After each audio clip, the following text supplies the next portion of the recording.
वो ये कह रहे हैं कि सरकार के लिए फिलहाल सबसे बड़ी प्रायोरिटी है कि राहत का कार्य जल्द से जल्द किया जाए। गृह मंत्री अमित शाह और civil aviation minister So the Union Home Minister Amit Shah is also heading to the Sardar Vallabhbhai Patel International Airport in Ahmedabad, as is the Civil Aviation Minister and MOS Civil Aviation. What we're also being told right now that there's a team from Boeing that will also fly into India to assist with the aircraft crash investigations. And this, Mirza Faizan, is a standard operating procedure, because this does also bring the aircraft into question, and this is the first hull crash of a Boeing 787-8. Yeah, this is a standard procedure because, they are the manufacturer of an airplane, so they know the system much better than any one of us. Actually, I have been a part of the design of the some of the avionics system for Boeing 787. I have designed the flight management system, traffic collision avoidance systems, and navigation and guidance system for this aircraft. But since they are the actual integrator OEM for this aircraft, it is a natural procedure for them to be involved.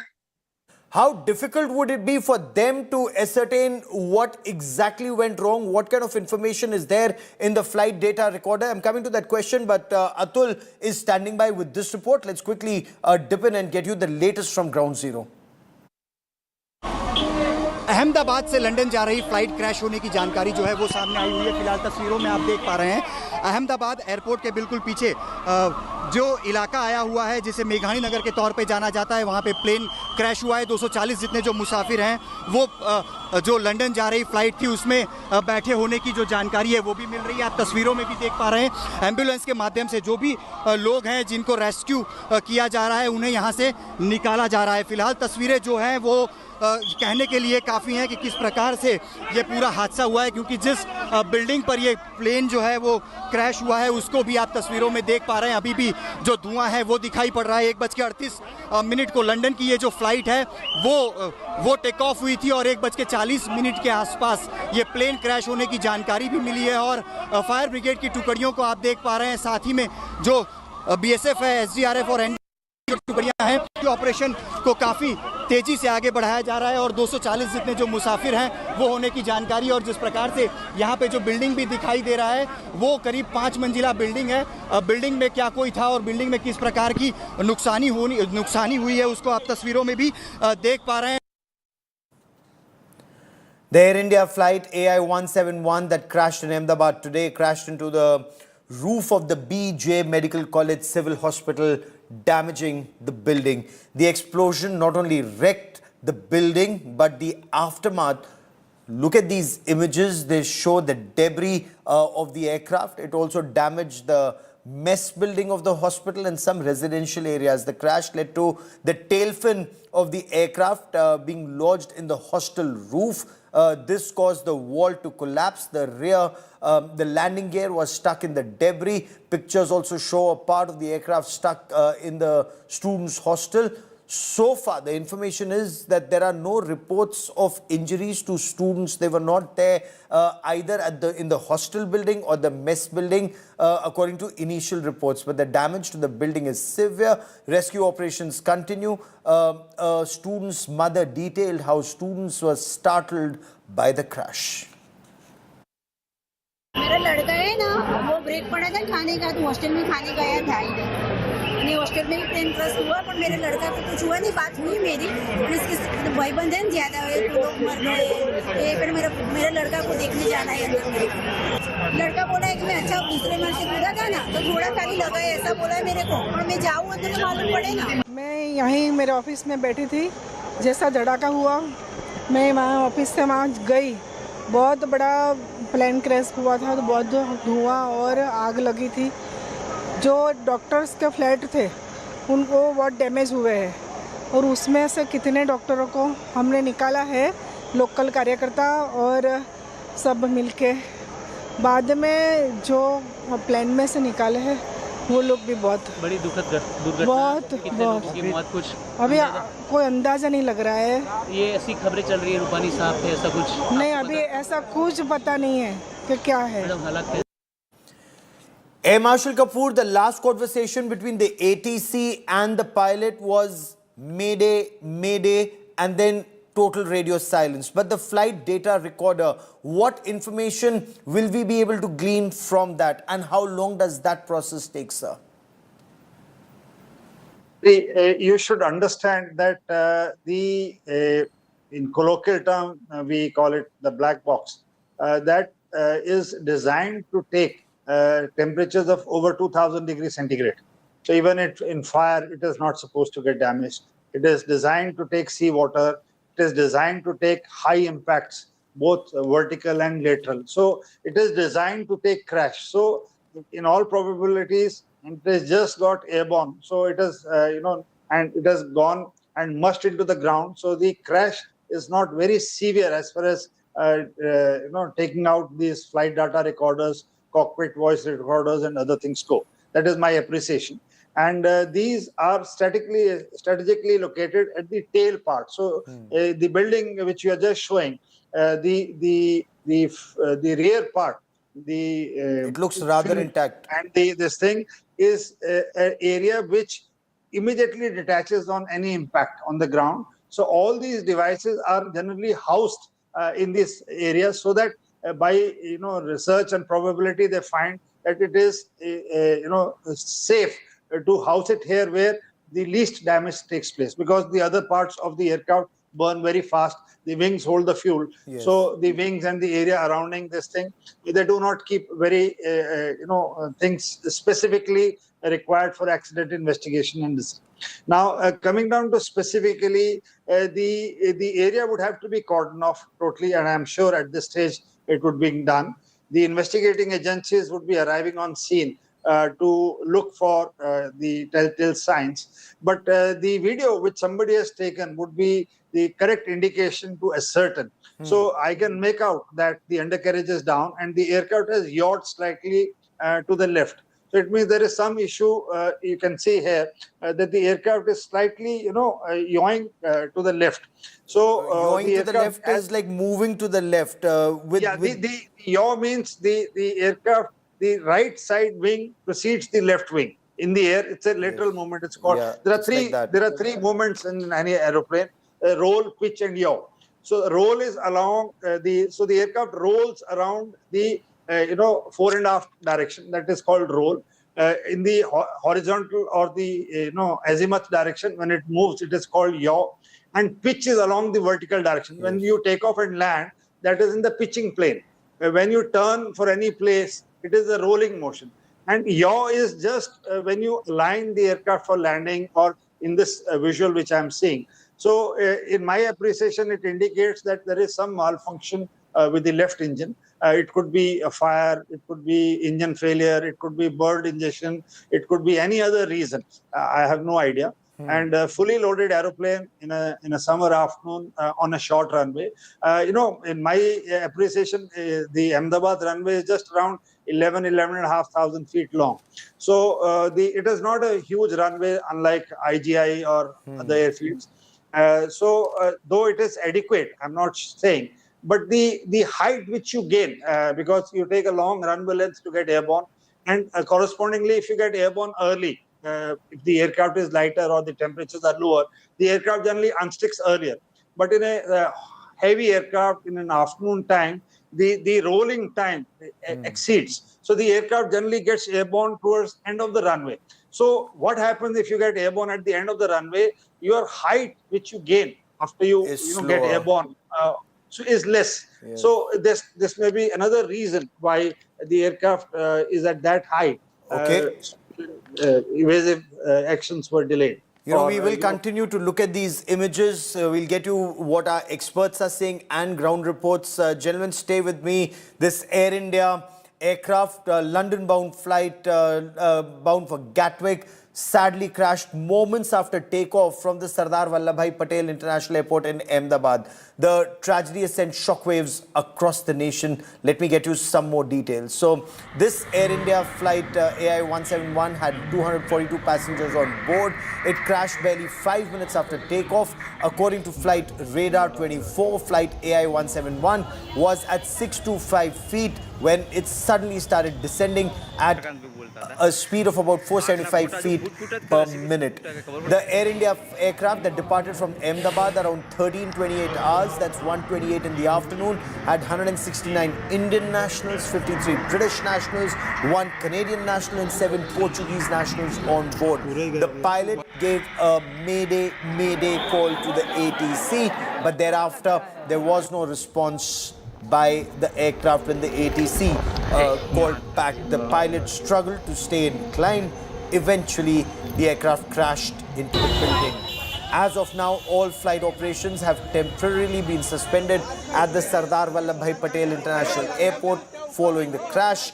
Prime Minister Narendra Modi has spoken to the Chief Minister of Gujarat and also to the Union Civil Aviation Ministers. He's taken stock of the situation and has assured all possible assistance. Union Home Minister Amit Shah has reacted to the crash, saying he's pained beyond words. He's spoken to the Chief Minister Bhupendra Patel, the State Home Minister Harsh Sanghvi and the Police Commissioner in Ahmedabad to assess the situation. He is flying to Gujarat shortly.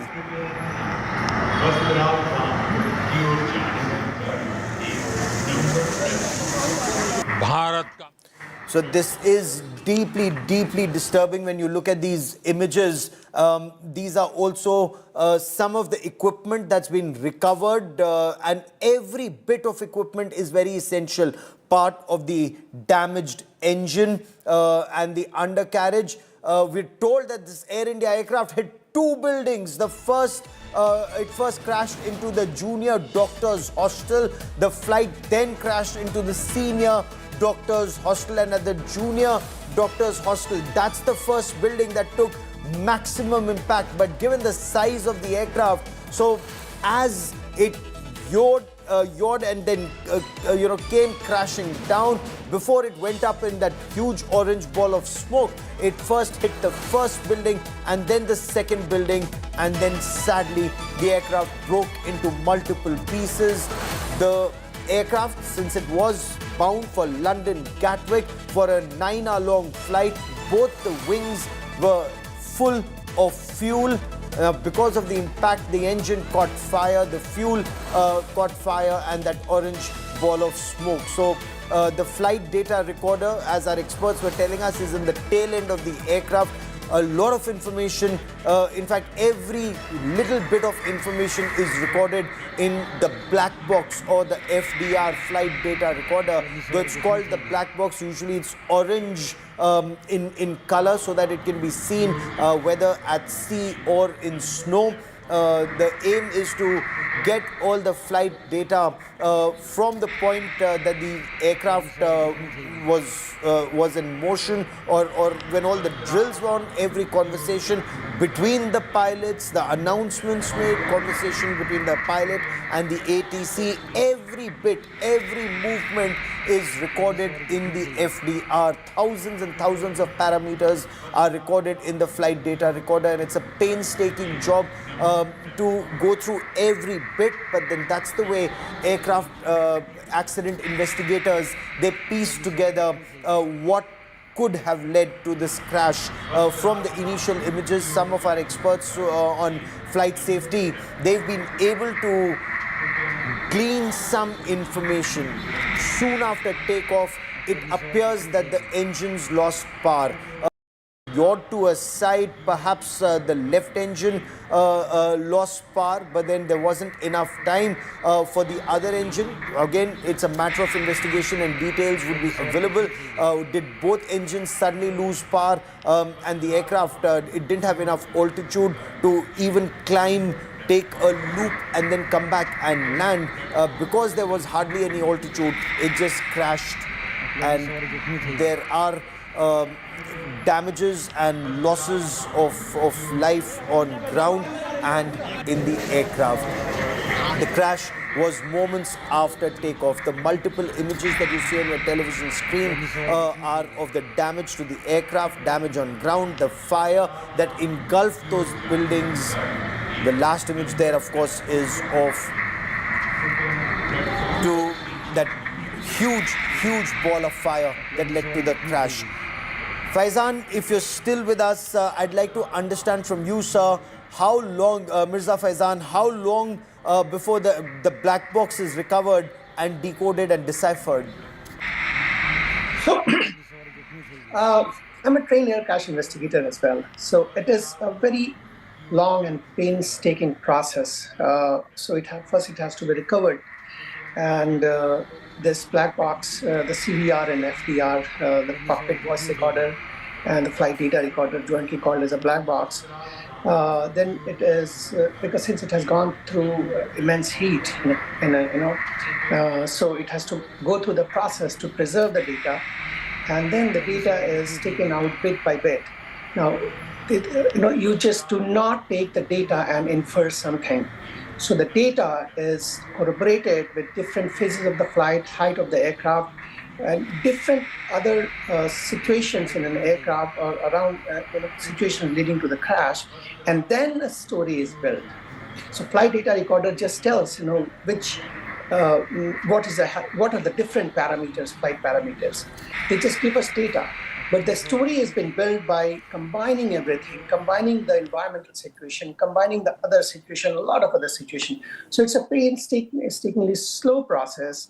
But in this case, FDR, I think by end of today, it will be, once the fire comes down, they will be able to recover it. And I'll say 3 to 6 months, depending on what kind of resources the government of India or the Boeing provides.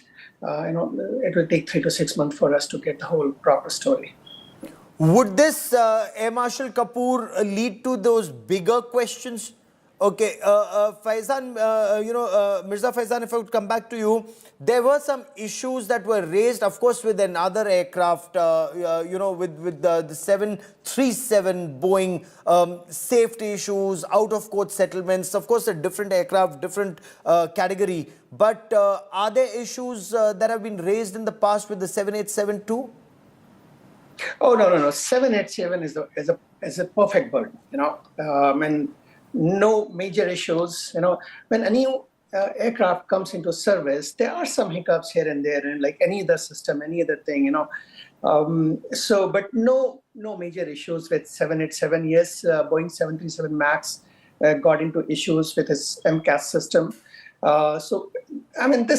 This crash could not come at a worse time for Boeing. Boeing is already struggling with the 737 issues. It's already struggling with the failure of Starliner, which led to Sunita Williams getting stuck up there in International Space Station. True. And now this. So it's a tough time for Boeing. But as far as aircraft itself is concerned, it's a beautiful aircraft, very well designed, very well built. As I said, I have been a part of the design of the avionics system, multiple avionics system of this design. I know the process which have been followed. So, I do not see that. If the bird has come in a newly in the service, we can say that, this is new in the service. You are showing tantrums, which we say. But no, it's an old plane. It's an old system. I don't think this system could, the aircraft could be, design issues could be there. Okay, stay with me as I bring into this conversation Captain Saurabh Bhatnagar, former senior commander of Airbus A320, has flown with Indigo, Air India Express, but of course Airbus, the other category, Boeing and a Boeing 787-8, completely a different category. But Captain Bhatnagar, your appreciation, sir, when you look at those images and all the information that's come in so far, what would your assessment be? Hi, good evening, Gaurav. First of all, it's a very tragic accident which has happened today, and naturally one of the worst. What the video footage everybody is showing and what I'm getting from unconfirmed sources from my pilot fraternity, yes, it appears to be prima facie a case of very likelihood of multiple bird hits leading to the loss of engine thrust, and thereafter aircraft going to ground. And that is one thing which we can see, because even if the attitude of the aircraft after takeoff while going down, it looked like a very controlled fashion the aircraft has gone down. And also I believe that the pilot had, the transmitter made it. That's a distress call, which eventually we transmit in whenever the aircraft is under grave imminent danger. or something, when they want on, it's going to be out of control.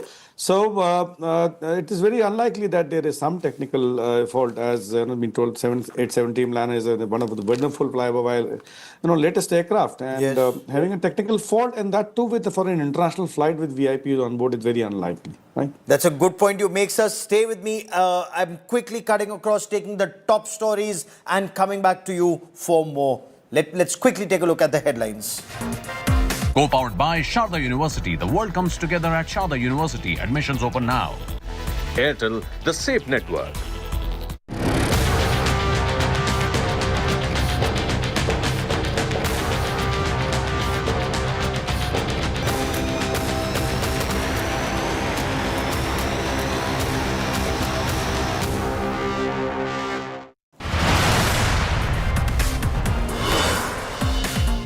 Air India's London-bound flight from Ahmedabad crashes moments after takeoff. 242 passengers were on board when that flight crashed.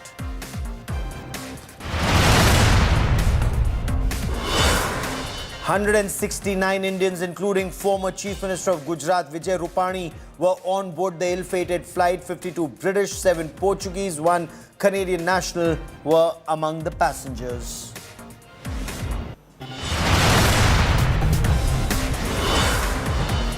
The dramatic moment of crash captured on camera. The aircraft was seen plunging moments after takeoff. A huge ball of fire seen the moment the aircraft hit residential buildings barely outside the perimeter of the Ahmedabad airport.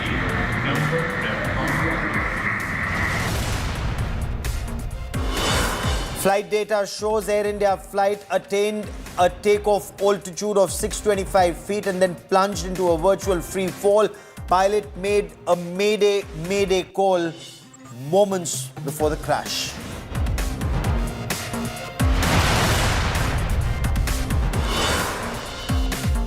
Prime Minister Narendra Modi takes stock of the situation, speaks to Civil Aviation Minister Ram Mohan Naidu. Home Minister Amit Shah rushes to Ahmedabad.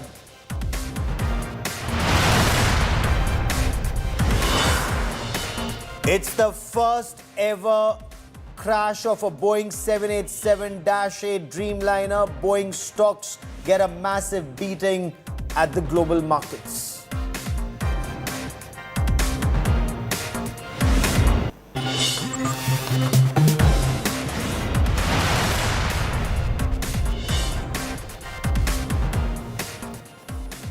You're watching 5 Live. I'm Gaurav Sawant. It's a terrible day for aviation.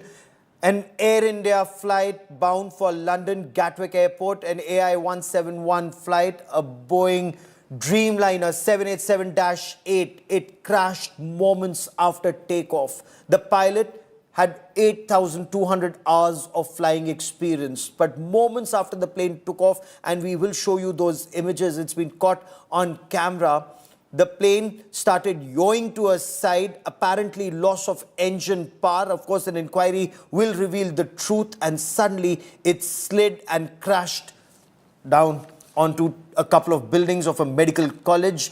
There have been reports of some injuries on ground. The information that we have, there were 242 on board, 230 passengers, 10 crew, 2 pilots. Of these, 169 were Indians, 53 British nationals, 1 Canadian and 7 Portuguese nationals. Information also is former Chief Minister of Gujarat, senior BJP leader Vijay Rupani was also on board. The plane was being piloted by Captain Sumit Sabrawal. He was the captain of the aircraft, has 8,200 hours of flying experience. The first officer was Clive Kundar.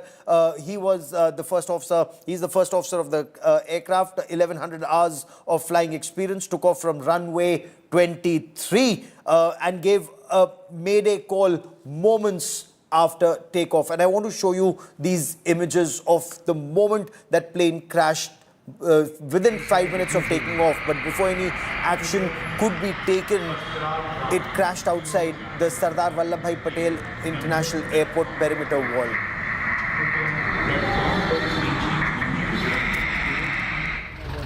The impact of the crash was so severe that the fin of the aircraft and the landing gear crashed into the mess hall of the resident doctors of the BJ Medical College Civil Hospital nearby.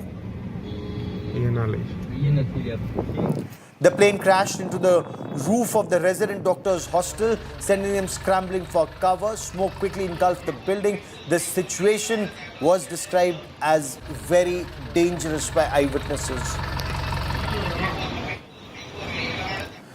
There you see massive plumes of black smoke rising from the crash site, raising concerns over the blast radius and the impact the safety of passengers on board.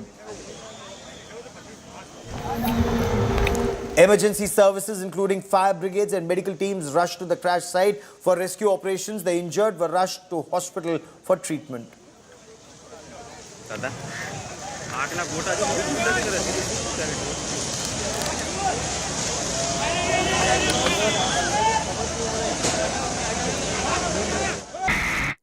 I quickly now want to take you to the Ahmedabad Civil Hospital. India Today has a team of reporters on ground. Additional doctors, we are told, have now also been called in. Hetal Shah reports from Ground Zero. दिखाई दे रही है क्योंकि 200 से ज़्यादा जो passenger थे वो इस प्लेन में जो लंदन के लिए उड़ान भरी थी, लेकिन जो कुछ ही दूर गए और वहाँ ही ये प्लेन क्रैश हो गया है। बताया जा रहा है कि 200 से ज़्यादा तकरीबन 250 जो यात्री थे वो प्लेन में सवार थे और 200 से ज़्यादा की मौत की आशंका जताई जा रही है। हालांकि आधिकारिक तौर पर ये आंकड़ा अभी सामने नहीं आया है, लेकिन अहमदाबाद सिविल अस्पताल के बाहर का जो ये पूरा का पूरा जो आप माहौल है वो देख सकते हैं कि किस तरह से यहाँ पर जो है अफरा-तफरी मची हुई है, क्योंकि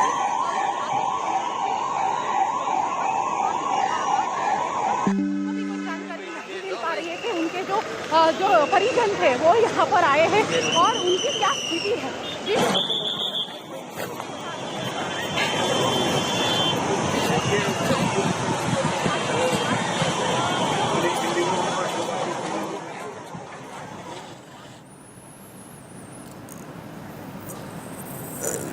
So right now, hospital roads are also being cleared. Additional doctors and medical teams have been called in. There's an emergency ward that's also been set up, and all information will be put out for families, for relatives, for friends who are worried, not just in Ahmedabad and Delhi, but also in Gatwick, London. And we will cut across to London and listen in to Lavina Tandon reporting from there. But before that, voices on ground. Eyewitnesses recalled the horror while speaking to the team of India Today on Ground Zero. Ahmedabad में plane crash होने की घटना सामने आई है। उसके बाद की आप तस्वीरें देख पा रहे हैं। जिस जगह पे प्लेन क्रैश हुआ है उसके आसपास की जो दीवार है रेस्क्यू ऑपरेशन के लिए लगातार तोड़ी जा रही है, क्योंकि जो भी रेस्क्यू ऑपरेशन के लिए तत्काल प्रभाव से जिन लोगों को रेस्क्यू करना जरूरी है उन्हें अस्पताल में पहुंचाया जा सके, उसके लिए जो दीवार है वो तोड़ी जा रही है। और तस्वीरों में भी देख पा रहे हैं फायर ब्रिगेड के जो कर्मचारी हैं वो भी कहीं ना कहीं घायल हो रहे हों, इस प्रकार की तस्वीर सामने आ रही है। बिल्कुल उसके राइट साइड में भी मैं कोशिश करूंगा आपको तस्वीर दिखाई जाए कि जो एक कार यहाँ पे पार्किंग में पड़ी हुई थी वो भी पूरी जल चुकी है। किस प्रकार का ये भयावह हादसा है वो आप तस्वीरों में भी देख पा रहे हैं। जो एम्बुलेंस है उसकी सायरन की आवाज़ सुन सकते हैं। उसके अलावा भी अगर बात करें तो लगातार जिनको रेस्क्यू किया गया है उनको यहाँ से बाहर निकाल के अहमदाबाद सिविल अस्पताल में इलाज के लिए ले जाया जा रहा है। अहमदाबाद में 1:40 को एयर इंडिया की फ़्लाइट जो है उसने 1:38 को उड़ान भरी थी, जो कि क्रैश हुई है। पीछे की तरफ की तस्वीरें आप देख पा रहे हैं। रेस्क्यू ऑपरेशन जो है वो तेज़ी से चलाया जा रहा है। जेसीबी मशीन के माध्यम से जो भी दीवार यहाँ पे तोड़ने की ज़रूरत पड़ रही है उसे तोड़ा जा रहा है, क्योंकि सबसे पहली प्राथमिकता यही है कि प्लेन में जो 242 लोग सवार थे अगर उसमें से कोई भी जख्मी है तो उसे तुरंत ही निकाल कर उनका रेस्क्यू किया जाए। फिलहाल आप फायर ब्रिगेड की जो टुकड़ी है उसे भी देख पा रहे हैं। पानी छाँट कर जो भी आग लगी है उसे बुझाने की जो कोशिश है वो यहाँ पे की जा रही है। मेरे आसपास की तरफ की तस्वीरें आपको दिखाऊंगा। एयर इंडिया का ये प्लेन था और लंदन के लगभग 240 मुसाफिर इसमें शामिल थे। और आप देख पा रहे हैं जो भी स्पेयर पार्ट्स हैं, प्लेन जब क्रैश हुआ तो प्लेन के जो भी अलग अलग हिस्से हैं वो यहाँ पर टूट के गिरे हुए हैं। और लगातार यहाँ पे एम्बुलेंस की जो सायरन है वो सुनाई दे रही है। कोशिश यही की जा रही है कि जितनी जल्द लोगों का रेस्क्यू हो पाए और लोगों को अस्पताल पहुँचाया जा सके। लोगों की जो सुरक्षा है उसे प्राथमिकता दी जा रही है। यहाँ पे BSF समेत SDRF, NDRF और एयरफोर्स फोर्स की जो टुकड़ियां हैं उसे यहाँ पे भेज दिया गया है। कमांडो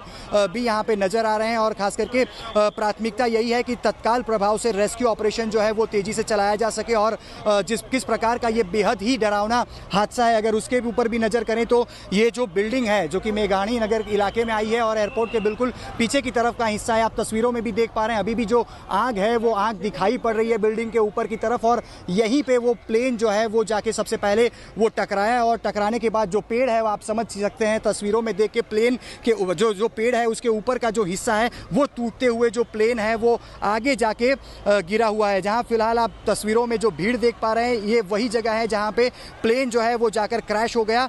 गनीमत यही है कि सीधे तौर पर प्लेन बिल्डिंग में नहीं टकराया, लेकिन प्लेन का जो बाहरी तरफ का जो बाहरी हिस्सा होता है, जो उसके टायर के तरफ की जो उसके विंग्स होते हैं वो यहाँ पे जो बिल्डिंग है उस पे जाके टकराई। और बिल्डिंग के ऊपर की तस्वीरें भी आप देख रहे हैं, चौथा मंजिला इमारत का जो कि डैमेज हो चुका है, यानी कि स्पष्ट तौर पे हम ये समझ सकते हैं कि प्लेन किस तरह से यहाँ पे आके टकराया। और तस्वीरों में आप देख पा रहे हैं एनएसजी जो कमांडोज हैं वो कमांडो भी यहाँ पे तत्काल प्रभाव से भेज दिए गए हैं। अहमदाबाद पुलिस कमिश्नर और अहमदाबाद सिविल अस्पताल के जो डॉक्टर्स हैं वो भी यहाँ पे मौजूद हैं, जो नर्सिंग कर्मचारी हैं वो भी यहाँ पे मौजूद हैं। सबसे पहली प्राथमिकता यही है कि जो लोग यहाँ पे घायल हुए हैं प्लेन क्रैश में उनको तत्काल यहाँ से रेस्क्यू किया जाए और 200 मीटर की दूरी पर अहमदाबाद सिविल अस्पताल जो कि एशिया की सबसे बड़ी अस्पताल है वहाँ ले जाकर उनको सुरक्षित उनका इलाज शुरू कर दिया जाए। कैमरा पर्सन प्रीतेश रावल के साथ अतुल तिवारी।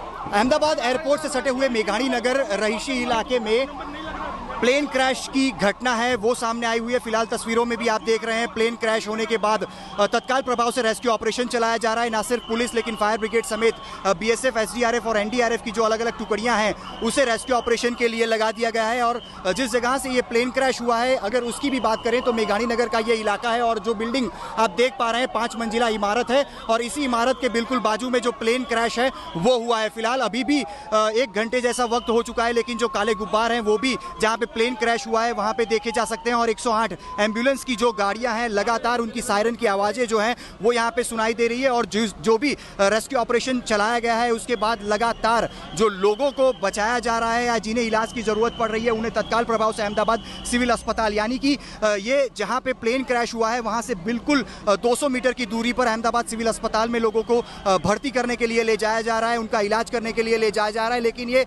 बेहद ही डरावना हादसा, क्योंकि प्लेन क्रैश हुआ है और ये प्लेन बताया जा रहा है कि लंदन के लिए ये टेक ऑफ हुआ था। टेक ऑफ का जो टाइमिंग अभी तक सामने आया है उसके मुताबिक 1:38 का समय बताया जा रहा है। 1:40 को ये जो प्लेन है वो क्रैश हुआ है और प्लेन जैसे ही टेक ऑफ हुआ बताया जा रहा है कि 2 ही मिनट में ये प्लेन क्रैश भी हुआ है। और बाकायदा एयरपोर्ट के पीछे यानी कि मेघाणी नगर का ये जो इलाका है बिल्कुल 2 मिनट की ही दूरी पर है। अगर प्लेन में कोई सवार होता है तो बिल्कुल 2 मिनट की अंतर में वो यहाँ तक पहुँच जाता है। और खास करके जिस प्रकार से ये हादसा भी हुआ है, अहमदाबाद सिविल अस्पताल की भी जो रेस्क्यू टीम है वो भी यहाँ पे पहुँच रही है। लगातार एम्बुलेंस की जो सायरन है वो सुनाई दे रही है। बीएसएफ की जो टुकड़ियाँ हैं, एसडीआरएफ, एनडीआरएफ की जो टुकड़ी हैं वो भी यहाँ पे पहुँचा दी गई है। और खास करके अभी तक मेरे सामने लगभग 10 से 12 जितनी जो एम्बुलेंस है वो उसमें यहाँ पे मरीजों को रखकर बाहर की तरफ यानी कि सिविल अस्पताल की तरफ ले जाया गया है। और खास करके बेहद ही कह सकते हैं कि ये डरावना हादसा है, क्योंकि मेघाणी नगर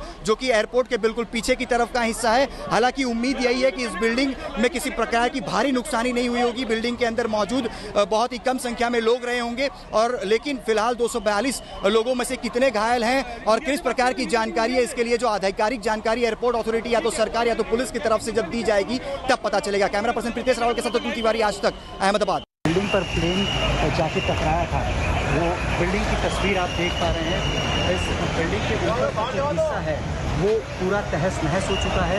आप तस्वीरों में भी देख पा रहे हैं प्लेन का जो टायर है वो भी तस्वीरों में दिखाई पड़ रहा है और प्लेन के पीछे का जो हिस्सा है वो भी दिखाई पड़ रहा है। खास करके ये वो जगह है जहाँ से सबसे पहले रेस्क्यू ऑपरेशन जो है वो शुरू किया गया था और अभी भी आप तस्वीरों में आसपास में देख पा रहे हैं पुलिस समेत जो रेस्क्यू की अलग अलग टुकड़ियाँ हैं वो दिखाई पड़ रही हैं। साथ ही में एम्बुलेंस जो है वो भी दिखाई पड़ रही है, क्योंकि लगातार जो पैसेंजर्स थे, खास करके एयर इंडिया की लंदन जा रही फ्लाइट में 242 जितने पैसेंजर्स थे, और ये पैसेंजर्स को जब प्लेन लेकर यहाँ से टेक ऑफ हुआ था, उसके 2 मिनट के भीतर ये जो पूरा हादसा है वो हुआ है।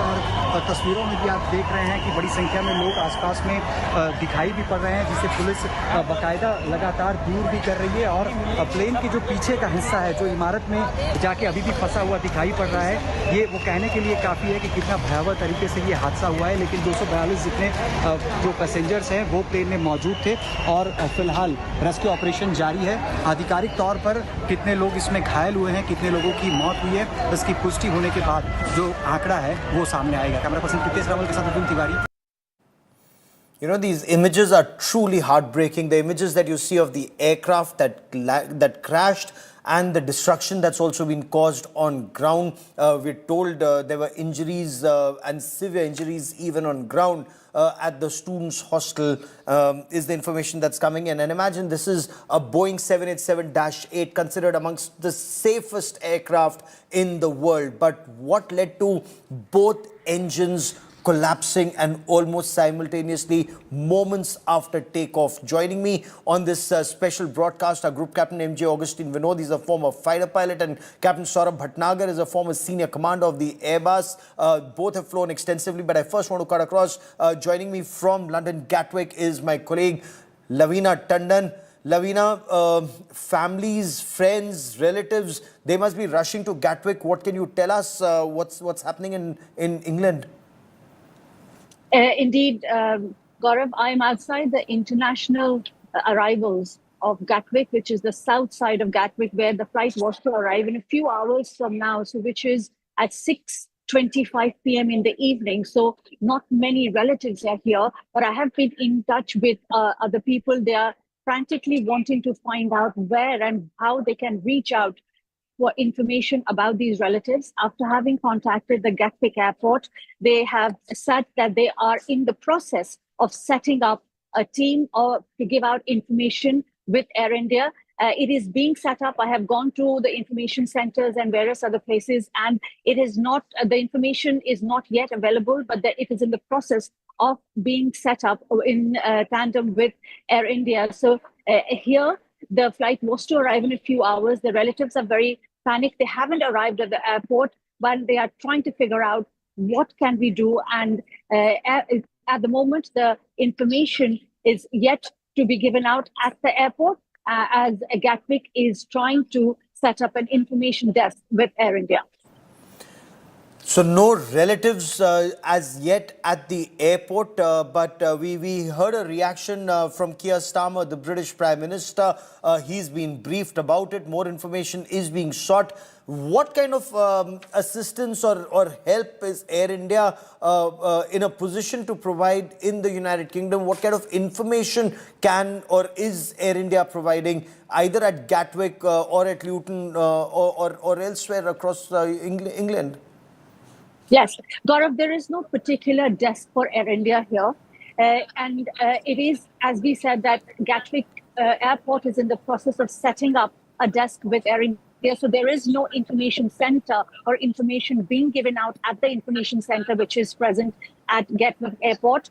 There is a regional office of Air India here in London. They are also coming in terms with this whole incident, are in the process of setting up. They haven't, I've asked that question, and they haven't yet told us where relatives who are based in the UK can reach out for more information. So it's all in the process, and there is no particular official center which has yet been set up, either at the airport or we don't have any information that Air India has given us. We've asked that question. Gaurav. Stay with me for a moment. Group Captain Vinod, your appreciation of this situation, looking at those images, information that's come in so far. There's a lot of chatter, Captain Bhatnagar, also on the pilots forum. So I'll come to you in a moment on the pilots forum. But Group Captain Vinod, your appreciation, sir. Gaurav, very sad time to be with you on this particular news. And this probably is the first 787 crash ever in the history of 787. I remember, I think we were talking about it a while ago. In 2023, there was a incident involving 787 where a lot of people got injured. I think it was a LATAM Airlines from Chile, if I recall it correctly, when 50 people got injured. And the second incident was when the entire fleet was grounded due to electrical issues. Other than these two, I don't recall any time when 787 Dreamliner had any issue at all. Point number one. Point number two, quickly I'll cover for the want of time. As we see on the visuals, the aeroplane sinking back into the ground. And if you listen to the engine noise, there is no dying down of engine noise. So from the time the video has been taken to the time the impact has happened, at least one engine has been functioning correctly. I would stick my neck out and say both engines could be functioning correctly, because if you have a single engine failure, you would either see a puff of smoke or a yaw that is happening and another wing maybe going down. But that is again what we can see visually from the in the visuals that we can see. Another issue, Gaurav, is when you have a positive climb, when somebody is climbing positively upwards, the first thing that goes up is the gear. Yes. The gear hasn't gone up, but I am not able to see the flaps. So the flaps probably has gone up. What could be the reason? Only the flight data recorder can tell you. The other person who can tell you is probably God. Nobody else can tell you why the flaps have gone up. Now, flaps are lowered so that aeroplane can take off. You have flown enough so that the aeroplane can take off at much slower speed. And when you take up flaps in stages, as we can keep climbing, maybe 400,000 feet up in the air, you take the flaps up. In this case, I don't see the flaps down. Maybe I'm wrong. So aeroplane has sank back into the ground. Two reasons to sink back: loss of thrust, loss of lift. Loss of thrust in the engine sound is not the case. Loss of lift, most probably. Why the flap went up is a very big question, $1 million question. And why loss of lift? But stay with me, and we'll bring Captain Bhatnagar also into this conversation. Before that, we have first reaction coming in from the Ministry of External Affairs. On this plane crash, the government has said what has happened in Ahmedabad is very tragic. We've lost a lot of people. This is the spokesperson for the Ministry of External Affairs. We have lost a lot of people. We extend our deepest condolences to the families. There were several foreigners too. Details will be received from relevant departments, including the Ministry of Civil Aviation and Air India. Let's listen in to Randhir Jaiswal, Joint Secretary External Publicity, the spokesperson of the Ministry of External Affairs. What has happened in Ahmedabad is a very tragic accident. We have lost a lot of people. We extend our deepest condolences to all those who have lost their loved ones. There are, I understand, several foreigners also. Those updates you will receive from the relevant departments, Ministry of Civil Aviation, Air India and others. They are putting out something, I guess, soon. That's the latest that I can share. We also, it's still an evolving situation. Rescue operations are on, so you'll have to wait a little more time for exact details to be put out. But you would have seen, that everybody is concerned, and we once again convey our deepest condolences to all the families who have lost their loved ones. Captain Bhatnagar, there's a lot of chatter on the pilots, group pilots network. There's some information that some pilots are also sharing with us. But when you look at these images, when you look at the overall assessment, what impression do you make of what happened, sir? You've also been an aviator with the Indian Navy. Your assessment of this situation right now? Gaurav, I fully agree with what Group Captain Augustine has said. There was indeed a loss of power, and because of that, the airplane just sank into the ground, and it happened just after the takeoff. The aircraft was heavy with full fuel, and obviously in these hot and humid conditions. Now why the aircraft sank. Yes, I saw the footage and I didn't see the flaps. Now the flaps are the lift augmenting devices, and they are obviously before takeoff for the reduce the length of the runway and provide extra lift. So when you take off, the flaps go after undercarriage. First the gear goes up and then goes the flaps. So the very fact that the flaps, I didn't see, it looks like, there are a lot of theories going around in our circle as well, whether there must be a multiple bird strike immediately and the aircraft sank, loss of thrust, because it may not happen that suddenly the aircraft engines and wind down, but any loss of thrust with such a heavy weight of 787 definitely is going to bring the aircraft back to the runway. So it's very low, though it's a premature to say anything. The inquiry will tell, but what's see from the attitude and the flight path of the aircraft going down, it's definitely, and what Captain Augustine has said, that had there been any, the change on one engine or something, there would be some lift happening, there was some yaw happening, or, change in the attitude of the aeroplane. Nothing happened. The aircraft straight went into the ground. So my take on this is, obviously it's premature, but prima facie it looks like to be the loss of thrust on both the engines, and which led the aircraft to the ground. Loss of thrust to both engines. It could be multiple bird hits, as is being speculated. Because when you look at those images, and of course, aviation experts will go into the finer aspects, but we do not see, any birds or any bird activity. But perhaps there could well be. I also have Jonathan Gilbert joining me now from London for more on this. Jonathan, anything you've been able to pick up? 1, on the crash. 2, any word from Boeing? 3, anything from families? Well, that's right. I'm here at the Gatwick South Terminal, which was the ultimate destination of this ill-fated Air India flight 171. I just got here, and there's little evidence at the moment of families, although you would imagine that had the aircraft, had the aircraft touched down in just a couple of hours' time. Jonathan, give me a moment. We're just trying to link up with you once again. There seems to be an issue with your audio. We'll just in a moment fix that. But when you look at these images, Group Captain Augustine Vinod, the tail looks in a position perhaps where the cockpit voice recorder, the flight data recorder, could that be retrieved from here? Because that would perhaps reveal what led to this terrible crash, sir. Absolutely, Gaurav. The tail is completely intact. In fact, anyone with a little ladder can climb up and recover the particular FDR flight data recorder, aka black box, easily. So that's the good news. And otherwise, most of the time, in most crashes, recovering the flight data recorder itself is a very humongous task. In this case, it is not so. So like DGCA put out data saying that a mayday call was given and stuff like that. I am expecting tomorrow DGCA will give out a prima facie reason for this, and maybe we can discuss at that time. But I can tell you, sticking my head out, neck out, loss of thrust is something I am not going with that theory for simple reason.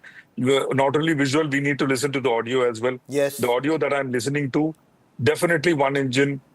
In the entire period of the audio, there is no winding down of the engine. Yes. So engine has been working. Another thing I want to tell you very clearly, Gaurav, is this aeroplane or any twin engine aeroplane, after a speed called V1, is designed to climb out. I'm saying it deliberately. Designed and climb out in one engine. Can come back and land in one engine. It is designed for that. That's after the question V1, I had. Yes, all go on, aeroplane. Sir. After V1, which is the speed at which we take off, all these aeroplane is designed to climb out at its max load. At its max load in one engine and come back and land. And in Ahmedabad, recently I went there.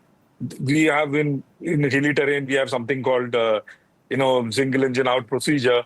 Here, there is no such thing because it is absolutely open ground in front. Yes. It will comfortably climb out. It may not climb out at such a steep angle, but albeit at a shallow angle, but it will still climb, and it can still come back and carry out an emergency and overweight yet landing. It did not. Yet it just sank and collapsed. So loss what of led lift, to this? Gaurav. Give me a moment, because I want to come back to this very important point. As you very rightly pointed out, and this is what all aviation experts have also told us, any aircraft, and this is a twin-engine aircraft, any aircraft which has two engines is designed in such a way with max load on one engine, it can fly out any difficult situation, and yet this aircraft didn't. Jonathan, if you can hear me, you're at Gatwick Airport. Are families there? Are next of kin there? Any information from Air India?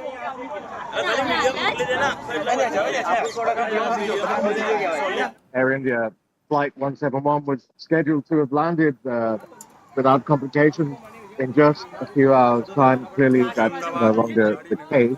I'm staring at the arrivals terminal right now. I see no evidence, to be honest, of families assembling now. This may be that those people have received prior notice and chose not to arrive, or it may be that it was just a little too early for the flight itself. However, we remain on tenterhooks because obviously there were 53 British nationals on that plane. I think logic and common sense would suggest that a large majority of those were probably of Indian descent. So we wait to see. In the meantime, the Foreign Office, obviously, as well as Air India and various other institutions have set up hotlines and helplines to help the families and potential bereaved. So it's very much an unfolding situation here at London Gatwick. Holding situation at London Gatwick, relatives not at the airport waiting for information of this. Captain Bhatnagar, as Group Captain Vinod was saying, that any aircraft, a twin engine aircraft on max load, even if one engine goes out, even if there's a bird hit, is designed in such a way that on one engine it can fly, perhaps make a loop, come back and land, and yet this aircraft could not. What would your appreciation be? Why couldn't it do so? Absolutely. I fully agree that all aircraft or commercial aircraft are designed in such a fashion. They are, in case they have an engine failure, and we are trained in the simulator for these emergencies that we call it that if auto engine failure after takeoff. That's what even if engine failures at the V1 where the pilot is supposed to rotate the nose and climb out. In case the engine fails, the aircraft designed with all of it to clear and to maintain the climb gradient required for that runway, even with one engine out. So, but in this case, the moment you have one engine out, there will be appreciable yaw to any side. That is 100%, but in this case, I did not see any yaw to any side, because if one engine fails, the other engine, even if it's producing thrust, the aircraft will produce on that side, will yaw on that side where there is no thrust. So first of all, I did not hear the audio also of the engine. So even if if though there another theory which is going around in the circle, again I said it's premature, yes, and I can't confirm on that. It's the loss of lift because of the flaps not being up. So yes, inadvertently, if the flaps have been selected up instead of landing gear, this theory is going around. I'm not saying that there's another theory of sabotage being going around. So the flaps are one thing. They are up. The moment the flaps are taken up, the aircraft leave. The aircraft loses certain few 100 feet of or few hundred feet of height. Okay, So, stay with me, sir. Stay with me. Jonathan, with me from the Gatwick Airport. Air India, we're told, is to set up a counter there to give out more information. Nothing just as yet, an unfolding situation. Jonathan, we've seen a reaction from the British Prime Minister. Anything from the government? Anything from the administration? Anything from Boeing? Yeah, I don't know if you can see me or not. Very much unfolding as we speak. The government and the Home Office have set up hotlines for families, for anyone concerned about this situation. Starmer has issued the Prime Minister's statement, obviously expressing his concern. It's going to King Charles. Has also been part of the situation. That's very much an ongoing scenario. So all the major bodies and public institutions that you would imagine are currently on alert. But as you say, the situation unfolds and the information is being drip fed, so it's almost minute by minute. Jonathan, give us a moment as we try and reestablish that link with you. A loss of thrust, a loss of lift. Why would there be a loss of lift? And just as that aircraft takes over, that's the information that perhaps that flight data recorder and the cockpit voice recorder will be able to reveal. When you look at these images, the aircraft just took off. Moments after taking off, there was loss of lift in that aircraft, and there we are showing you that exact moment when that aircraft went down moments after takeoff. So those are images of Air India flight 171 bound for London in under 5 minutes after takeoff from Ahmedabad. The Sardar Vallabhbhai Patel International Airport with 242 passengers on board, full fuel load because it was a long distance flight, long endurance flight to London Gatwick from Gujarat, from Ahmedabad. The final moments of that aircraft, the moment that crash was caught on camera, and we want you to hear the audio too, because as soon as the aircraft started to climb, suddenly, if you notice, instead of climbing, there is loss of power, there's loss of altitude, and then it just starts sinking and it sinks to the ground. And there's this huge ball of fire that you suddenly see, and thick black smoke billowing from that site. 7 fire tenders were initially rushed. Now, according to the ATC, or the air traffic controller, the flight departed from runway 23 exactly at 13:39 hours IST. Moments later, there was a mayday call from the pilot. Mayday, mayday. The ATC tried to reach out to the pilot. There was no response. Soon, the aircraft, the ATC in technical parlance said the aircraft became unresponsive, and a huge orange ball of fire was seen barely outside the perimeter of the airport. The pilot, Captain Sumit Sabrawal, a veteran of 8,200 hours flying experience. The first officer, Clive Kundar, 1,100 hours of flying experience. Rescue teams are on ground zero. No confirmation on any survivors is the information that is coming in from ground zero. Atul with this report. Passengers शामिल थे। मेरे पीछे की तरफ की तस्वीरें आप देख पा रहे हैं।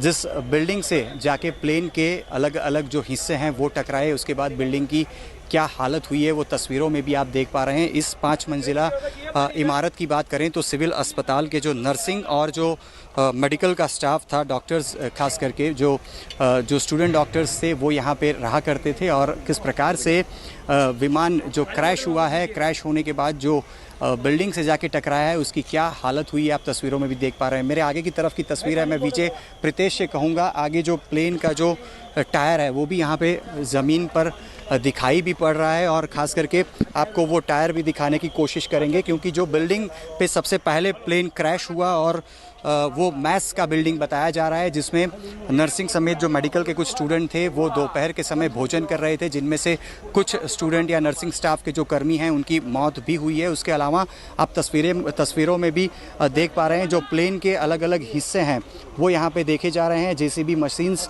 यहाँ पे लगाए गए हैं, खास करके जो भी मलबा है उसको हटाकर रेस्क्यू ऑपरेशन तत्काल करना परिस्थितियों के मुताबिक बहुत ही ज़रूरी होने की वजह से जेसीबी मशीन का भी यहाँ पे इस्तेमाल करना पड़ा है। जो ये रहीशी इलाका है जहाँ पे मेडिकल और नर्सिंग का स्टाफ रहा करता था, खास करके यहाँ पे भी जो 1 से 2 गेट हैं, उसके अलावा जो दीवार हैं, दीवार को तोड़कर अंदर की तरफ जो रेस्क्यू के लिए जो एम्बुलेंस थी, जो अलग अलग टुकड़ियाँ थी वो यहाँ पे पहुँची हैं, और तस्वीरों से ही आप देख पा रहे हैं किस प्रकार की परिस्थितियाँ हैं। भारतीय सेना समेत BSF के जवान, SDRF, NDRF समेत फायर ब्रिगेड के जो कर्मी हैं उनकी मौजूदगी इस रेस्क्यू ऑपरेशन के दौरान देखी जा रही है। 242 जितने जो पैसेंजर हैं, ना सिर्फ उसमें भारतीय लेकिन विदेश के मुसाफिर भी उसमें शामिल थे। लंदन के लिए फ़्लाइट 1:38 को अहमदाबाद एयरपोर्ट से टेक ऑफ की थी, और 1:40 यानी कि 2 ही मिनट में ये प्लेन क्रैश हो जाता है। और प्लेन क्रैश होने के बाद सबसे पहले जो मैस बिल्डिंग जो कि मेघाणी नगर इलाके में आया हुआ था, जो कि अहमदाबाद एयरपोर्ट के बिल्कुल पीछे की तरफ है, वहाँ पे सबसे पहले टकराता है। दोपहर के समय जो स्टूडेंट थे वो भोजन कर रहे थे।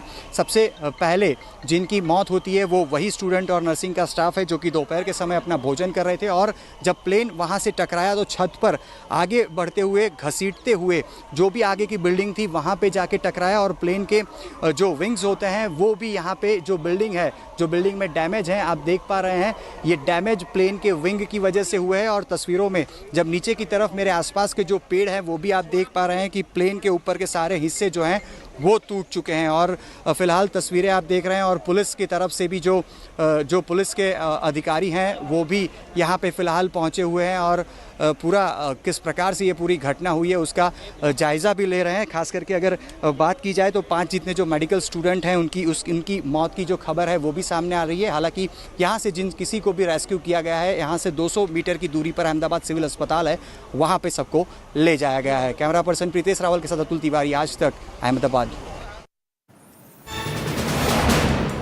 Information also coming in, hope, while people are hoping against hope, but information we're getting in is that there is very little hope that there would be any survivors in this air crash on board that aircraft. Ahmedabad police are telling India Today, and this is now coming in officially from the Ahmedabad Police Commissioner GIS Malik, who said given the current situation it is very difficult to say if anyone survived. Some people were brought for treatment. It is very difficult for them to survive. Initially, we had it on sources, but now you have the Ahmedabad Police Commissioner giving out this information.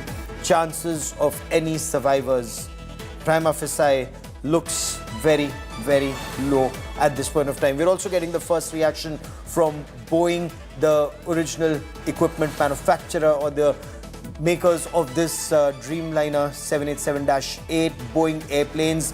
We are in contact with Air India regarding Flight 171 and stand ready to support them. Our thoughts are with the passengers, crew, first responders and all affected. Boeing has been in the eye of a storm, but of course over different aircraft. That's the 737 MAX. It's faced a lot of controversies. All aviation experts I've spoken to and those who are talking about the 787 Dreamliner say it is amongst the safest aircraft in the world. This in fact is the first hull crash of the Boeing 787. It's been flying since 2009 when the first aircraft flew. It's been with us since 2011, but this is the first hull crash of a Boeing 787-8, the Dreamliner, anywhere across the world. It's considered extremely safe. Group Captain Vinod with me. For Boeing, this would be a huge setback as it is for Air India. But it's the passengers, it's the air crew, it's the losses of life and injuries on ground that are truly heartbreaking. Group Captain Vinod, we can only hope against hope, sir.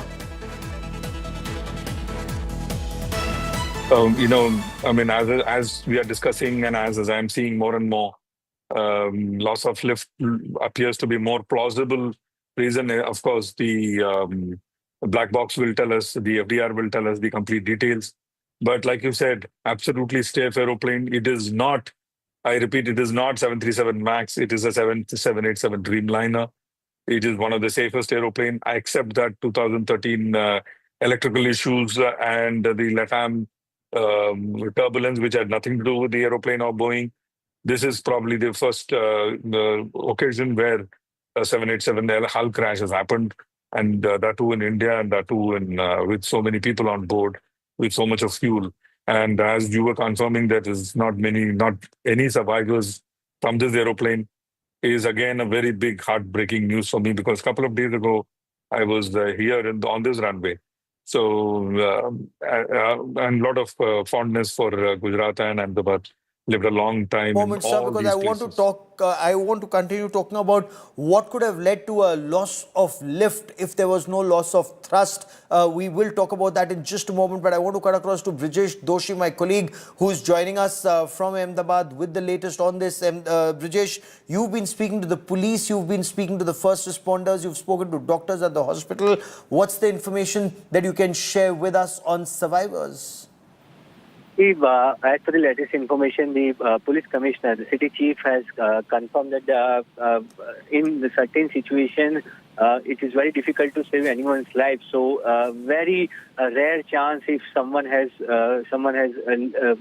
survived from this incident. So, this is the confirmation from the city police. This is the first confirmation from the officials that though he hasn't given the exact numbers, but he has said that it is very much difficult to survive in this accident. So we can say that almost all the people who have boarded on the flight were dead in this incident. But the figures will come later on. The officials will announce the figures later on. But Ahmedabad Police Commissioner has confirmed that it is difficult to save anyone in such kind of incident. Stay with me, Brijesh. We're also getting a reaction from Boeing, and I want to show our viewers the first images of Union Home Minister Amit Shah. He's currently en route Ahmedabad. He's just boarded that Embraer jet of the Border Security Force for a quick flight. We are told that the Civil Aviation Minister, members of the DGCA, Director General of Civil Aviation, Flight Safety and Inspection, they're also on board. So that's a special BSF flight that's flying the Union Home Minister Amit Shah to Ahmedabad. This is truly tragic, truly heartbreaking. As we look at these images, we'll also cut across to Jonathan Gilbert, who's standing by at the Gatwick Airport for more information on this, because Jonathan, hoping against hope, people were next of kin, relatives, others were hoping that there would be survivors, but now the police commissioner in Ahmedabad saying those who are in hospital are also extremely critical. Jonathan. Yes, this is an unfolding tragedy, is it not? They will have been receiving that information more or less drip fed to them at the same time as we receive it. And you have to put yourself in the shoes of those potentially bereaved families. They are getting their information essentially in real time. They may not yet know if their loved ones are injured or deceased or have indeed survived. So I'm standing here at Gatwick Airport. You may be able to see beside me now, there's a huge throng of press that is now assembled here, all of whom are essentially performing the same job as myself, which is reporting the news as it arrives, piecemeal, if you like. A moment ago, I was in the South Terminal, which is where one would have expected the families of the arriving passengers to have been there to welcome them. There wasn't a soul that I could see that showed any signs of awaiting that flight. So one has to assume that they have already received the terrible news and are probably now sitting by the phone or possibly heading in to somewhere more appropriate than the airport itself, because there's nothing for them to find here. And obviously that plane is no longer scheduled to arrive. Sad, which is very unfortunate. Loss of thrust, loss of lift, the reason for the crash. We're also now told that the Indian Army has deputed a number of military personnel in aid of civil authority for disaster relief at the hospital. Brijesh, if you're still with me, there are reports of casualties on ground too. Okay, give me a moment as we re-establish that link with Brijesh in a moment. Apparently, there have been casualties on ground. There were students in the dining hall, medical students in the dining hall when that plane crashed and debris fell on the dining hall. That building caught fire, as you can see in those images. A residential hall caught fire. There were some students apparently even there. We are waiting for an official confirmation. What is it that we've been able to piece together so far, talking to authorities and officials on ground and statements that have been made? Air India flight 171 crashed outside the Ahmedabad airport this afternoon, Sardar Vallabhbhai Patel International Airport, moments after it took off. This was a long duration flight, a long endurance flight from Gujarat, from Ahmedabad in Gujarat to Gatwick in the United Kingdom. A 9-hour long flight, a Boeing 787-8 Dreamliner had 242 passengers on board, an air crew and 2 pilots, 230 passengers, 10 air crew, 2 pilots. The passengers included former Gujarat Chief Minister Vijay Rupani. The DGCA has said that the Boeing 787-8 Dreamliner aircraft was to fly to London Gatwick. It took off exactly at 13:38 hours, 1:38 in the afternoon, and crashed in under 5 minutes after takeoff at a residential area, Menghani Nagar, outside the periphery of the Sardar Vallabhbhai Patel International Airport. The DGCA also gave details. The pilot, soon after takeoff, gave a mayday call. That's an SOS mayday. The moment you give out this mayday call, as Group Captain Vinod will also tell us better, it means all airport authorities, every authority concentrates on that aircraft, puts everything else on standby to assist this aircraft when it gave a mayday call. But unfortunately, the flight was barely 625 feet higher than ground. There was very little reaction time. The images that you saw, Union Home Minister Amit Shah en route Gujarat, he's spoken to Home Minister of the state, he's spoken to the Chief Minister of the state. We are getting a reaction from the Minister of State for Civil Aviation, who too is on his way, we are told, to Ahmedabad. Listen in. Air India का AI 171 जो अहमदाबाद से London जाने वाला जो flight था वो crash हो गया है। उसमें कुल 242 लोग थे, 230 पैसेंजर थे और 12 क्रू मेंबर्स थे। जांच तो शुरू है, वरिष्ठ लेवल पे हमारी मीटिंग भी अभी यहाँ पे हुई है, उसमें हमारे सेक्रेटरी थे, DGCA थे। तो एक्चुअली उसमें रीजन क्या है, कितनी कैजुअलिटीज है, और वहाँ पे अभी इमरजेंसी में जो बचाव राहत का कार्य चल रहा है उस पर चर्चा हुई है। अभी किसी बात पर बोलना, यानी कि कितनी कैजुअलिटी हुई, क्या हुआ है, तो उस पर थोड़ा टाइम लगेगा। पहला मुझे लगता है कि प्रायोरिटी हमारी यही है कि जो वहाँ पे लोग फंसे हैं, जो लोग अभी वहाँ पे इंजर्ड है, उनको बाहर निकालना है, उनको इमरजेंसी में मदद करना है। तो इसीलिए हमारी टीम अभी जुड़ी है, हम वहाँ पे पहुँच रहे हैं। So the information is that Captain Sumit Sabrawal and the first officer, Captain Clive Kundar, were piloting this aircraft. Captain Sabrawal has 8,200 hours of flying experience. A very experienced Boeing pilot, Air India pilot. Atul, my colleague, has just sent us this latest report from Ground Zero. पीछे का हिस्सा है वो जाके टकराया और इसी की छत से घसीटते हुए जो प्लेन है वो आगे की तरफ बढ़ता है। आप तस्वीरों में भी देख पा रहे हैं, जो छत का ऊपर का हिस्सा है जो कि दीवार टूटी हुई दिखाई भी दे रही है आपको, और यहीं से जो प्लेन है वो आगे की तरफ घसीटते हुए आगे की तरफ गया। जो पेड़ इस मैदान में फिलहाल दिखाई भी पड़ रहे हैं, प्लेन का जो प्लेन है वो इसी जो पेड़ है उसी से जाके टकराते हैं और आगे की तरफ प्लेन घसीटते हुए आगे की तरफ बढ़ता है। और ये जो इमारत आप 5 मंजिला इमारत आप देख रहे हैं, उसमें बताया जा रहा है कि मेडिकल स्टूडेंट इसमें रहा करते थे, और जिस प्रकार से बिल्डिंग की 4थी मंजिल और उसमें जिस प्रकार से नुकसानी फिलहाल दिखाई दे रही है, हम इसका अंदाज़ा लगा सकते हैं कि किस प्रकार से प्लेन का जो अलग अलग हिस्सा है वो इसमें जाके टकराया। और फिलहाल वहाँ नीचे की तरफ एक हिस्से में भी आप देख पा रहे हैं कि जो राहत और बचाव कामकाज है वो तेजी से आगे की तरफ बढ़ाया जरूर से जा रहा है। खास करके BSF और भारतीय सेना की भी इस पूरे रेस्क्यू ऑपरेशन में मदद भी ली गई है।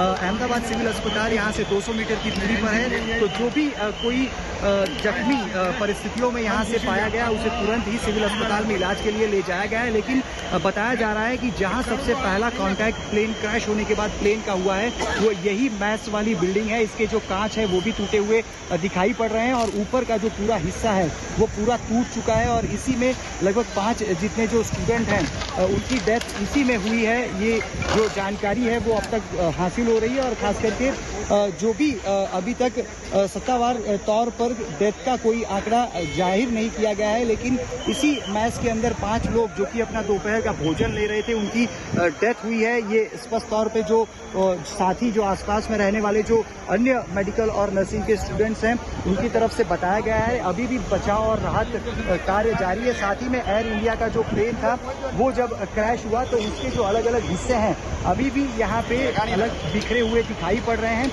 रेस्क्यू ऑपरेशन के अंदर बीएसएफ और भारतीय सेना समेत जो फायर ब्रिगेड की टुकड़ियां हैं, सीआईएसएफ के जो जवान हैं, उनकी मौजूदगी यहाँ पे लगातार देखी जा रही है।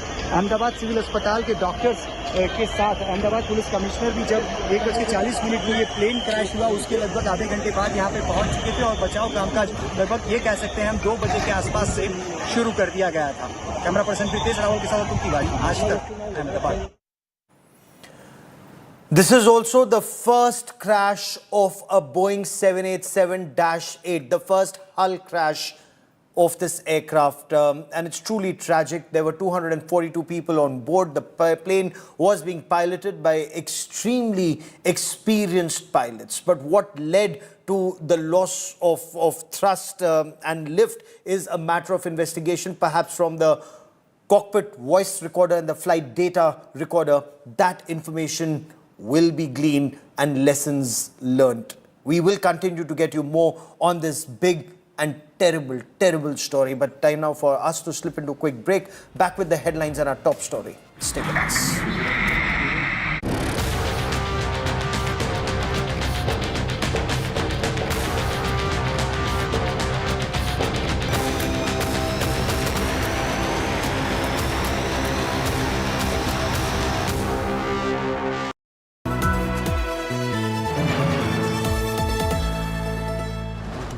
Edge 60 Pro, the edge of excellence.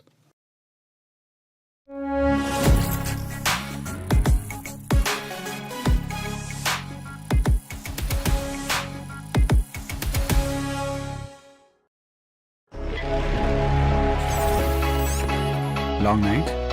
You have no idea. I got you.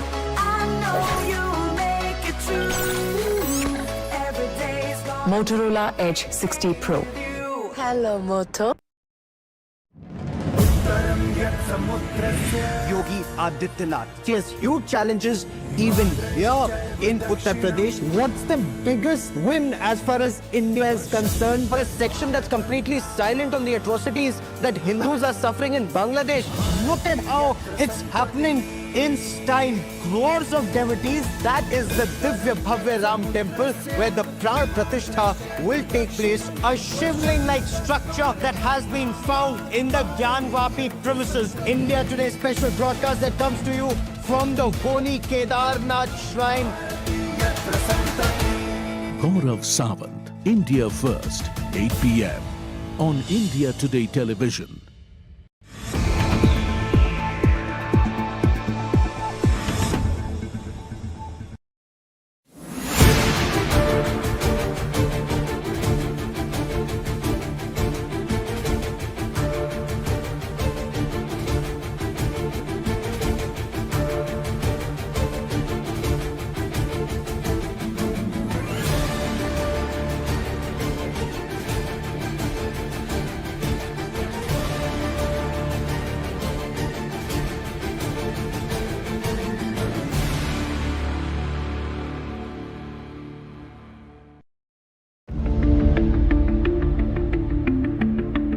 The series of high-level delegations that were dispatched to key global capitals to project India's diplomatic muscle post the daring Operation Sindoor are back. Top Indian lawmakers, including from the opposition and diplomats, fanned out across the world with one message: India has the right, the resolve, and the reason. The global outreach campaign was to demonstrate India's strong resolve to combat terrorism emanating from Pakistan. But at home, not everyone is impressed. The Congress alleges that the Modi government used the delegations to whitewash uncomfortable questions, both abroad and at home. The party is also demanding a special parliament session on Operation Sindoor. As India pushes its narrative on global stage, the domestic battlefield of politics is no less intense. Will the diplomacy win international trust or just political points back home? Bureau Report, India Today.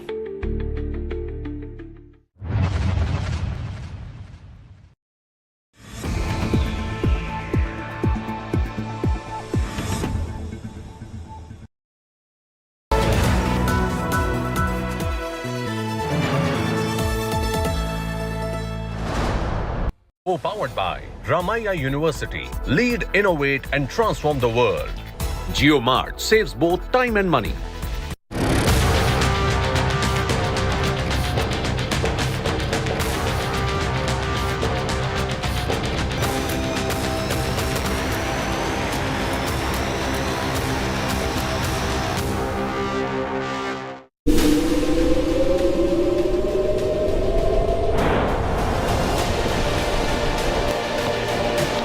Massive Ahmedabad aviation tragedy.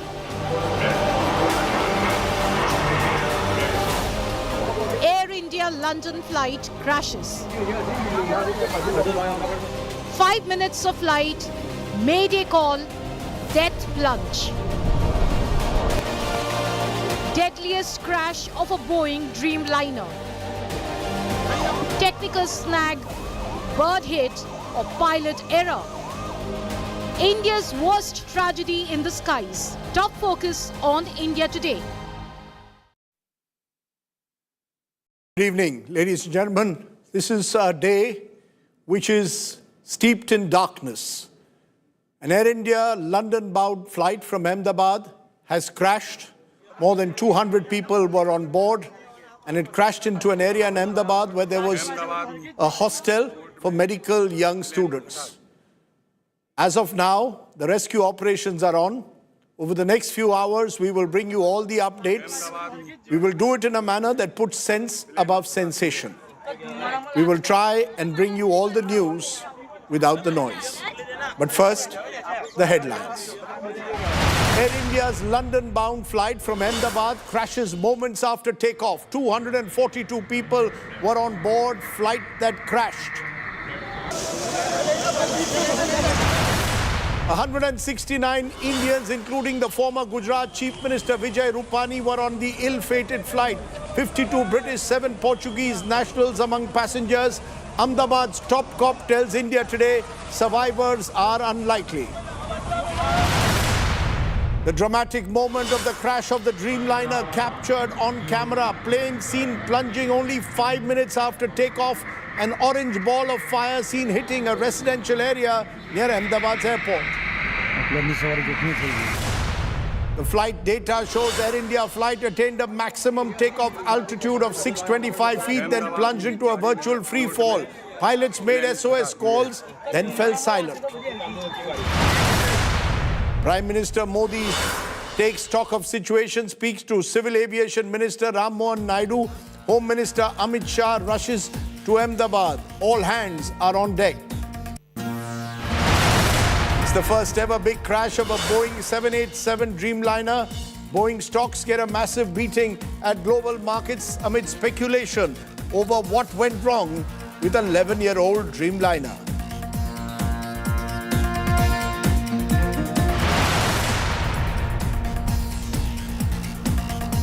That's right, viewers. The Air India plane crash that has sent shockwaves across the nation.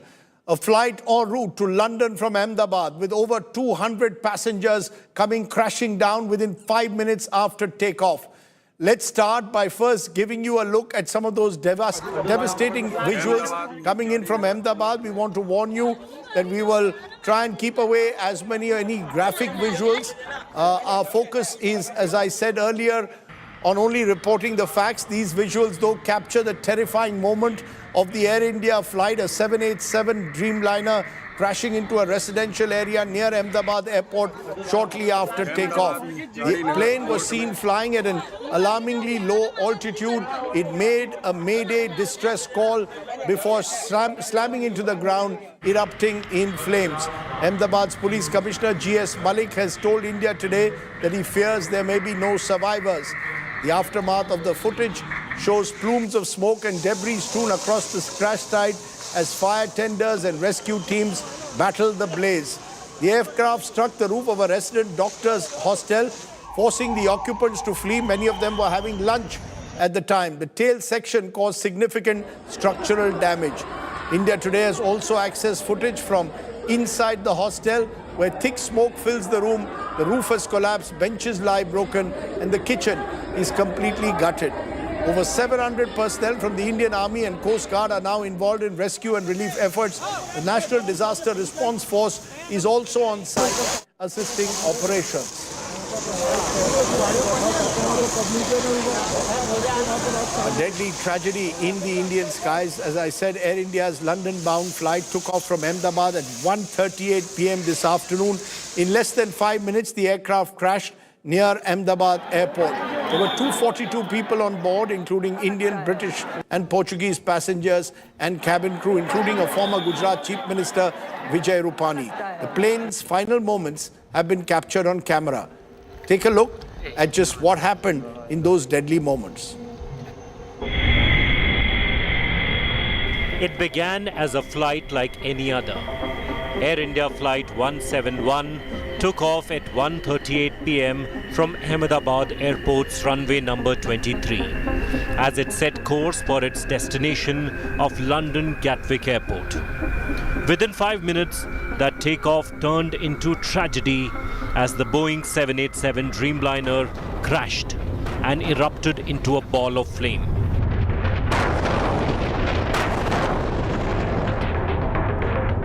The aircraft had ascended to a height of 625 feet before descending with a vertical speed of 475 feet per minute. DGCA confirmed that Flight Captain Sumit Sabharwal, a senior commander with over 8,000 flying hours, had issued a mayday call to air traffic control shortly after takeoff, but did not respond to the ATC after that. Within seconds, it was all over as the plane crashed into a building in Ahmedabad's densely populated Meghani Nagar, just outside the perimeter of the airport. Ahmedabad में 1:40 को air India की flight जो है उसने 1:38 को उड़ान भरी थी, जो कि क्रैश हुई है। पीछे की तरफ की तस्वीरें आप देख पा रहे हैं। रेस्क्यू ऑपरेशन जो है वो तेज़ी से चलाया जा रहा है। जेसीबी मशीन के माध्यम से जो भी दीवार यहाँ पे तोड़ने की ज़रूरत पड़ रही है उसे तोड़ा जा रहा है, क्योंकि सबसे पहली प्राथमिकता यही है कि प्लेन में जो 242 लोग सवार थे, अगर उसमें से कोई भी जख्मी है तो उसे तुरंत ही निकाल कर उनका रेस्क्यू किया जाए। फिलहाल आप फायर ब्रिगेड की जो टुकड़ी है उसे भी देख पा रहे हैं। पानी छाँट कर जो भी आग लगी है उसे बुझाने की जो कोशिश है वो यहाँ पे की जा रही है। मेरे आसपास की तरफ की तस्वीरें आपको दिखाऊंगा। एयर इंडिया का ये प्लेन था और लंदन के लगभग 240 मुसाफिर इसमें शामिल थे और आप देख पा रहे हैं जो भी स्पेयर पार्ट्स हैं। प्लेन जब क्रैश हुआ तो प्लेन के जो भी अलग अलग हिस्से हैं वो यहाँ पर टूट के गिरे हुए हैं। हमारी प्लेन जा रही थी 1 बजे जा रही थी, 1:10 की फ्लाइट थी और जा रही थी लंदन। लंदन जाने से पहले ही क्रैश हो गया प्लेन। मेरा लड़का है ना, वो ब्रेक पड़ा था खाने का, तो हॉस्टल में खाने गया था ही हॉस्टल में ही प्लेन क्रैश हुआ, पर मेरे लड़का को कुछ हुआ नहीं। बात हुई मेरी, और इसके भाईबंद है ज़्यादा हुए तो लोग मर गए। फिर मेरा लड़का को देखने जाना है अंदर। अभी क्या लड़के को क्या सिचुएशन है? लड़का बोला है कि मैं अच्छा दूसरे मार से कूदा था ना तो थोड़ा खाली लगा है, ऐसा बोला है मेरे को। और मैं जाऊँ अंदर तो मालूम पड़े ना। हाँ, मेरी शादी था, वो कंप्यूटर थी, लंदन जा रही थी। हाँ, फिर 1 घंटे में समझ रहा है प्लेन क्रैश हो गया है, इसलिए मैं वापस अहमदाबाद के बाहर निकल गया था, फिर वापस सील में आ गया। जिस तरह के यहाँ के हालात है इस हिसाब से यहाँ पर सभी जगह से एम्बुलेंस भी जो है मंगवाई गई है और यहाँ पर लोगों का जो आना जाना ही शुरू हो गया है। जो परिजन है वो भी यहाँ पर आ रहे हैं, क्योंकि ये यहाँ पर ही सभी को लाया गया है। सभी जो पैसेंजर जो उसमें घायल हुए उन लोगों को यहाँ पर लाया गया है। यहाँ के हालात आप देख सकते हैं कि किस तरह से परिजन जो है वो यहाँ पर पहुँचे हैं और अपने जो परिजन है वो कहाँ कैसी हालत में है, कहाँ है, उसकी जो पूछताछ है वो कर रहे हैं। On board were 242 souls, 2 pilots, 10 cabin crew, and 230 passengers, including 169 Indian nationals and 61 foreigners. Among the Indians on board was former Gujarat CM Vijay Rupani. As condolences poured in from the Prime Minister to the chairman of Tata Sons, the Civil Aviation Ministry rushed to take stock of the situation. Gujarat सरकार से हमारी ministry के सभी लोग वहाँ पे संपर्क बनाए हुए हैं। वहाँ पे अभी जो राहत का कार्य है उस पे पहले काम उस पे चल रहा है। हमारी पूरी टीम वहाँ पे पहुँच रही। मैं मेरे साथ अभी हमारे सेक्रेटरी डीजीसी है, माननीय गृह मंत्री माननीय नायडू जी वहाँ पहुँच रहे हैं। तो अभी वहाँ जाएंगे, वहाँ भी देखते हैं। हताहत को लेके कोई कॉन्फर्मेशन इस वक्त से नहीं, अभी तक कोई ऑफिशियली डिक्लेरेशन नहीं हुआ। वहाँ पे जाएंगे। पहले तो मुझे लगता है कि प्रायोरिटी यही है कि जो वहाँ पे हुआ है पहले राहत का कार्य पहले करे, उन लोगों को पहले मदद करे। AI-171 is feared to be India's worst aviation disaster, at least in the last couple of decades. The nation's prayers are with the families of those on board the flight, as we all hope for a miracle. Bureau Report, India Today. I want to go across to Brajesh Doshi, our correspondent in Ahmedabad. He's live at the crash site. Brajesh, first give us the latest updates. We are told the police commissioner has told reporters that he fears there may be no survivors. Can you give us more updates, particularly also of the people on the ground in that hostel, that medical hostel where the plane crashed or parts of the plane crashed into? As of now, there has been no official words on the deaths of the plane crash. But right now, we are at the spot where the plane was crashed. This is the college where the plane was crashed at around 1:40 p.m. So this is the site where plane was crashed. This is we have shown the pictures of this medical hostel, BJ Medical Hostel, where the Indian doctors were taking lunch at that time, and more than 30 doctors were injured during the plane crash moment. This is the site where plane was crashed after took off from the Ahmedabad airport. Brajesh, you're saying Brajesh 30 doctors were on the ground when the plane crashed into their hostel. Do we know the condition of those doctors? Do we have any idea where those doctors have been taken to which hospital? Yes, Radip, this is the medical hostel of the BJ Medical Hostel, where 30 Indian doctors were taking, more than 30, were taking lunch at that time because it was a noon time, 1:40 p.m. Was the time, and the Indian doctors were taking lunch at that time, and at that time the crash was happened. These doctors who were injured were taken to these civil hospital at that time, and then as per the sources, though there is no confirmation of the deaths or the no number has been announced yet officially, but as per the sources, most of the doctors were badly injured. They were severe and very difficult to save them as the flight was landed on this building only, crashed on this building. So that's why it was very difficult for all the doctors or all the passengers who were boarded the plane. So these were the official words from the Ahmedabad Police Commissioner as well. So we have to...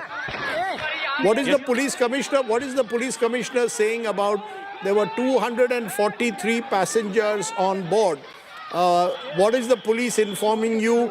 Are there any survivors? Have there been any survivor been taken to the hospital, or do they fear that there are no survivors, Brajesh?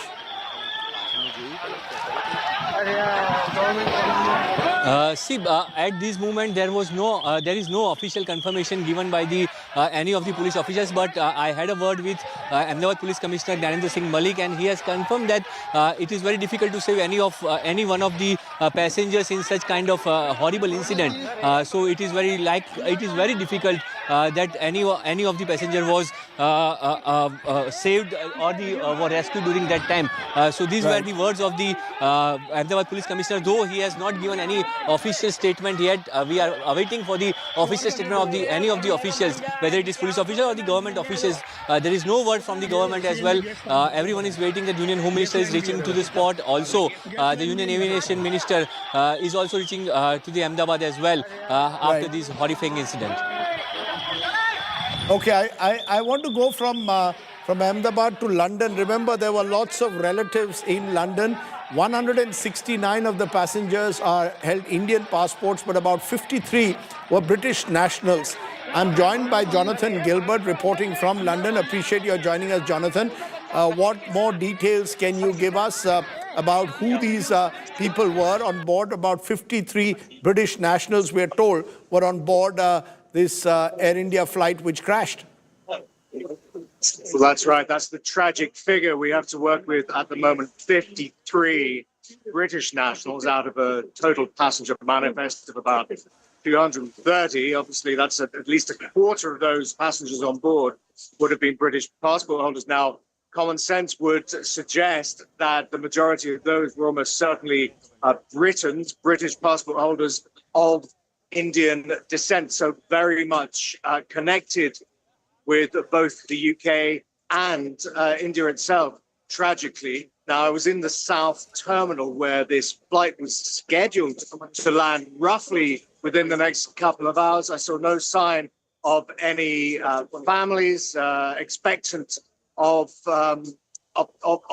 their relatives and loved ones, would seem to suggest, tragically, if practically, that the message has probably got through that this plane, sadly, is not scheduled to arrive. It won't be arriving here, and therefore there's very little sign at the moment of families or the potential bereaved. Now, the British system is very well versed in how to deal with these unexpected tragedies. They will almost certainly have set up some sort of reception area somewhere here within Gatwick Airport for anyone who is confused and in need of information. There are already telephone hotlines in place, but one suspects that many of the relatives of those terrible, tragic passengers are probably, in all likelihood, watching the news, much like the rest of us, waiting for information to filter through.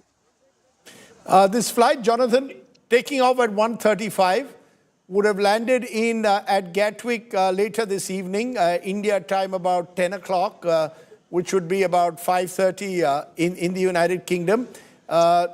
Do we have any more details about from the passenger manifest about the kind of British nationals, mainly of Indian origin, you say? I saw a few of them, Indian origin, surname Patel, who were British nationals. Are they basically Indians who were traveling, holding British passports? Is that the general sense that you're picking up? As I say, common sense would seem to suggest that that would be the case. Yeah, there's a massive Indian diaspora, obviously, within the UK. Many millions now, Indian, British passport holders of Indian origin, either dual passport holders or indeed the offspring of those who emigrated here many years ago would nonetheless have deep ties with India. Of course, historically, the vast majority of Indian British immigrants are from Western India, from the Gujarat region. So one would expect, indeed, that a significant proportion of those British passport holders would indeed be of Indian origin. Without further clear information, it's hard to speculate further. But as you say, the passenger manifest does appear to contain a fairly high proportion of Indian surnames. So yes, one would expect that. Just a final question. You said that there is a drill that is in place. So presumably as the evening comes in England, as the details are slowly pouring in and the real possibility of no survivors, presumably many of the airline authorities, Air India authorities in London and at Gatwick will be slowly but surely informing relatives of the bad news.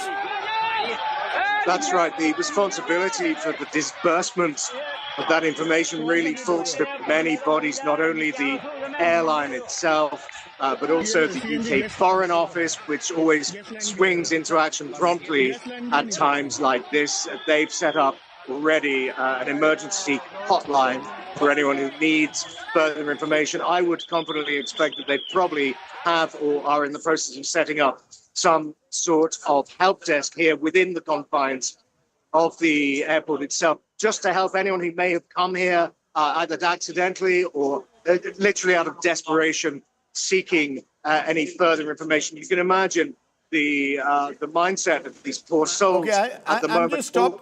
I'm stopping you, Jonathan, for a moment because the Ahmedabad Police Commissioner is speaking to us at the moment. Listen in. So there may be survivors. This has been wrongly quoted. जो कोई channel चला रहे हैं तो जी मलिक साहब, इसलिए हम आपकी वी स्टैंड करेक्टेड। आपने जो कहा है उसके मुताबिक 204 लोग मारे गए हैं। आप ये कह रहे हैं कि जो बच्चे उस हॉस्टल में थे उनमें से भी कुछ लोग ऐसे हो सकते हैं जिनकी मृत्यु हुई हो।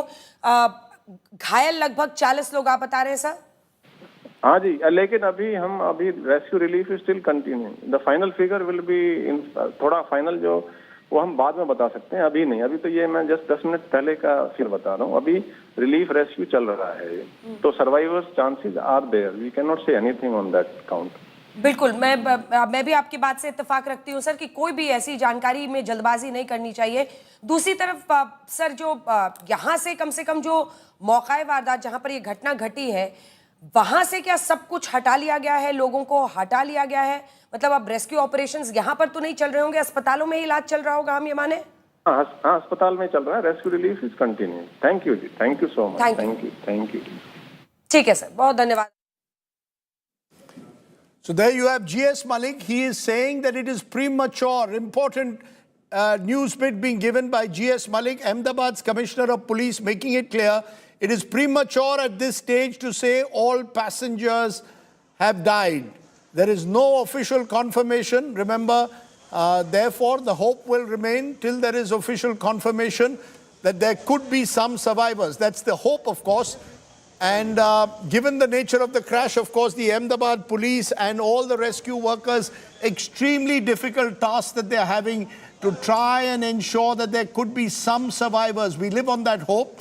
Remember also, as he said, the medical hostel, several people were there having lunch, young students, medical doctors, and we hope and pray again for their safety, but we know several of them, at least 20 of them, have been taken to a nearby hospital and they have suffered grievous injuries. So at the moment, just to clarify, there is no official confirmation about the total number of fatalities on that Air India flight 171 that crashed in Ahmedabad this afternoon. It crashed into the roof of BJ Medical College Civil Hospital, damaging the building. The explosion not only wrecked the facade of the building, but the aftermath visual showed that debris from the flight damaged the mess of the hostel. The crash led to the tail fin of the plane being lodged into the hostel roof, causing the wall to collapse. The landing gear became stuck in the debris. Pictures showing a part of the aircraft stuck, in fact, inside the students' hostel. No reports of injuries at the crash site, though, have been reported so far. But clearly the building has suffered fairly severe damage as rescue operations continue.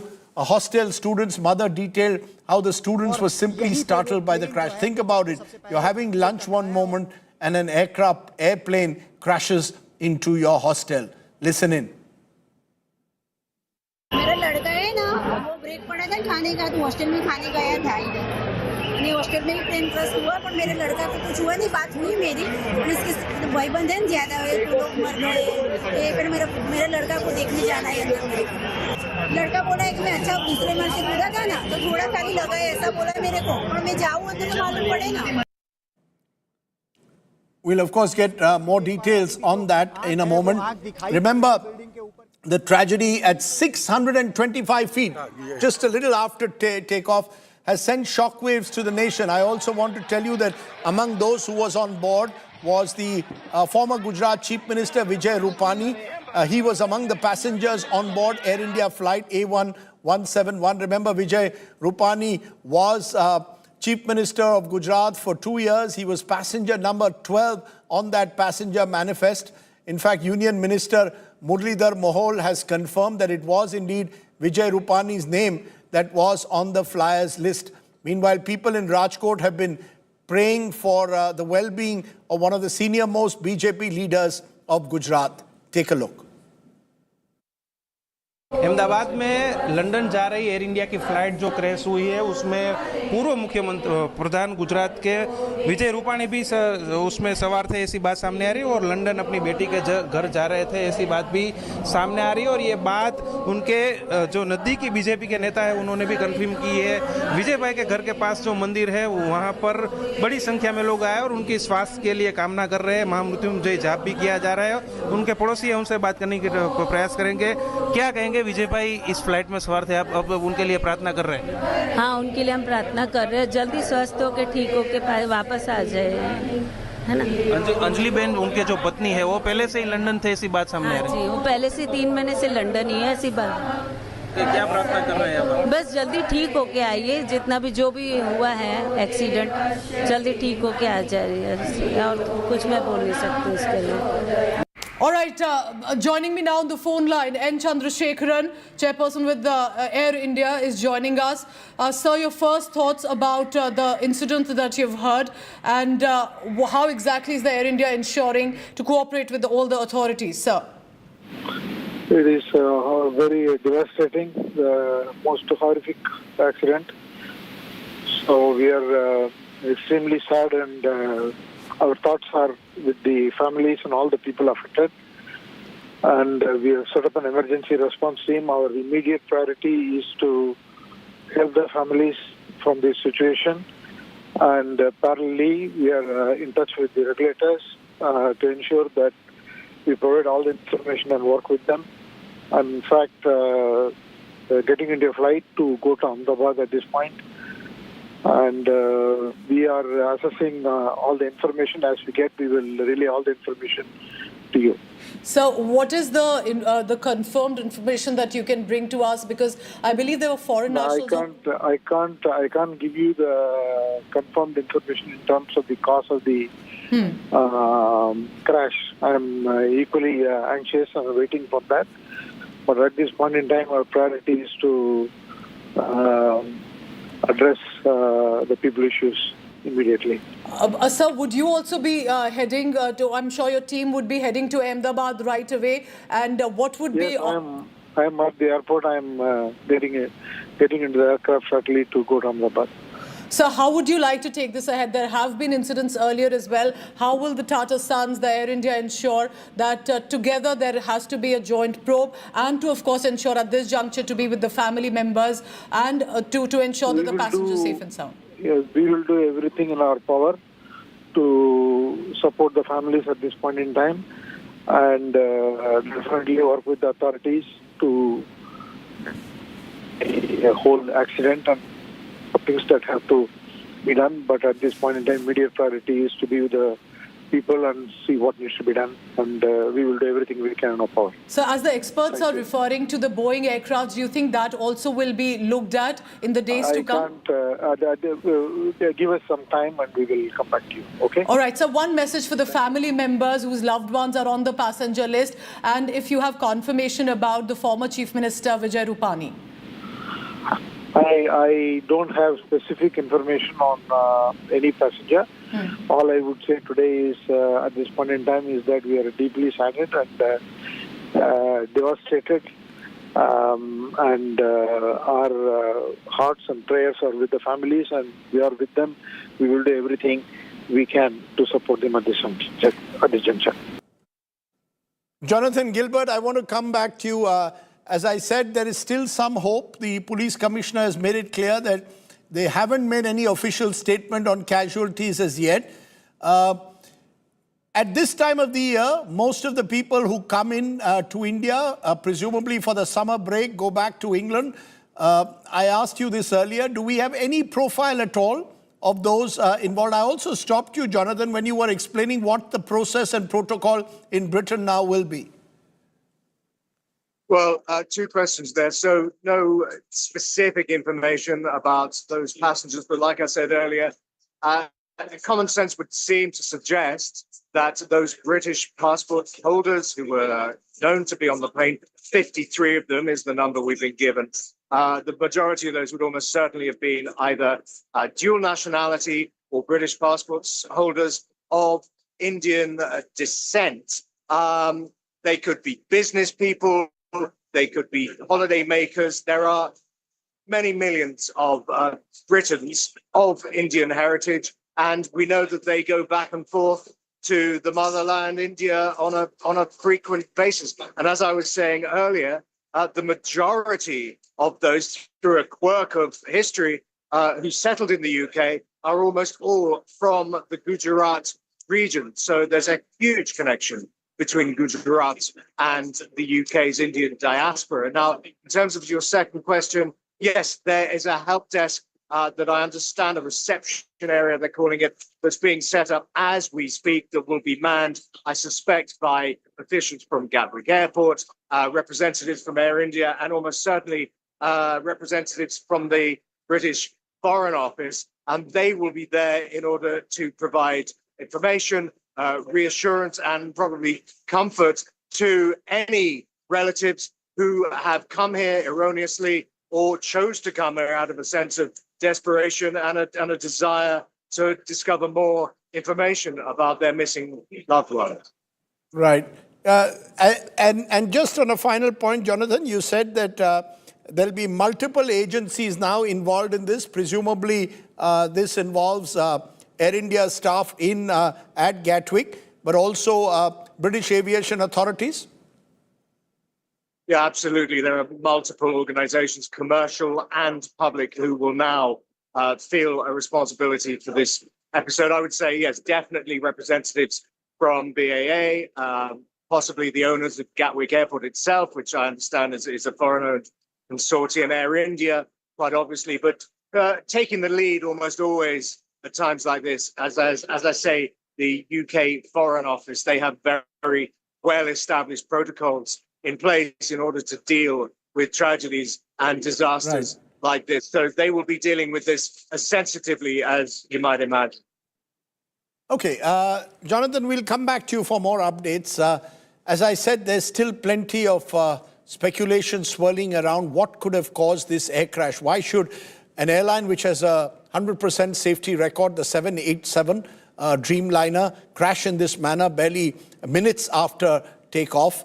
And lots of theories are doing the rounds to try and get a sense of exactly what happened in terms of minute to minute. My colleague Ankit Kumar is joining me. I'm also joined by KVJ Rao, former senior cabin crew member. But first, I want to come to you, Ankit. Just explain to our viewers exactly those terrifying minutes as we know. We don't want to speculate, but based on what we know so far, tell us what we know, Ankit. So Rajdeep, at the outset, let's disclose the source of this information. Automatic Dependent Surveillance Broadcast, ADSB. It's a publicly available data set which every passenger aircraft broadcasts to ATC, to other aircraft, so that everybody knows where the aircraft is at any given point of time. Based on publicly available ADSB data, we have created these visualizations to inform our viewers to understand what happened to the Ahmedabad-London aircraft flight. So at 1:30 p.m., the first ADSB broadcast from the runway is established. We can also confirm, using the same data set, is that the last broadcast of the signal from this Boeing 7378 Dreamliner was at 1:38 p.m. We know from satellite imagery that the entire length of the runway is 11,500 feet almost. So given the, if we merge the satellite data with ADSB, we can confirm that the aircraft utilized its entire length before it tried to take off. Now the next visualization, this is a broader visualization showing you exactly what may have happened. So at the height of 425 feet, the aircraft lost its power. After that, the vertical descent started. The vertical speed of descent was roughly 475 feet per minute, which should give you an idea that the pilots virtually had no time to react. This is again based on ADSB data. The aircraft was last recorded at 425 feet above the ground level. If you measure sea level as the reference, that becomes 625 feet. But because the Ahmedabad airport itself is roughly about 200 feet above the sea level, so the height, the altitude of the aircraft from the runway should be roughly around 425 feet at the time it lost control. We have another visualization. So this is the broader picture based on preliminary information, open source ADSB information. This is what may have happened. At the height of 425 feet, the aircraft lost complete control. It started vertical descent. The speed calculated again through ADSB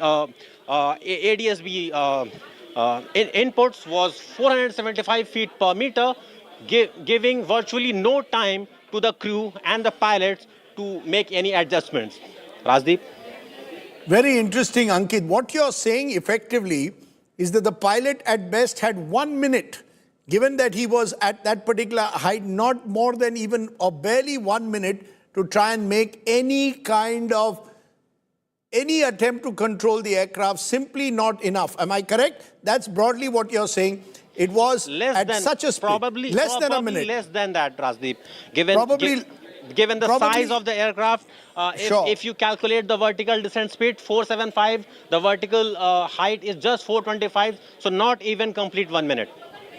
Right. Ankit, very useful information there. Ankit Kumar explaining to us very clearly as to why it became so difficult at that height to even manage the aircraft, and eventually it's crashed into that hostel building, medical hostel in Ahmedabad. KVJ Rao, former senior cabin crew member, this is the ultimate nightmare scenario for anyone associated with aviation. Thoughts with Air India, with all the crew, and of course all the passengers. Your first thoughts, sir?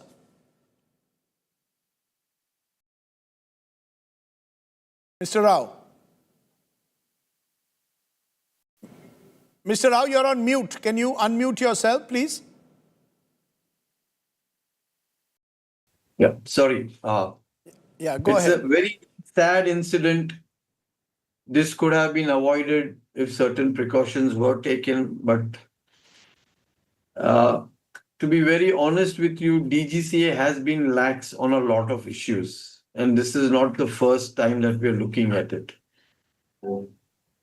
Is it fair when you, I want to be very cautious before pinning blame on anyone at this stage. When you say that DGCA has been lax, can you be more specific before we make any kind of allegation at a time like this? Raj, every statement I make, I take responsibility.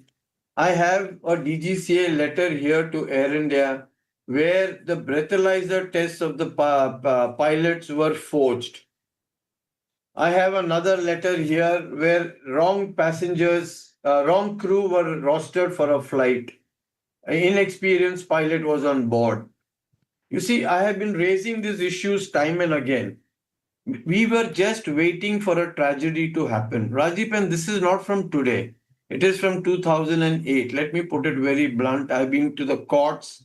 The courts are also lackadaisical, but I don't want to get into that. Yeah, but Mr. Rao, the only reason I'm slightly hesitant to allow this narrative to carry on is only because it is just hours after the crash. We have still no idea what caused it. Air India, DGCA, their role will surely be the subject of several, hopefully serious inquiries to ensure that what happened is never repeated. But you seem to be suggesting that this is a long festering problem when it comes to negligence. We don't know whether this was in any form caused by negligence or pilot error or bird hit, the various theories that are doing the rounds.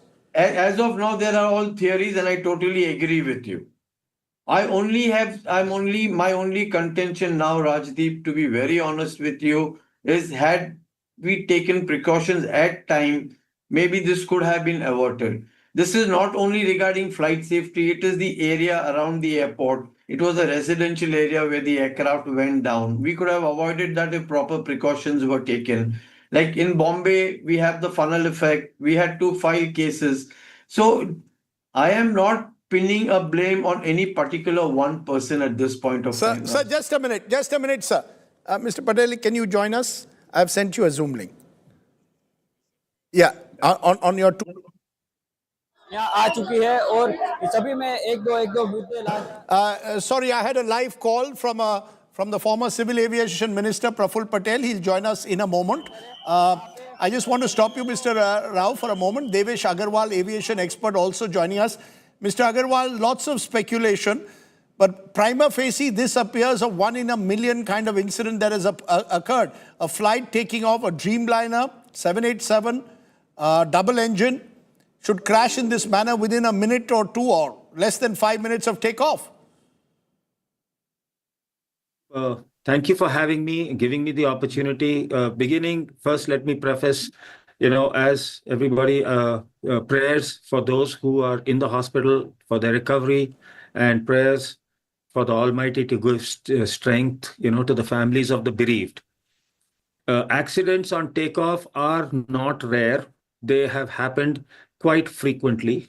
In the case of Air Florida flight, I think at I forget which airport, the aircraft stayed a little too long on the runway after getting de-iced, and ice built up on the wings, and it did not, provide adequate lift to the plane. I think a Scandinavian Airlines DC-9 has come and has also crashed on takeoff. So on takeoff, there have been quite a few sets of instances where planes have crashed on takeoff. There was a situation where I think, if I remember, I'm going to stop you, Devesh, for a moment. I'm again going to stop you for a moment because I'm joined by Praful Patel, former Civil Aviation Minister, someone who was in that position for a decade. Mr. Patel, your first thoughts and reactions to this terrible tragedy, sir? Well, it's a very tragic incident, and my condolences. And actually, I'm very sad and distressed because India's aviation sector, by and large, has a very good track record. In India, we follow very good safety protocols. Let me be honest, nobody should doubt India's aviation safety or ability. And this aircraft, a 787, is one of the most technologically advanced aircraft, a robust aircraft used by most airlines of the world, major airlines. Thousands of them are flying every day. And to have the first crash of a 787 in India is something very disturbing. It is tragic. It is disturbing. You say that India has a very good track record. So does the 787, not so much the 737, but the 787 has a very good safety record so far. There have been questions, though, Mr. Patel, over Boeing in the past. Do you believe there's all kind of speculation? How would you approach now the inquiry? In the past, there's a sense that some of these inquiries have not yet given us clarity that is desperately needed by the civil aviation sector. Well, let me be honest that an inquiry can reveal quite a lot. It's not that it can't reveal. And in India, we now have the Accident Investigation Bureau, which is independent of the DGCA or of the ministry. And it's a completely separate institution. And that gives you a very fair assessment of what could have gone wrong and the reasons of the crash. But for that, we'll have to wait for the black box and other equipment which is on board. Coming to the point of safety. Coming to the point of safety, the 787 has been in service for almost 15, 16 years now. And it is flying in the thousands all across the world by many major airlines. So there is no real reason to think that the 787 as an aircraft is, has any real issue, because this aircraft, particularly the one it crashed, has also been flying for 11 years. It flew this morning from Delhi to Ahmedabad and was flying to London under the command of a very experienced 8,500-hour pilot in command. And my sources in Air India tell me also that the fact is that even though it's an 11-year-old flight aircraft, that should be no reason to believe that the aircraft could develop a snag. 11-year-old aircraft is nothing. It is a very normal age of an aircraft. There is nothing to be alarmed because of 11 years. In fact, aircraft can fly safely even if they are 30 or 40 or 50-year-old. It's as good as you maintain them. So there's no real issue on the aircraft per se. Besides, this aircraft flew in this morning from Delhi to Ahmedabad. If there was any snag on the aircraft, obviously it wouldn't have been cleared to fly on the next leg from Ahmedabad to London. And also, remember, Rajdeep, you and me fly every day. We also know that the pilots and the second in command always do pre-flight checks. There's a big manual which is given. The pilots, however experienced they may be, they take that list and they do every check, and they convince each other that yes, everything is okay, all the boxes are ticked. Then only the plane actually pushes back, and after pushback also there are another set of checklists. After that only will the plane actually roll on the runway for takeoff. So are you saying as someone who initiated or was one of the key initiators of open skies, our skies are very safe? Because remember, Mr. Patel, just a couple of weeks ago, an Indigo flight on its way from Delhi to Srinagar, the nose blew off. Now, there were question marks over there. There have been always stories every now and then of near misses. There's even talk in this instance, complete unproven, of a bird hit. But you're saying broadly, you believe, even by global standards, Indian skies are very safe. What has happened is completely mysterious, therefore, and unexplained for now. Two things I'll just highlight. First, the Indian skies are safe as anywhere else in the world. Number one. Number two, our DGCA and our SOPs for safety are as robust and as good as also the most advanced countries in the world. So on both counts, and third, even the airlines, and an airline like Air India or Indigo, or for any matter of that matter, any other airline, has its own safety manuals, flight trainings for captains, for the maintenance standards, for all other flying protocols. So there is no reason to get upset or worried whether India's flying is safe or not. I would say anybody who has to take a flight today should not even hesitate 1 second about the safety standards of India or India's airlines. The worry, of course, the worry, yes, go ahead, please. Go ahead. The second thing is what happened here. Now, there could be various things which people can attribute. I mean, some people are obviously more knowledgeable technically than me, who are pilots themselves, who will be able to speak much more authoritatively. But at this moment, even for them to hazard a guess would be unfair, for the simple reason that obviously the pilot was convinced and therefore he took off. He was on a takeoff roll. And if he had any problem, he could have aborted takeoff. There is always a band of safety. Obviously, between that band of safety and his takeoff, something went wrong, or immediately after takeoff, something went wrong, because he immediately issued a mayday call. A mayday is the ultimate call that I'm in trouble. I have nothing else. I don't know what to do. So the point here is about safety. At this moment, we are prejudging a lot of things. You just mentioned about an Indigo flight a few days ago going to Srinagar. That ran into rough weather. Now, that turbulence can occur on any flight. Turbulence can occur on any flight. And unfortunately, that aircraft would have had no problem had it been allowed to divert into Pakistani airspace. But given the incidents of the last few weeks, months, it has been unfortunate that Pakistan did not allow its airspace to be used. This particular, you see, that's, Mr. Patel, as you said, that was into hostile weather or rough weather. Here it was a clear day, it was afternoon time, and therefore, obviously there is concern over what could have gone wrong. You're absolutely right. Only the black box will reveal what could have happened and a full inquiry. But you're giving a reassurance and you're sending out that firm message today. Indian skies are safe. Do not panic. Absolutely, absolutely. And I can assure you, anybody should not even hesitate for a second as far as his next flight is concerned. Please take the flights. Please do not worry about your safety. Of course, now and you're saying that you're saying DGCA is fully in control. I think DGCA does not compromise. DGCA does not compromise on safety standards. I don't think that we have to worry about DGCA safety standards. In fact, to be honest, a lot of airlines and pilots complain that our DGCA is very strict. Right. And I think it's good, and there's nothing we should be, really, getting alarmed about the safety standard. Okay. Now you see, I'm going an to leave it. accident, why it's happened, what has happened. Now to hazard guesses at this moment would be absolutely unfair, and unfair even to the captain who was commanding this aircraft, because his experience, his knowledge, or his own life was at stake.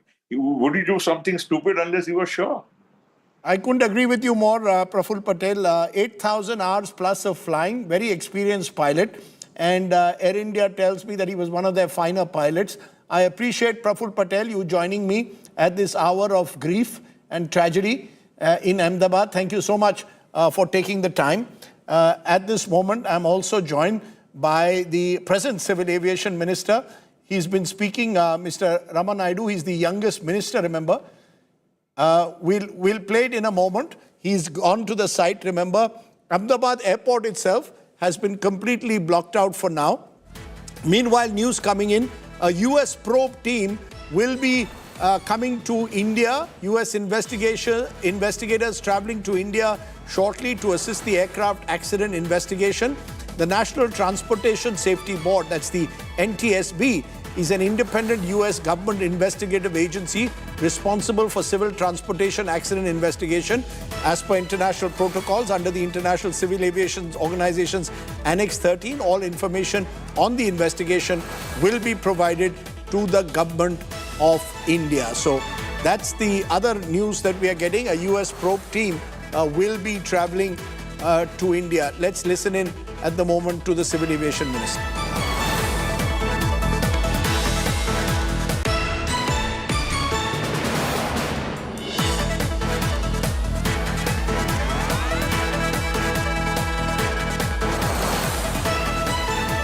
We're also getting news in that at least 40 doctors have been injured in this. Remember, these were the doctors on the ground. As the US team comes to investigate the plane crash, 40 doctors are on the ground who are in their hostel, some of them having lunch, were injured. And we fear that at least 5 of them, 3 MBBS students are dead, 45 injured after the plane crash. So our thoughts not just with those families who've lost their near and dear ones in the air crash, but those on the ground too, tragically killed in this air crash, and our thoughts clearly with them. There you can see the Union Civil Aviation Minister, the youngest minister in the Narendra Modi government. Mr. Raman Naidu is there at the moment, and he has been speaking to people on the ground to get a ground view of all that has happened. The Civil Aviation Minister has reached the crash site, and we will be listening to what he has to say. I had spoken to him earlier this evening. He said that I will give you all the details after I've done an on-the-spot inspection of what has happened there. Remember, Sardar Vallabhbhai Patel Airport has been closed to air traffic for now. That's the Ahmedabad airport where this crash took place, just near the airport. The flight taking off at about 1:35, crashing 5 minutes later. You can also see the Air India flight helpline number on your screen, 1-800-5691. 1444 is one of the numbers. There's also separate numbers for assistance for British nationals, as well as Air India's dedicated helpline number is flashing on your screen at the moment. I'll ask my producer to hold on to those numbers for a while. Hotline number for foreigners, hotline number for British nationals. Air India ensuring that as much of information can be provided at this moment. That's Mr. Raman Naidu, who's the Telugu Desam MP. His father, Yaran Naidu, was also a TDP MP. And okay, I'm going now to Brajesh Doshi, our correspondent on the ground. Brajesh, we were just flashing on air, 45 doctors injured, at least 3 dead. Can you give us more details about what you're picking up on the ground, particularly about now the casualty figures? 204 confirmed dead, but there were 243 on board. So are we saying that there are about 30 to 39 injured who've been taken to hospital? Rajesh? Brajesh, can you listen? Can you? Okay, we'll try and go back to Brajesh. Confirmed were 204 dead. We're told 3 doctors are confirmed dead on the ground. An NTSB team is coming to India to assist the aircraft accident investigation. Clearly, this has sent shockwaves not just in India, but across the world when a plane with a formidable track record of safety, the 787. Okay, let's listen in to what the minister said. 15 minute में मैं खुद आ गया था। पूरा पूरा वातावरण पूरा धुआं ही था। 15 मिनट में यहाँ पे चाय वाले या कोई है वो भी उसका बेटा उसकी बहू उसका हाथ जल गया और वो लड़का तो उसका डेथ हो गया तो वो उसका फैमिली वाला उसका 15 मिनट में हाथ में पड़े वो लोग थे जो वो बता रहे थे कि अचानक से हुआ कुछ समझ नहीं आया। दूसरे जो लोग थे उन्होंने देखा लेकिन वो काफ़ी देर तक यहाँ से नज़दीक नहीं जा पा रहे थे क्योंकि हीट इतना था तो हीट के कारण वो पहुँच नहीं पाए। आंखों में भी पूरा जलन पूरा पदार्थ पूरा आंखें पूरे जल रही थी। सर आप वहाँ चलेंगे ना तो आपको पूरा आइडिया देख के आएगा ऊपर चलें पीछे का जो भाग है वो की तरफ नहीं जा पाए। हाँ तो वो आई थिंक बिल्डिंग थोड़ा डिस्टर्ब हो गया है तो वो गिर भी सकते। और पेड़ों में जो अथड़ाया हुआ है उसमें पूरा वो दिख रहा है। अजू की तरह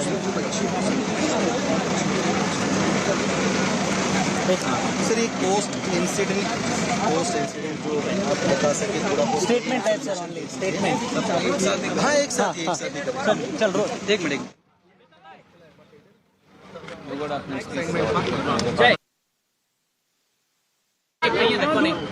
सर नहीं उसका नहीं बस सिर्फ यही है थोड़ा इंग्लिश में बोल देता हूँ हिंदी में उतना इंग्लिश में थोड़ा हिंदी थोड़ा हिंदी वो शब्दों का वो ध्यान रखना पड़ेगा इसलिए मैं कुछ अलग नहीं कर यार ये नहीं माइक नीचे रख ओके सर ये माइक राहुल नीचे आएंगे। I am totally shaken by the incident that has happened today near Ahmedabad airport. Very tragic and very, very horrific. And even till now, I have to say I'm in a state of shock. When the event happened, I was in Vijayawada doing the review of that airport and attending one state program. But the moment I got to know this incident happened, I wanted to be here physically at the site, try to find out more about what happened and what needs to be done. And also Honorable PM has called me and also told me to be there at the site and also look into the operations which is going on right now.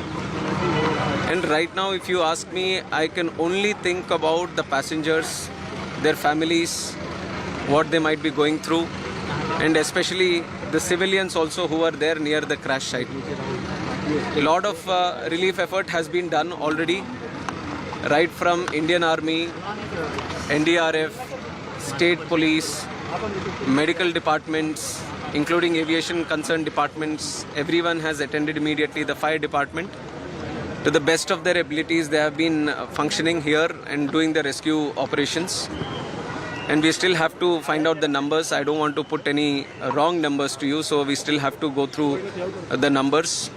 And my condolences, my prayers, my thoughts with the families of the bereaved. And we are trying to extend all the help that can be done. And even our Honorable Home Minister is also coming to inspect the site right now. He will be coming here. We'll go through another round of inspection. We'll talk to some of the people who are here and all the teams that are here. And then we are having one meeting at the Circuit House. Circuit House? Annex. So we will be discussing some more things there. Maybe once we go through all these discussions, I can give you some more information. But if you ask me, then I'm just thinking about the families and the passengers who are there. It's a great loss. Yes, yes, it is. It is very very sad to know that Vijay Rupani ji, Chief Minister, was also there, and like you're mentioning, other nationals were also there, children were also there. I would only say that each and every life is precious to us. Each and everyone is a very important person to us. So it's an incident which has shaken the nation also. Everyone has expressed their grief. Seriously इस घटना को लिया जा रहा है क्योंकि इतनी technology होने के बावजूद इस तरह की घटना होना तो वो एक अपने आप में बड़े सवाल खड़े हैं. Yes. I'll only give one line to what you have asked right now. We are going to do a fair and thorough investigation. We are not going to spare anyone. We are not going to leave any stone unturned. We'll do properly according to the protocol, and we are going to go to the depth of why this incident has happened. That much I can tell you now. बस अभी इतना का. Thank you. Okay, Rama Naidu, the Minister for Civil Aviation there, speaking after the incident, promising a full, fair, transparent investigation. The investigation will, of course, hold center stage a little later. For now, our thoughts are clearly with the victims above all else. Remember, more than 240 people, 243 were on board, including 12 crew members. And there are tragic reports of at least 3 MBBS doctors who've succumbed to their injuries on the ground. Questions will be raised over Boeing itself, over the safety of the Boeing plane. Devesh Agarwal, is this a completely safe plane? There have been questions over the Boeing 737. This was a 787 Dreamliner, totally safe.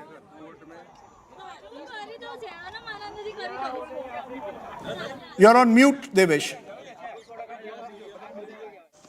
Very sorry about that. I'm saying the fact that this plane in less than 12 years has already sold 1,200 aircraft, when previously the 747, which was the famous jumbo jet, sold only 1,500, and 777, the next wide body from Boeing, sold about 1,600, 1,700, and I'm including cargo aircraft, and 787, there is no cargo version yet. It just goes to show how popular this plane is. It is incredibly safe. People were speculating about the engines. The GE Gen X engines are derived from the GE 90 engines, which power every 777 in the world. And these are the engines that essentially were proven to be so reliable that, if you recall, long back, about 30, 40 years ago, planes had to always be within 60 minutes of an airport so that they could divert. Today, that period has gone up to 6 hours. And that's what enables our Air India to do, trans-Siberian, trans-North Pole flights from San Francisco to Delhi and to Bangalore and all. It is because this engine is so reliable. So people are, we have clearly seen that there is a loss of lift, but a loss of lift is caused by more reasons than just an engine. And if you see, the engine is not emitting any smoke or anything. I am really a bit skeptical about the engine failing, but I would not like to speculate as to the reasons. And people also wonder if there have been aircraft crashes on takeoff. There have been quite a few. Okay. Devesh Agarwal, I think you're being very, very rational when you say don't speculate at this stage. Of course, questions will be raised depending on what the black box finds, but that's for the future. For now, our thoughts are, as I keep repeating, squarely with the victims, both in the air and on the ground. Let me bring you the headlines once again. Air India's London-bound flight from Ahmedabad has crashed moments after takeoff. 242 people were on board the flight that crashed. All passengers, at least 204, are confirmed dead. 169 Indians, including former Gujarat Chief Minister Vijay Rupani, were on the ill-fated flight. 52 British, 7 Portuguese nationals among the passengers. The dramatic moment of the crash captured on camera. Plane seen plunging 5 minutes after takeoff. An orange ball of fire seen hitting a residential area near Ahmedabad airport. Flight data shows Air India flight attained a max takeoff altitude of 625 feet, then plunged into a virtual free fall. Pilots made an SOS call, then just fell silent. Prime Minister Modi takes stock of the situation, speaks to Civil Aviation Minister Rama Mohan Naidu. Home Minister Shah rushes to Ahmedabad.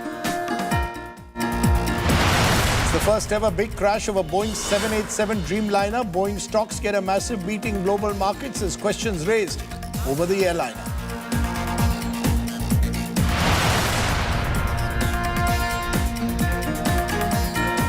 Co-powered by Acha Kiya, Insurance Liya. Co-powered by Windsor EV Pro, Business Class Goes Pro.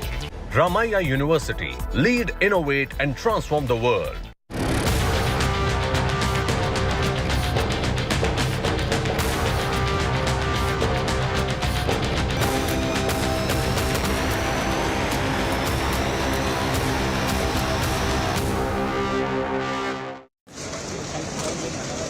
Just to take you through all that's happened, an Air India Boeing 787 Dreamliner has crashed near Ahmedabad just minutes after takeoff. It marks the first ever crash involving this particular aircraft model. Renowned for its advanced technology, robust safety systems, the Dreamliner's unexpected failure will raise urgent questions. Investigators now relying on data from the black box to uncover the cause of the tragedy. Take a look at the details in this report.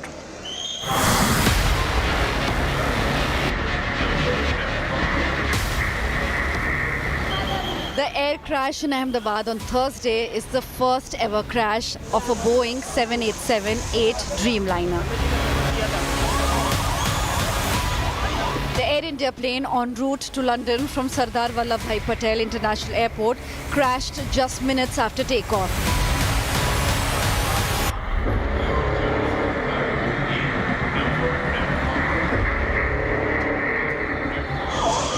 The crash marks the first catastrophic loss of a 787-8 Dreamliner since the model's debut in 2011. Equipped with the latest avionics, fly-by-wire controls and multiple layers of automated safety protocols, Boeing 787-8 Dreamliner is globally recognized for its reliability and advanced engineering. The first model in Boeing's Dreamliner series. This is a state-of-the-art long-haul wide-body aircraft designed for efficiency, passenger comfort and reduced environmental impact. Widely used for intercontinental travel, this aircraft features integrated modular avionics, a centralized system that reduces component count, streamlines maintenance and boosts performance. With a seating capacity of 242 to 290 passengers, the aircraft can fly up to a range of 13,530 kilometers non-stop. Made with advanced composites, the aircraft is lighter and more fuel-efficient, making it perfect for long-haul journeys. The cause of the crash remains unknown. The incident had immediate financial repercussions. Boeing shares dropped 8% in the US, pre-market trading following the crash. The critical question now is, what went wrong? The investigators will find vital clues in the flight data recorder or the black box, which is placed at the rear end of the Dreamliner. The black box is designed to survive crashes. Bureau Report, India Today. Okay, we're getting some big breaking news at this moment. One survivor. Ahmedabad Police Commissioner now telling ANI, speaking to ANI on a phone call. Ahmedabad Police Commissioner says, GS Malik, the police have found one survivor in seat 11A. One survivor has been found in the hospital and is under treatment. Cannot say anything about the number of deaths yet. The death toll may increase as the flight crashed in a residential area. So that's the big news that we are getting at this moment. There is hope. One survivor has walked out unscathed. Lone survivor. The white t-shirt. The person you're seeing in the white t-shirt is the miracle survivor. Seat 11A, a survivor who was in seat 11A reportedly has managed to come out virtually unscathed. We're trying to get more details on that because prima facie that seems miraculous. But that's what we are being told. A miracle survivor of Air India plane crash. One survivor has walked out unscathed. I'm going to try and get from the passenger manifest his exact details because we had that passenger manifest. 11A, Ramesh Vishwakumar Buchavarda Diu, age Ramesh Vishwakumar, age 38, is safe. He jumped from the flight. That's right. That's what we are being told now, that there could be one miracle survivor from seat 11A. Speaking to ANI on a phone call, Ahmedabad Police Commissioner says the police found one survivor in seat 11A. He's been found and taken to the hospital, is under treatment. Cannot say anything more about the number of deaths. The death toll may increase as the flight crashed a residential area. But we will try and get you as many details at the moment That's the one positive news coming in on this very dark day. One potential survivor, miracle survivor of the Air India plane crash.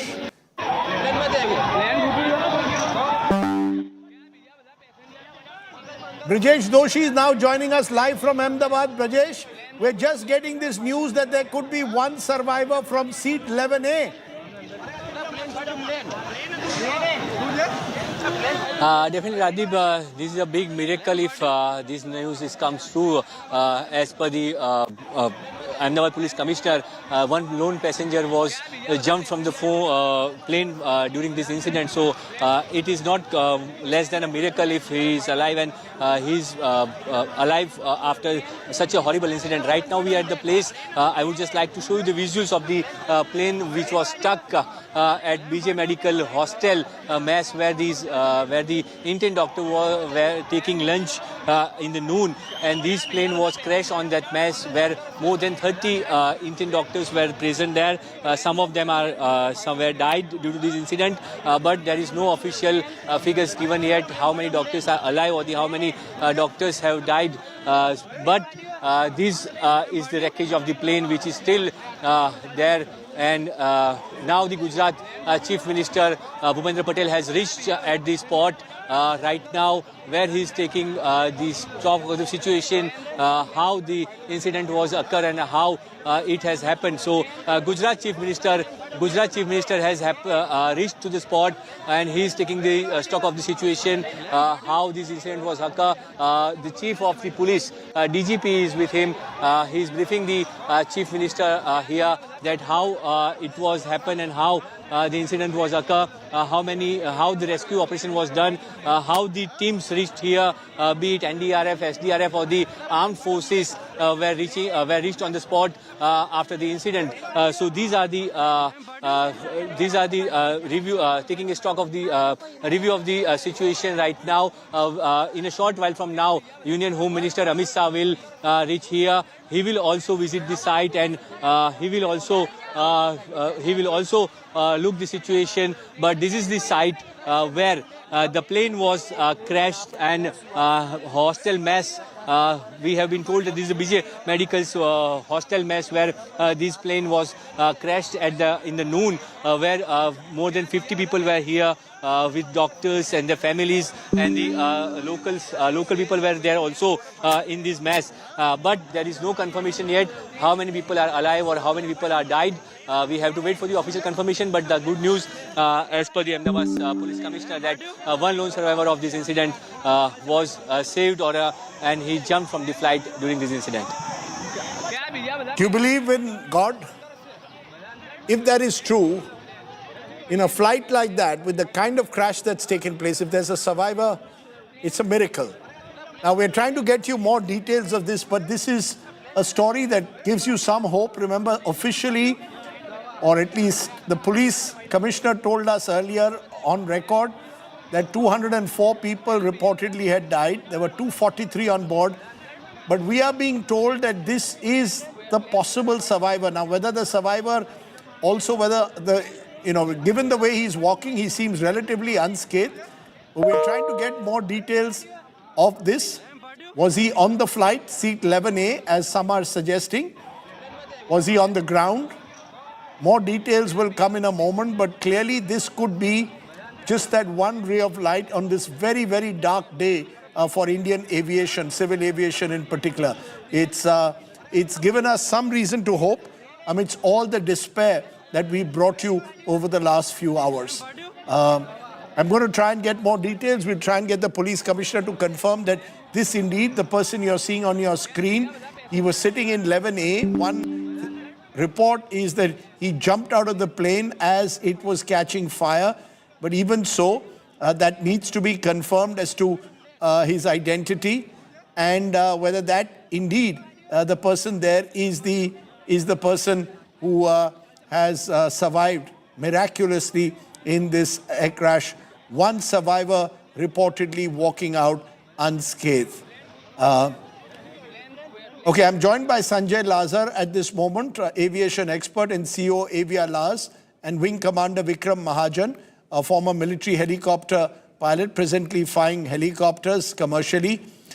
Wing Commander Anil Goyal, a pilot and aviation specialist, is also with us. I'll also be joined by Group Captain Narayan Deepak, retired test pilot. As I've been saying, we don't want to speculate. It's just too early to give reasons, but I want to give each and every one of you an opportunity to give your first thoughts when you heard of this crash. Sanjay Lazar, why don't you start first? Thank you, Rajdeep. Thank you for having me on your show. And very sad day for Indian aviation, Air India, and global aviation as well. My heart goes out to all the families of the passengers, the crew, and the families of the students at the hostel, medical hostel. The 787, as we know, is a very trusted, reliable aircraft, 1,200 of them flying in the skies. And this is the first major incident, stroke accident for any 787. So it will come as quite a surprise. The pilots had almost 10,000 hours of experience on aircrafts, and they're not new to this field. So obviously there was something really out of the ordinary that went on here. The takeoff profile seemed okay. From what I can glean only from the videos and basic information was that the pilot took off, and then at 625 feet they started falling, and then they crashed.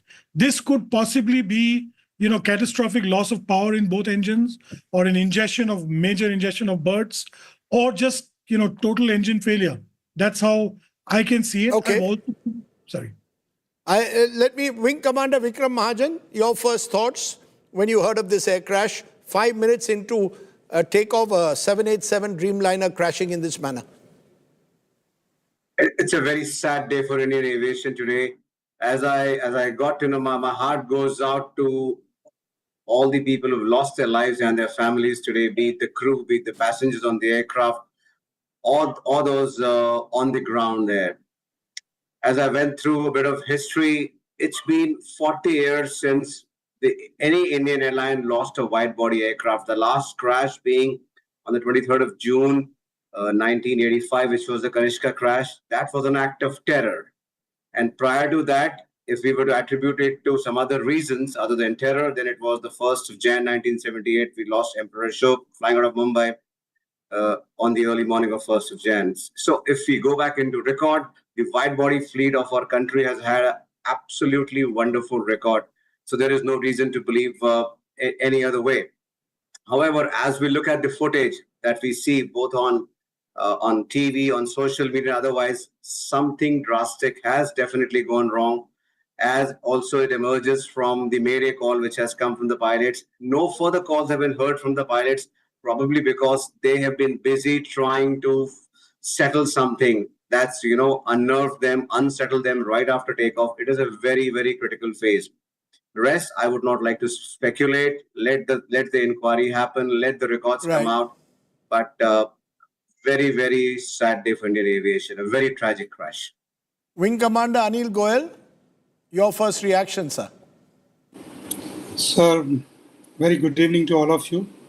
And as Wing Commander Vikram sir said, it is a tragic day, and our heart goes out to all the crew, passengers, and their relatives.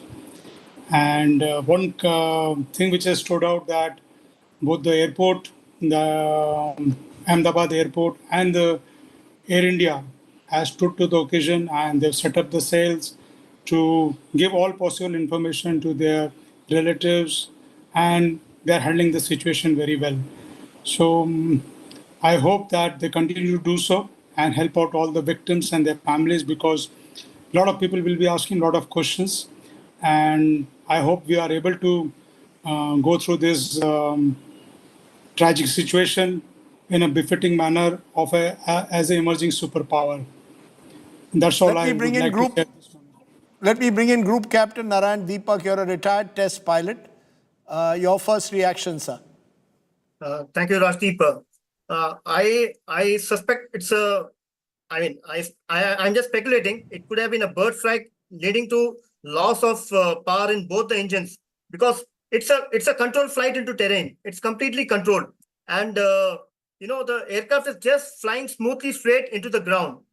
In between, I got some messages regarding that there was total electrical failure at 625 feet, and the aircraft was descending at some 475 feet per minute, and the pilots had barely 2 minutes to recover. I'm personally pretty sure that total electric failure will not lead to loss of power. So in all probabilities, it could have been a bird flight leading to total loss of power.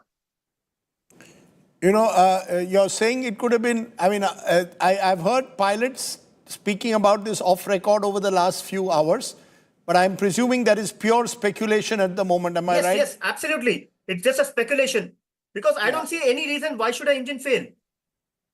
Yeah, there's this question, and I think, some of you who've flown a lot of aircraft in the past, Wing Commander Vikram Mahajan, you're a former military helicopter pilot, both engines failing.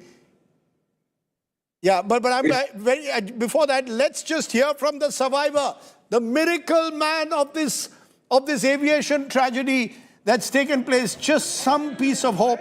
Let's listen in to the passenger in flight 11A, in seat 11A.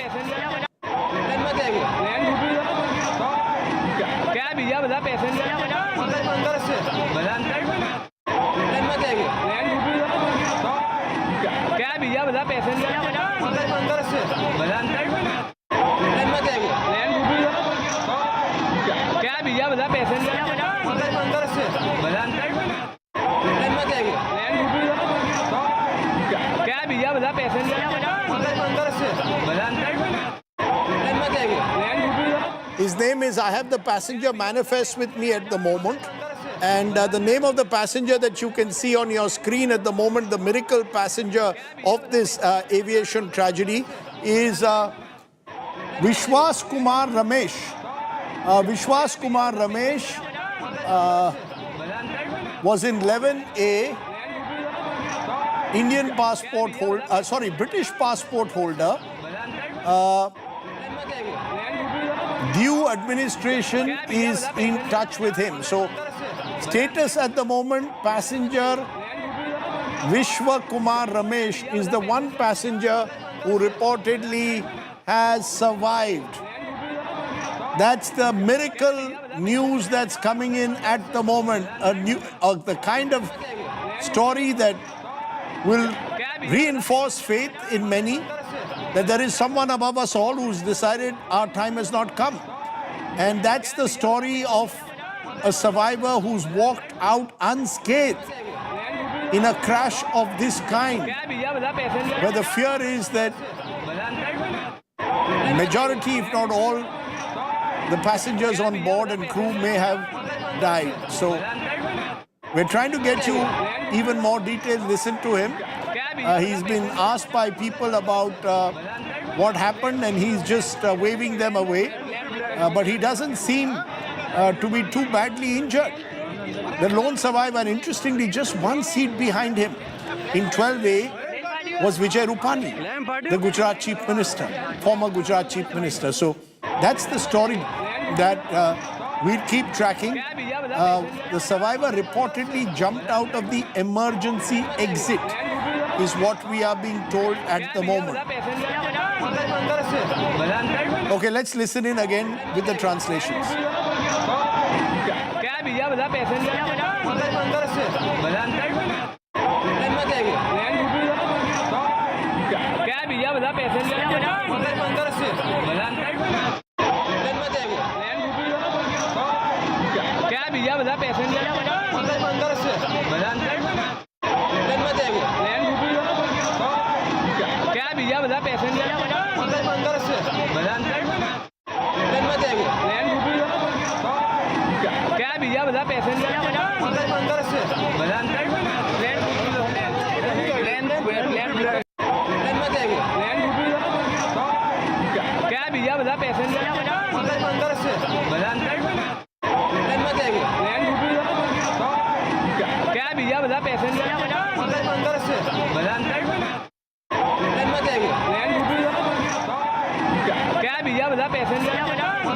Okay, we are getting more details about the passenger. Vishwas Kumar Ramesh has told Aaj Tak, this is the passenger you can see on screen, 30 seconds after takeoff there was a loud noise and then the plane crashed. It all happened so quickly. When I got up, there were bodies all around me. I was scared. I stood up and ran.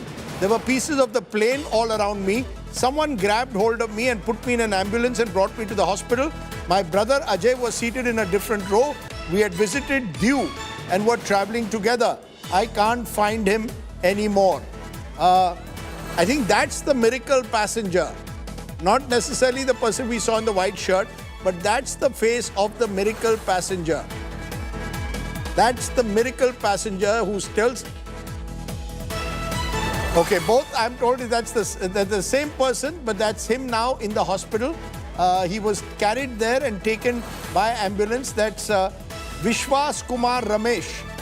Let me repeat what he's told Aaj Tak. 30 seconds after takeoff, there was a loud noise and then the plane crashed. It all happened so quickly. When I got up, there were bodies all around me. I was scared. I stood up and ran. There were pieces of the plane all around me. Someone grabbed hold of me and put me in the ambulance and brought me to the hospital. My brother Ajay was seated in a different row. We had visited Diu and were traveling together. I can't find him anymore. Please help me find him. Please just think of what we've just seen. In a plane which has crashed into a building 5 minutes after takeoff, exploded on crashing. There could be a miracle survivor. There is a miracle survivor who's recounting the horror to us. And that is the survivor of flight AI-171, who seems to be relatively unscathed given the scale of what happened on that flight. And therefore, our thoughts and prayers and the hope, of course, that maybe there are 1 or 2 other survivors as well, both in air and on the ground, of course.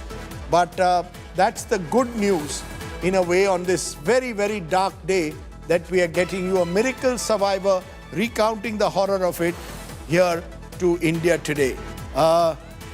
We're trying to, of course, cross-check the details of the individual, who you can see also walking away from that flight which crashed in. But the miracle survivor tells us, I stood up and ran. I was scared. His brother was also on the flight. The brother has not been found at this moment. Meanwhile, visuals coming in. Home Minister Amit Shah has landed on the spot. He is there at the moment at Ahmedabad airport. And he is, remember, also an MP from Ahmedabad, from Gujarat, the Home Minister of the country, landing there a short while ago. All of this is, of course, what has happened has shocked the nation. It shocked the political leadership. And it has sent a chill down the spine of many people who travel every day by air to see a flight, such a safe aircraft with a safety record, a wide-bodied aircraft crash in that manner.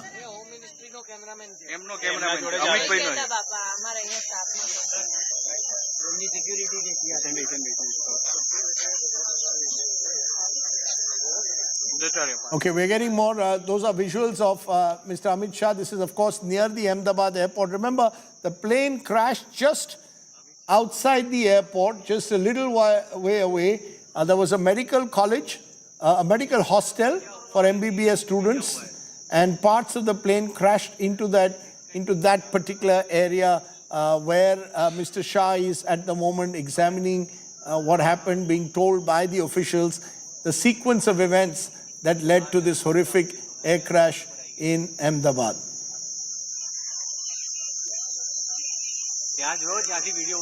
Okay, let's... Sanjay Lazar, there is a God out there.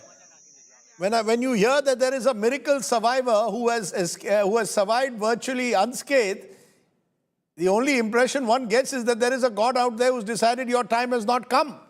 Absolutely. You know, Rajdeep, this is miraculous. That's all I can say. You know, it's absolute magic that, somebody could escape from this inferno, as it were, and jump out of the aircraft. God bless him. And I hope there are more like him who took the opportunity and jumped out to save themselves. I'm getting some very gruesome pictures on my mobile phone of the interior of the aircraft from Ahmedabad, and it's shocking to say the least. So to see this man walk out of a hospital bed on the street is unthinkable. It's just unthinkable, unimaginable. And I'm also coincidentally a survivor of, the previous wide body Kanishka. I lost my entire family in that 40 years ago, which the wing commander spoke about. So for me, you lost your family in the Kanishka air crash? Yes, all my entire family. Yes, 40 years ago. So I'm sorry to hear that, Sanjay. Those images coming in of the Home Minister with Ram Mohan Naidu, the Civil Aviation Minister, as they look at what's been happening on the ground. Commander Vikram Mahajan, you're still with us. One of the things that is worrying people while we play those visuals is that that both engines reportedly failed. Does that surprise you as a former military helicopter pilot, that both engines would fail in this manner? Rajdeep, the possibility of both engines failing at the same time, I would say yes, it's possible. But we need to look at the probability. What is the probability of both engines failing at the same time? It is very, very low. If you look at statistics, you will be hard-pressed to find the number of incidents of both engines failing, and that too during takeoff. Sully was a case in point, but that was attributable to bird strikes. In this particular case, we still do not know the reason, whether it was bird strike or some other reasons.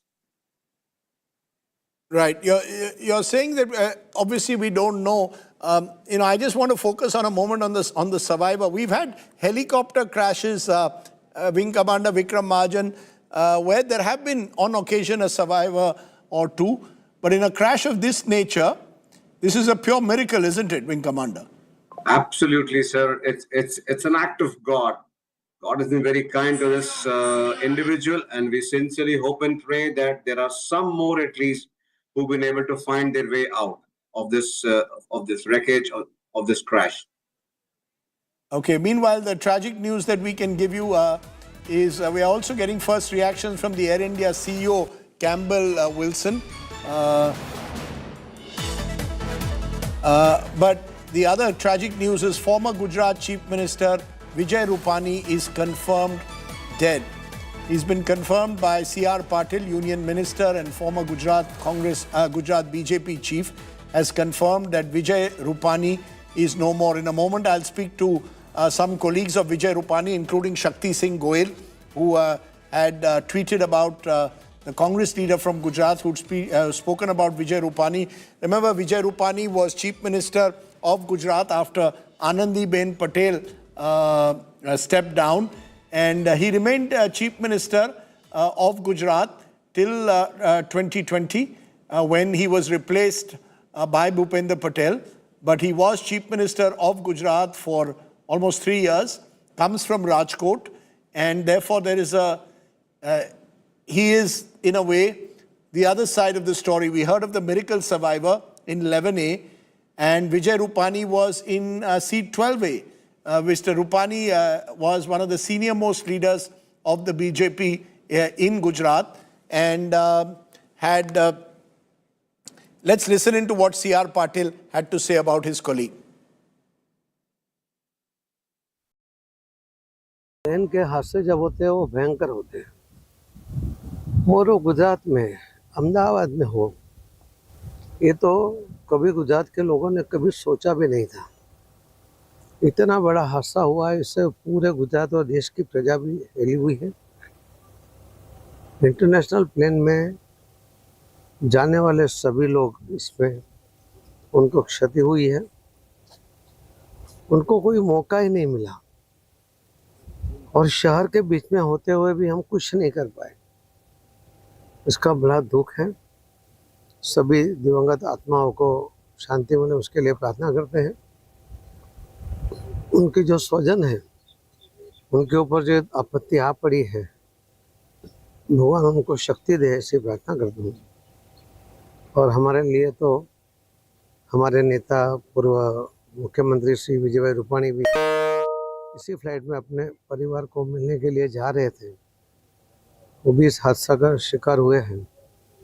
भगवान उनकी भी आत्मा को शांति दे। भाजपा परिवार में ये बहुत बड़ी खोट आई है और इस हादसा इतना बड़ा है कि माननीय प्रधानमंत्री श्री नरेंद्र मोदी साहब भी और श्री अमित भाई शाह साहब भी वो तुरंत गुजरात पहुंच रहे हैं और जो भी बन सकता है, जो भी कर सकते हैं, उसके लिए भी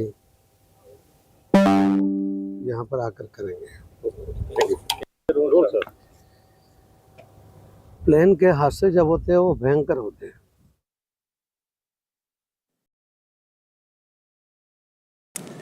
Vijay Rupani, senior leader, I just want to correct myself. He was Chief Minister of Gujarat from 2016 to 21. So he was Chief Minister over 5 years in Gujarat and had successfully led them to an election victory in 2017. So Vijay Rupani, senior BJP leader, is no more. He passed away. He was in seat 12A, just behind where the passenger, the miracle passenger, has survived. So you've got two stories coming to you straight. One, Vijay Rupani seated in 12A of AI Flight 171, and the passenger in 11A who survived. So a tale of two passengers. The Gujarat Chief Minister, Vijay Rupani, former Gujarat Chief Minister, no more, but a passenger in 11A, Vishwaguru Ramesh, has survived. And that his survival will also be really seen as a complete miracle. Apparently thrown out of the emergency exit and thereby managed to avoid the burns that have consumed, the burning flames that consumed that flight.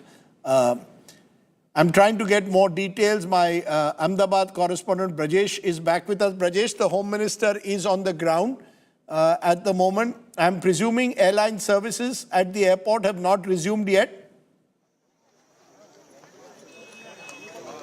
See, Baradib, airport has resumed all the flights as per normal from around 6 p.m. As the PRO of the airport of Ahmedabad airport has shared the information, the flight operations are resumed at 6 p.m.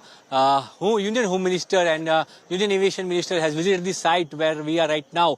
This is the BJ Medical Hostel where the plane was crashed. After the crash, plane was landed here. So he has visited, both the Union Minister have visited the site and they have inspected that what was the situation at that time and how the rescue operation was done. The armed forces as well joined the rescue operation with NDRF and SDRF, and all the local police officials were also joined with them. So this is the situation right now on the ground. To took the stock of the situation, which the horrific incident of the plane crash happened after more than 35 years in Ahmedabad. 35 years ago, similar kind of plane crash happened in Ahmedabad as well, but that time technology was not so much. Right now we have the access of the technology, and that's why we have able to show the visuals and the devastating visuals of the incident or the after the incident, how the mess was vanished, or the people were tumbled up at that time. How was the situation of the people, how the dead bodies were lying there. So we have seen such kind of devastating visuals because of the technology has evolved. So right now the Union Home Minister and Union Aviation Minister are visiting the spots. Now they are going to the civil hospital where the dead bodies were taken, and also the injuries were shifted to the civil hospitals, be it the resident doctors or the passengers who were badly injured during this incident. So now both the ministers along with Gujarat Chief Minister Bhupendra Patel, they are visiting the civil hospital, and they will meet the families of the victims or the victim families as well as the injuries as well. Okay. Brajesh, we'll keep coming back to you for more updates. At the moment, as I said, the US Secretary of State, Marco Rubio, has also expressed grief. Remember, there's an investigation team that is expected from the Air Transport Board of the United States to help India in assisting India in this in the aftermath of this tragedy, to find out the causes, the reasons. Boeings fly across the world. America has just signed a major Boeing deal with Qatar when President Trump was in Doha recently. The Tata Group has now announced a 1 crore compensation for the victims, for the families of the victims of this tragic air crash. 1 crore each to the kin of the deceased is an announcement that Tata's has made. US Secretary of State Marco Rubio expressing his immense grief at what's happened. Former Gujarat Chief Minister Vijay Rupani, we've been telling you, is no more at the moment. Mr. Rubio has said heartbroken by what's happened in Ahmedabad. We continue to monitor developments and work closely with the Indian government. We stand with emergency responders at a time like this. Just to add, remember there are as many as 53 British nationals on that flight. So there is the angle of the United Kingdom as well, which will be looked at closely. 1 crore each to the kin of the deceased. Just want to get in more voices at this moment from the guests who are still with us to try and understand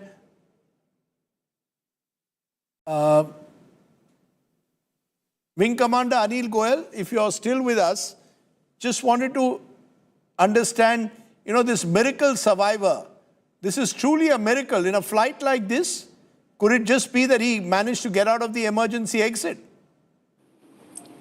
It's a true miracle, Rajdeep. And whenever such kind of accidents happen, people generally go into a shock and they are not able to react for next 2 to 3 minutes. And they generally become, they don't feel anything. But this passenger somehow was able to react, and definitely some god of hand pulled him out of the crash site. As we can see, as the aircraft touched down on the ground, a big flames were seen and smoke was seen. Despite all that, he has managed to come out. I am a true believer in God, and I think God has actually pulled him out of the crash site. It can only be a miracle when someone is pulled out of a crash site virtually unscathed, when everyone else appears to have either unfortunately tragically died or suffered from injuries of a kind that suggests recovery could be very difficult. This is the only case we know so far on this flight of a survivor at the moment. Just to give you a bit more information on Vijay Rupani, 2016 to 2021 was the Chief Minister of Gujarat, was seen as someone very close to Amit Shah in particular at the time, and had become a very effective voice as Chief Minister of Gujarat, working very closely with the BJP leadership at the center, but was removed equally surprisingly. Then eventually was designated to work for the party in other states, including Punjab, where he worked on the recent Assembly and Lok Sabha elections that took place, but was a party karyakarta who had a strong base in Rajkot, very old, from the older generation in a way of the BJP, or you want to call it the Gen Next of Gujarat BJP, I should correct myself. Vijay Rupani has passed away. The images you're getting is also of Home Minister Amit Shah, who is at the moment in Ahmedabad. Mr. Shah is the MP from Gandhinagar, and that's not very far from the air site. We're just playing you this footage. Take a look very closely. This has been taken from takeoff to crash. Just take a look. The flight has taken off and just doesn't go any further. And at around 460 feet or it begins to slowly crash, eventually there exploding into a ball of fire. The aircraft was simply unable to climb. It attempted to climb to about 650 feet. Ahmedabad airport, 200 feet above sea level. So about a 450 feet climb before it just crashed in the manner that it did there. You can see, let's play that again, of the flight taking off there from Ahmedabad airport, the wide-bodied 787 Dreamliner, and barely a minute into takeoff, the flight struggles to get any kind of height and starts descending in a manner that suggests that the pilot simply has no control left over it and eventually ends up crashing in that building. Those are those pictures that are coming in, that the smoke and the flames, the ball of flame that exploded in Ahmedabad and we fear more than 200 people are dead. The US Secretary of State has given a fairly detailed statement where he's spoken about the tragedy in Ahmedabad and heartbroken and solidarity with the people of India.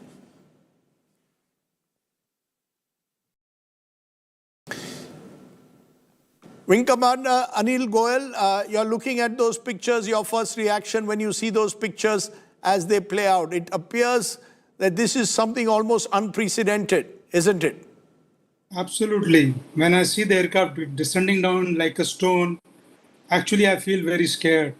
And all the viewers who must be watching this video and who travel by here very often would literally get very scared, I'm very sure. But I would once again like to tell on your channel to all the viewers here that air travel remains the safest mode of travel worldwide.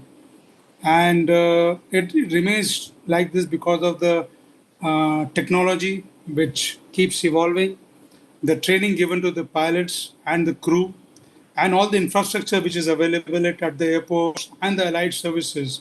So, yeah, these visuals are very scary.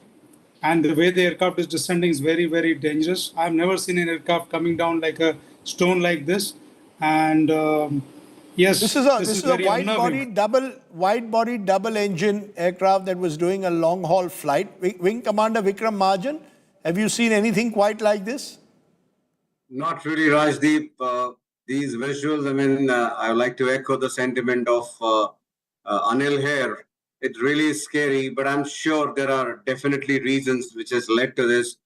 And we must, look at the recovery of the flight data recorder and the cockpit voice recorder to get a better insight into what really went wrong. And I would also like to reassure the people who fly on various airlines. This is an aberration. The air travel continues to remain the safest mode of travel, and also it's a very high visibility industry. Multiple crashes happen, but the number of lives which are lost and the visibility which it gets, makes it look very, very ghastly. Just want to also, at this moment, Sanjay, have you seen any visuals ever like this? What we are seeing today is certainly unprecedented in Indian civil aviation history. I know that we've had crashes in the 78 crash when on New Year's Day a flight crashed into the sea off Mumbai airport. But this is certainly in recent times almost unprecedented. Absolutely, Rajdeep. And I must point out, I've been on quite a few channels all day. This is the first channel that I've seen this angle from. And it shows clearly the length of the runway used. It shows the takeoff. It shows V1 and the V2, the takeoff and the climb. And also syncs with the Mayday and we got information that there was an ACAS message that he had no thrust and no lift, that came from the aircraft. And this shows that, beyond a certain point, there's absolutely no lift, no thrust, and it just drops like a stone. Like Wing Commander said, it drops like a stone out of the sky, and he tries to hold it stable to pull it. You can make out that the pilot is trying to keep the aircraft stable, but it's just falling like a kite that's cut and drops to the ground. My God, very shocking. I don't believe I've seen anything like this. And look at the fireball. It's miraculous to even imagine somebody would walk out of that. To see the man on your show a few minutes ago was even more shocking, and like I say, it's the majesty of God that somebody like this could emerge from a tragedy like this. My heart goes out to all I'm getting the CEO of Air India, Campbell Wilson, has just been speaking. Listen into what he had to say. Flight AI 171 was carrying 230 passengers and 12 crew members on board. Of the passengers, 169 are Indian nationals, 53 are British nationals, there are 7 Portuguese nationals, and 1 Canadian national. The injured passengers have been taken by local authorities to the nearest hospitals. We are actively working with the authorities on all emergency response efforts. A special team of caregivers from Air India is on their way to Ahmedabad to provide additional support. The investigations will take time, but anything we can do now, we are doing. Brajesh joining me from the ground at the moment, from the crash site. Brajesh, what can you tell us more about what's happening on the ground in terms of those who were in that hostel, that medical hostel? Do we have more details on them as well? Right now we are at the ground zero where the plane was crashed. This is the BJ Medical Hostel site where 4 buildings were there and... We're trying to get through. Okay, we're trying to we'll try and get audio to him, but remember, 3 confirmed dead. The Air India plane turning into a fireball as those visuals show you within minutes of takeoff. In fact, scarcely just over a minute of takeoff. These are visuals from an angle that gives you just how quickly the crash took place. There's the plane taking off, and barely has it sort of started to take off that you will see that it just doesn't get any kind of flight momentum and thrust. That's the takeoff of the flight. We're barely a minute into the flight having taken off when suddenly it appears that something is going wrong because the flight begins to virtually tail down, doesn't gather any kind of thrust. The pilot issued one Mayday alarm to the ATC, and then all contact was lost as the flight simply crashes in on the ground near Ahmedabad airport, near a medical hostel. These are images that will frighten anyone who flies, but as all our guests have been repeating, flying by air is still the safest form of transportation. Many more people do die of road accidents than they die in the air. But when an accident of this scale and magnitude happens, it will cause for serious inquiry and concern as to just what went wrong with AI Flight 171. That's the full sequence that we are bringing you at this moment of the flight, in those moments before it crashed. Of course, the one piece of news that we keep reiterating, there has been a miracle survivor who's also been found on that flight. He survived the flight and emerged relatively unscathed. That's when the plane hits the ground and explodes into a fireball. Those are the visuals that will haunt the nation for the next few days. They will haunt the world and everyone in the global aviation or any passenger traveling in any corner of the world. I want to leave you at this moment with those visuals. We'll be back with much more. My colleague Gaurav Sawant will take over with many more details on our big story, the Ahmedabad plane crash, our thoughts and prayers for the families of the victims. Namaskar, Om Shanti.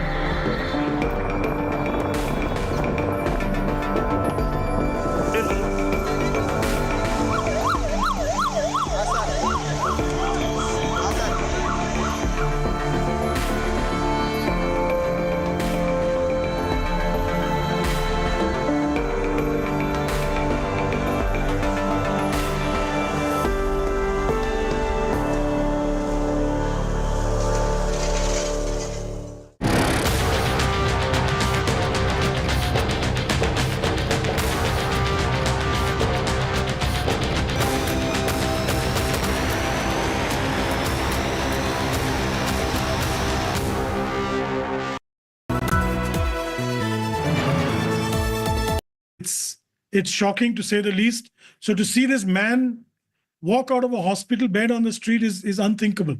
It's just unthinkable, unimaginable. And I'm also coincidentally a survivor of, the previous wide-body Kanishka. I lost my entire family in that 40 years ago, which the wing commander spoke about. So for me, you lost your family in the Kanishka air crash? Yes, all my entire family. Yes, 40 years ago. So this. I'm sorry to hear that, Sanjay.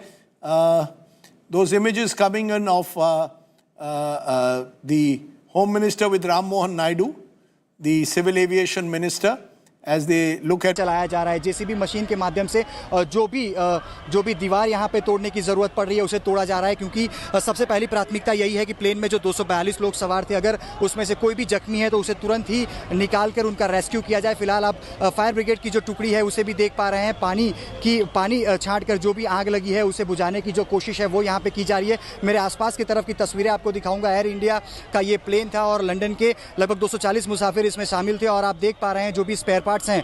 Plane जब crash हुआ तो plane के जो भी अलग अलग हिस्से हैं वो यहाँ पर टूट के गिरे हुए हैं। हमारी प्लेन जा रही थी 1 बजे जा रही थी प्लेन, 1:10 की फ्लाइट थी और जा रही थी लंदन। लंदन जाने से पहले ही क्रैश हो गया प्लेन। मेरा लड़का है ना, वो ब्रेक पड़ा था खाने का, तो हॉस्टल में खाने गया था नहीं, हॉस्टल में ही प्लेन क्रैश हुआ। पर मेरे लड़का को कुछ हुआ नहीं, बात हुई मेरी, और इसके भाई बंद है ज्यादा हुए तो लोग मर गए। ये फिर मेरे लड़का को देखने जाना है अंदर मेरे। अभी क्या लड़के को क्या सिचुएशन है? लड़का बोला है कि मैं अच्छा दूसरे मार से कूदा था ना तो थोड़ा खाली लगा है, ऐसा बोला है मेरे को, और मैं जाऊँ अंदर तो मालूम पड़े ना। हाँ, मेरी शादी था, वो खम्बीसर थी, लंदन जा रही थी। हाँ, फिर 1 घंटे में समझ रहा है प्लेन क्रैश हो गया है, इसलिए मैं वापस अहमदाबाद के बाहर निकल गया था, तो वापस आए सील में आ गया। जिस तरह के यहाँ के हालात है उस हिसाब से यहाँ पर सभी जगह से एम्बुलेंस भी जो है मंगवाई गई है और यहाँ पर लोगों का जो आना जाना ही शुरू हो गया है। जो परिजन है वो भी यहाँ पर आ रहे हैं, क्योंकि ये यहाँ पर ही सभी को लाया गया है। सभी जो पैसेंजर जो उसमें घायल हुए उन लोगों को यहाँ पर लाया गया है। यहाँ के हालात आप देख सकते हैं कि किस तरह से परिजन जो है वो यहाँ पर पहुँचे हैं और अपने जो परिजन है वो कहाँ कैसी हालत में है, कहाँ है, उसकी जो पूछताछ है वो कर रहे हैं।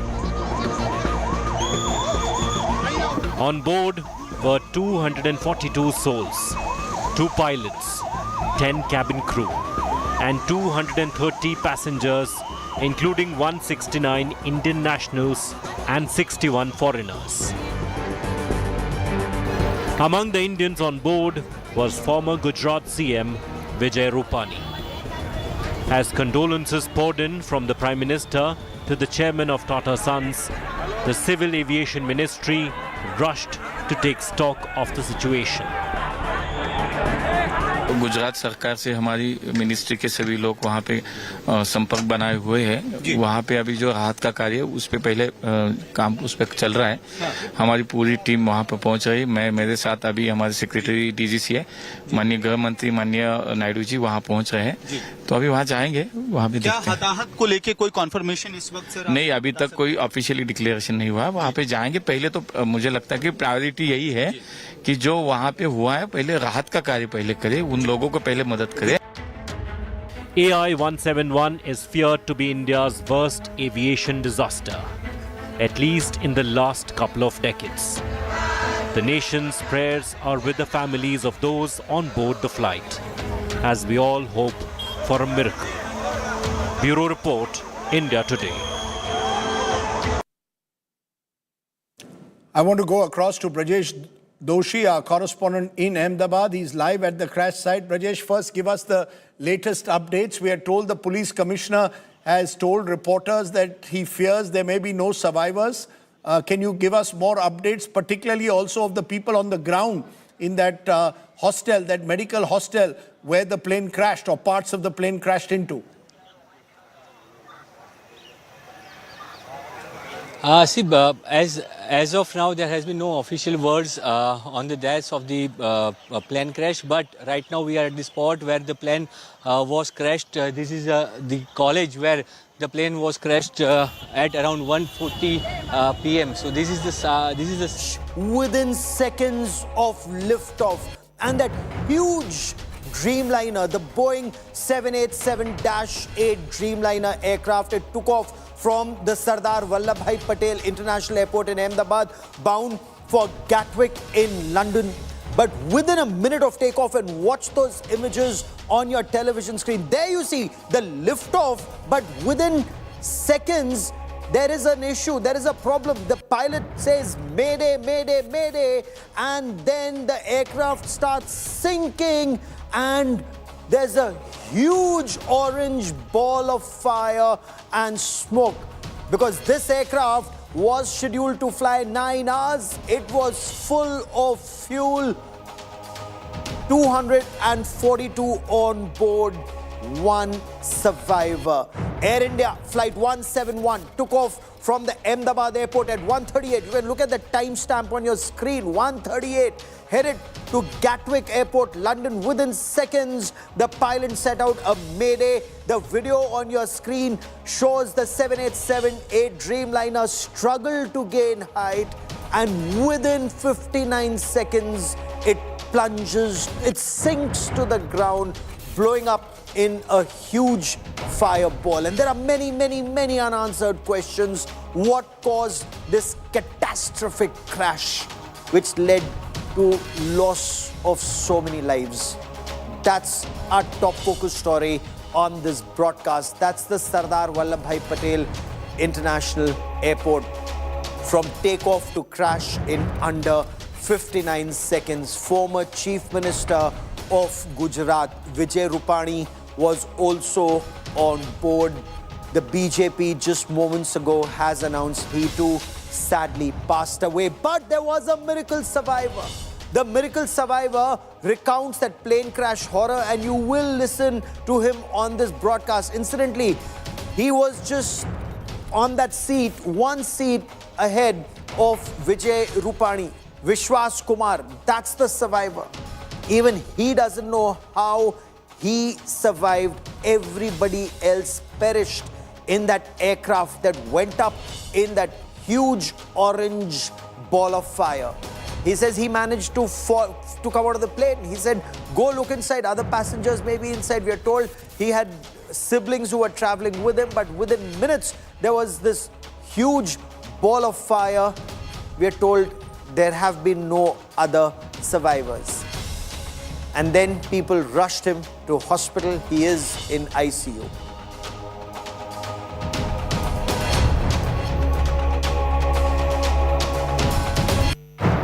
The worst aviation disaster is our top focus story. I'm Gaurav Sawant. As always, let's get started with the headlines on India First.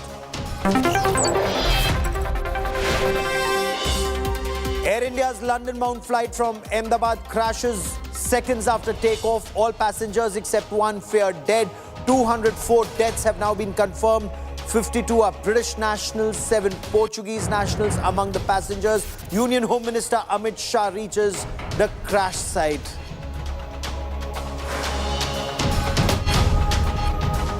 One miracle survivor in the plane crash. 38-year-old Ramesh walks out with a few injuries. The survivor was seated on seat 11A.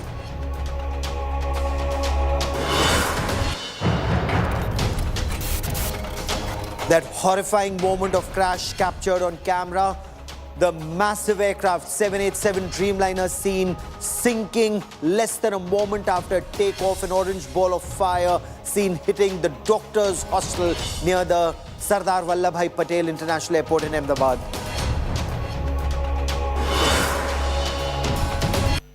Former Gujarat Chief Minister Vijay Rupani is no more. Rupani was on board the Air India flight. The former Chief Minister was on seat 2D.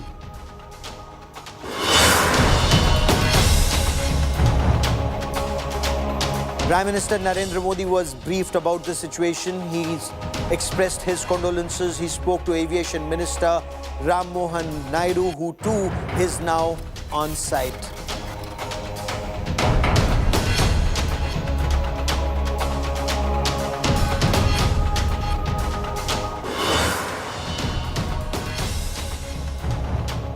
It was a crash that was caught on camera, and this is the first crash of the Boeing 787-8 Dreamliner. Now, this is a long-endurance aircraft. Watch those images as it lifts off. That's been caught on the CCTV camera. There, you watch the liftoff, barely flies for about 38 seconds, lifts off, attains an altitude of 625 feet, and then it starts yawing to a side, and then it starts sinking gradually. All efforts are being made, perhaps by the pilots, to revive the aircraft, to gain altitude, because that's the only thing. But then laden with fuel, 242 passengers and crew on board. It sinks and crashes to the ground in a huge orange ball of fire and smoke. It crashed onto the hostel and mess building of a medical college. This is extremely, extremely unfortunate. This air crash of the Boeing 787.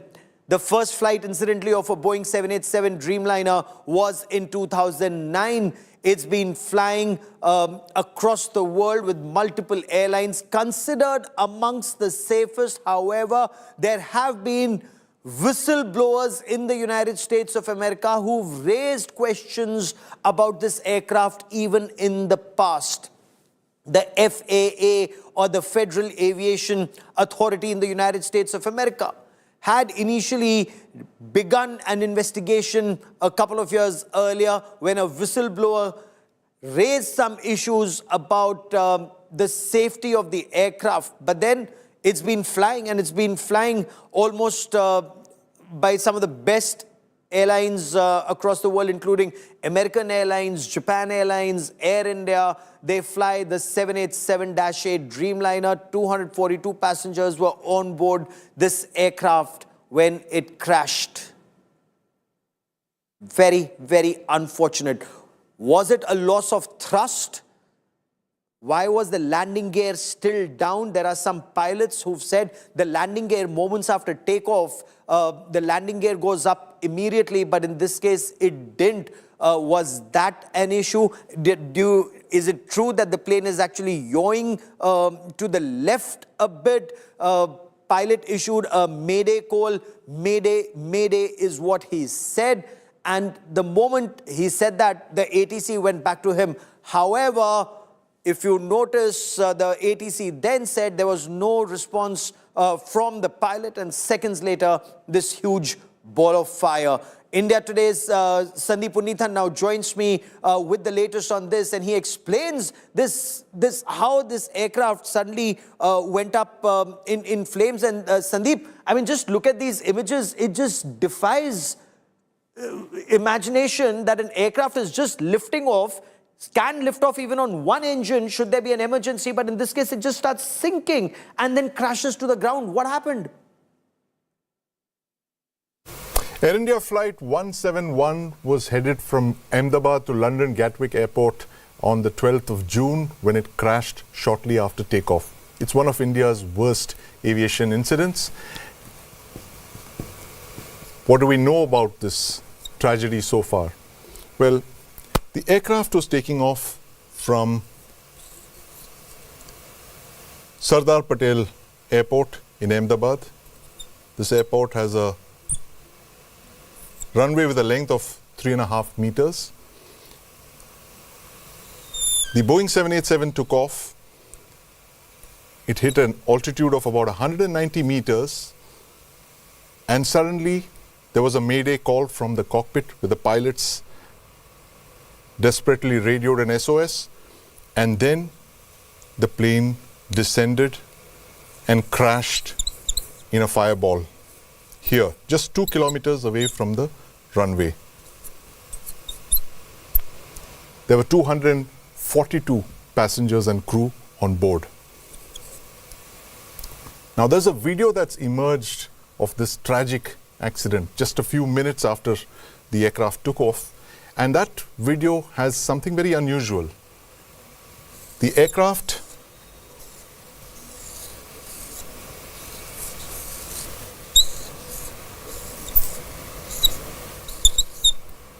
has its undercarriage lowered and its flaps retracted. Now this is very interesting because as a pilot who studied this footage explained to us, an aircraft that was taking off and was at 190 meters would normally have these flaps lowered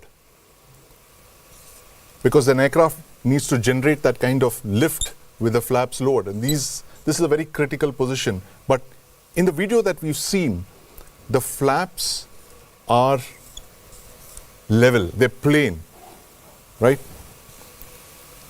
The 787 is an interesting design. The wings are 60 meters long. It has a wingspan of 60 meters. The length of the aircraft is just 57 meters, which means its wingspan is longer than the length of the aircraft itself. But this one incident of the flaps being level at a time when the aircraft literally has to generate the maximum lift, lower the flaps, undercarriage is retracted, of course, and as it's taking off, that points to something that went wrong inside the cockpit. The pilots must have been going through an emergency. They were trying to lower the undercarriage, or something happened. We don't know for sure yet.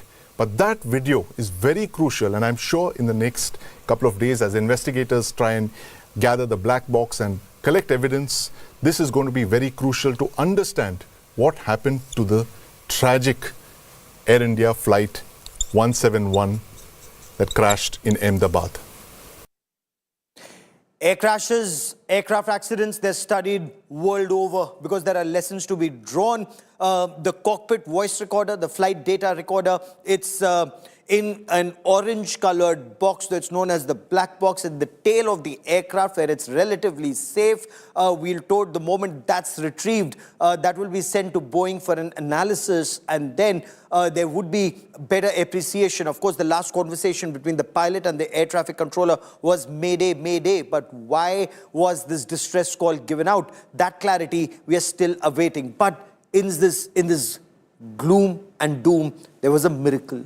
One man of the 242 on board walked out of the aircraft on his feet. Watch that image. The police have now confirmed they found the lone survivor after this plane crash in Ahmedabad. The survivor has minor injuries, but as you can see, the man identified as Vishwas Kumar Ramesh. He was seated on seat number 11A. He was returning to the UK with his brother, who incidentally is still unaccounted for.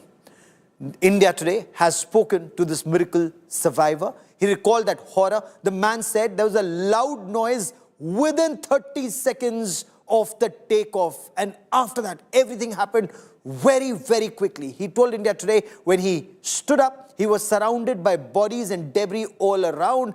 And then he just got up and started running away from that fire, from that fear. And Vishwas was later put in an ambulance. He was taken to hospital. He was in ICU. But listen in to what he had to say.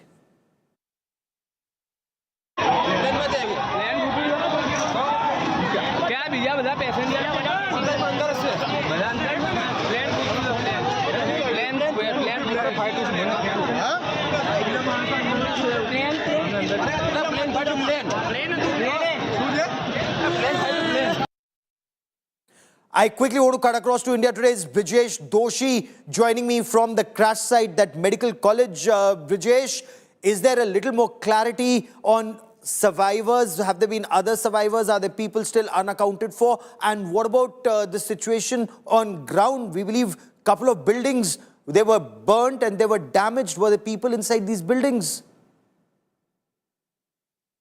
यहाँ पे लोग खाना खा रहे थे, कुछ में कुछ ऐसे इंडियन डॉक्टर्स थे, कुछ परिवार के साथ थे जिनके ऊपर ये कहर बन के टूटा। यहाँ पे जो हालत है, देखिए थालियों में खाना अभी भी पड़ा हुआ है, खाना खा रहे लोगों के ऊपर प्लेन गिरा, उसके बाद की क्या स्थिति हुई होगी कल्पना करना जो है वो बेहद ही मुश्किल है।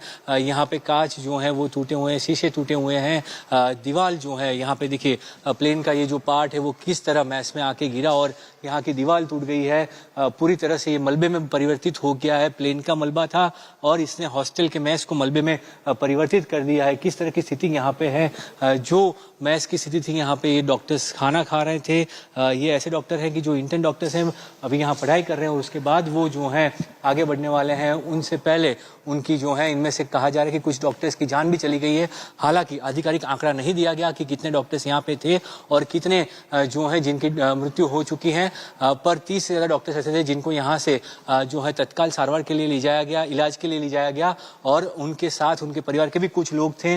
ये स्थिति दिखाती है कि क्या हुआ होगा उस हादसे के वक्त, किस तरह की स्थिति रही होगी, लोग कैसे भागे होंगे और जो जिनके हाथ में खाना था वो खाने के टेबल पे ही जो है उन्होंने अपनी आखिरी सांस ली होगी।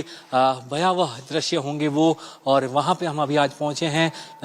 कितने लोग इनमें से जिंदा है, जब वो बाहर आएंगे तब वो इस बयां करेंगे कि क्या हादसा हुआ था। पर अभी किसी देख के ये अंदाज़ा लगाना कि उस वक्त क्या हुआ होगा ज़रा भी मुश्किल नहीं है। समझ सकते हैं कि आप खाना खा रहे हैं और ऊपर से कोई बम का गोला गिरे तो क्या हालत होगी, वैसी हालत यहाँ पे लोगों की हुई होगी। अहमदाबाद से cameraman Gemini Vyas. So Brijesh there reporting from ground zero at that medical college and hostel where some doctors and interns are feared injured, some very critical. We will have a medical assessment, a medical bulletin shortly. Joining me now on this India Today special broadcast is Air Marshal V.K. Bhatia, former Director General Inspections and Flight Safety of the Indian Air Force. Angad Singh is an aerospace analyst who joins me on this broadcast. Group Captain Amitabh Ranjan is also an aviation and air safety expert and a commercial pilot who joins me on this special broadcast. Air Marshal Bhatia, to you first. You've been DG Flight Safety and Inspections in the Indian Air Force. When you look at the trajectory of this aircraft, when you look at the liftoff, the takeoff and crash within 38 seconds, are you in a position to form an opinion? What could have gone wrong? There was just a mayday call from the pilot? Gaurav, first of all, I would like to convey my deepest condolences to the travelers and other people on the ground who have lost their lives, and to their families. And I must tell you that it's a very tragic and I think one of the most serious air accidents that India has witnessed for a long time. But looking at this, the way the aircraft has gone down, I'm sure that from the black box, which must have been recovered, that we will come to know actually as to what happened. But to me, it looks like that the aircraft has, after liftoff, immediately after liftoff, has lost power on both the engines. And that could have happened in all probability because of bird ingestion of big size bird injection, which would have caused for the engines to wind down. And they did gain some height with the power that was available till the engines ceased. They were able to climb to few hundred feet, but that was not enough for them to take any correct action except to go straight ahead and just do the best they could do. And it's quite evident from the mayday call which the captain has given. I am not sure. The black box will tell us whether he lost both the engines or he lost single engine. But to me, it appears that he could have lost both engines because the aircraft went straight ahead and kept losing height thereafter till it crashed against the building on the ground. And then there was nothing, Angad, there's nothing that can save the aircraft or the passengers at that time except a miracle, which in this case saved one life because it's full of fuel ahead of a long-haul flight. But if both engines, lose thrust and propulsion, is propulsion the issue prima facie? That's right, Gaurav. That's what it looks like. The Air Marshal summed it up already. But it looks like a dual engine loss because normally if you lose one engine, the aircraft will roll or yaw in the direction of the failed engine. This aircraft carried on straight ahead, suggesting it had lost both. And that's the worst time at which to lose both engines at takeoff. There's really nothing the pilots could have done at that point to recover that. There have been almost no instances of safe outcomes when things like this happen in the past. Yeah, because not everybody is lucky like that pilot who lost both engines and was able to land on the Hudson. There was nothing. Flight Lieutenant Meenu Vadia also joins me on this show, founder, president of Federation of Indian Pilots and a former Air India pilot. Flight Lieutenant Vadia, there's nothing that the pilots can do in such a situation. Your assessment and the chatter on pilots groups, there's a lot of chatter looking at these images. Your conclusion, sir? Okay, I have been watching the videos on various channels, and I have something critical to explain. First of all, when any aircraft gets airborne, the pilot raises the undercarriage straight away. Now, in this case, the undercarriage is up when it reaches even about 500 feet or so. That is a little unusual. So how could it be explained? Almost immediately as the pilot took off, there must have been some sort of major emergency. Also, the survivor, it seems, has given a statement that he heard a loud noise immediately on takeoff. So there is a possibility, yes, the power must have been available to the pilots. And if you see the time factor, I've been watching and timing the pictures that have been shown. It takes just about 12 seconds for the aircraft after rotation to reach the altitude that is about 600 feet. Yes, he must have had some power available at that stage for him to be able to climb to 600 feet. But the emergency may have started even before that. And by the time he reached 600 feet, and after that, he has come down in about 15 seconds or so. So the whole time factor has been less than 30 seconds from the time of rotation. And obviously, the emergency, when it has happened, the pilot is, at least in that short period that he has, he's focusing on how to handle that emergency. And very briefly, he's just transmitted, and that also he had so much time to transmit just Mayday. He couldn't have that time because the most important thing for him to do is to maintain direction and to maintain and to sort out the emergency that he is facing. So in spite of the problems that he has had on board, he's kept the aircraft straight. And if you see the way it has come down to land, it seems as if there was a runway ahead of him is coming to do a normal landing. So it's not a major, if the aircraft had reached about 600 feet and dropped from the sky, there could have been no survivors at all. So in this case, the pilot has tried to make this aircraft as safe as possible, but unfortunately there were buildings there, hotels, so he's gone and crashed into a crowded area, and that's where, and that's why it has caught a bowl of flame and fire. But maybe if there were no buildings, maybe more survivors could have been expected from this crash. And I wouldn't have called it a crash only. What I would call it a pilot assisted crash, because he's tried to and put the aircraft down as smoothly as possible.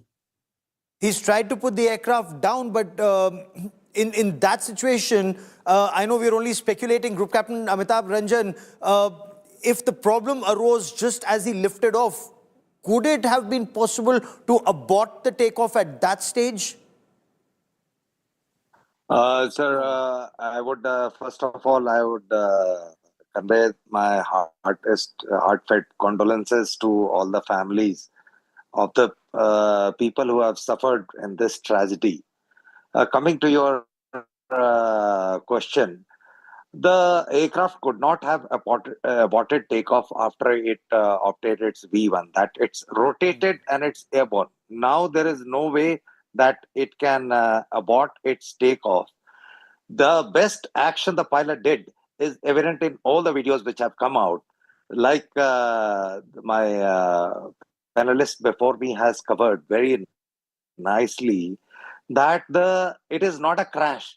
It is a pilot-assisted touchdown. Unfortunately, the area where it had to touch down was populated. There were obstructions, and that's why the aircraft could not be recovered safely. Had it been an open area, we wouldn't have seen a tragedy to this scale. So the takeoff could not have been aborted once the aircraft was airborne. Okay, Air Marshal Bhatia said it was a pilot-assisted attempt at a pilot-assisted touchdown. But when you've run out of runway, you've crossed the perimeter wall of the airport and you're out in the city, and cities keep expanding and eating into that open area closer to airports.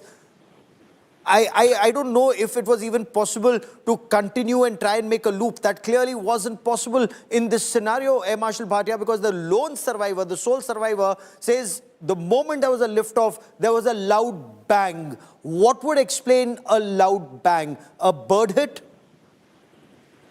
Well, I mean, you're absolutely right. What has happened is that immediately after the aircraft got airborne, it has actually experienced that emergency. And soon after that, he gave a mayday call as well. I am only assuming, but of course, the black box will actually tell us what exactly happened. But there is a possibility that if there were a large flock of birds, and I'm talking about big birds, which might have got ingested in both the engines and caused a double engine failure. And with the residual power that he had, he was able to climb up to some height. And in that melee and in that emergency, they could have forgotten even to raise the undercarriage. But the fact is that this actually caused for the engine loss. I remember in my younger days, I had a similar case in a fighter aircraft where I had a bird head immediately after takeoff. And my engine, I was in a single engine fighter where it had actually started to wind down. And the only thing I could do in a split second thinking was to do a teardrop turn and bring the aircraft back on the opposite runway to be able to land safely. That was just lucky, I can say. But there was no possibility at all of my coming back doing a normal thing. But in this particular case, I feel, and I'm saying it is only my assumption, that there's a possibility that he lost power on both engines. And you can see that he gained height initially, but thereafter he had to resort to gliding the aircraft down and trying to put it down at a safe place. Obviously, he could not find any safe place where he could touch down on the ground safely. If there was a clear ground, there was a possibility, as my colleague is saying, that he would have been able to touch down and maybe able to save many more lives. Yeah, but 57 meters length, 60 meters the wingspan in a crowded city like Ahmedabad, clearly that wasn't possible. Angad, you remember that report in the New York Times, perhaps, a whistleblower who said that when Boeing was putting the Dreamliner together, there were some shortcuts that were used, there were some issues with it. The FAA that time had claimed there would be an investigation. Is it too soon to draw a parallel there? It's definitely too soon to be linking this crash with any production issues at Boeing. This plane has been in service for years. So if this was a production issue, if this was something fresh off the production line, it would have manifested itself much earlier. And in the same vein, if I may, I think it behooves us all to be a little circumspect with analysis of very grainy, low quality video, number one, and layperson testimony, even if it is of the sole survivor. Aircraft takeoffs, if you've been in anything from a narrow body Airbus to a wide body Boeing, they are bumpy, noisy affairs. So what might sound like an unusual bang to the layperson might just be, just the rattles and bumps of any takeoff. I think at this point, the information, the most useful information will come from the cockpit voice recorder and from the flight data recorder, the black box. How long does it take to retrieve and analyze that information is the point we'll come to in just a moment. But I want our viewers to take a look at reports that are coming in from Ground Zero. So as the analysts and pilots here have argued that this was an attempt at a pilot-assisted touchdown when there was an issue with the aircraft and within 30 to 40 seconds of takeoff. But then there were these huge buildings. There were these, the hostel of a medical college, the dining hall of a medical college, and the aircraft went and crashed into that. Parts of the Boeing Dreamliner are still lodged in the hostel building. There have been casualties even on ground, and my colleagues on Ground Zero bring you this report.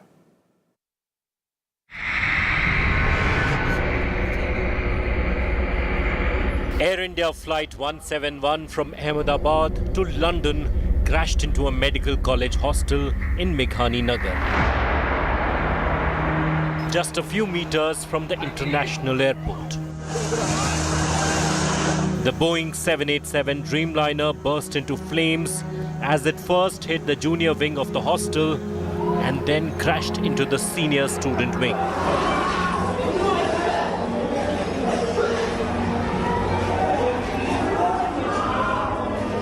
It was lunchtime and most students were taking a break when all hell broke loose.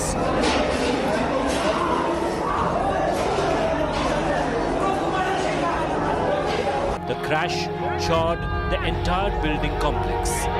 बताया जा रहा है कि जहां सबसे पहला contact plane crash होने के बाद प्लेन का हुआ है वो यही मैस वाली बिल्डिंग है। इसके जो कांच है वो भी टूटे हुए दिखाई पड़ रहे हैं और ऊपर का जो पूरा हिस्सा है वो पूरा टूट चुका है और इसी में लगभग 5 जितने जो स्टूडेंट हैं उनकी डेथ इसी में हुई है। ये जो जानकारी है वो अब तक हासिल हो रही है और खास करके जो भी अभी तक सत्तावार तौर पर डेथ का कोई आंकड़ा जाहिर नहीं किया गया है। एयर इंडिया का जो प्लेन था वो जब क्रैश हुआ तो उसके जो अलग अलग हिस्से हैं अभी भी यहाँ पे अलग बिखरे हुए दिखाई पड़ रहे हैं।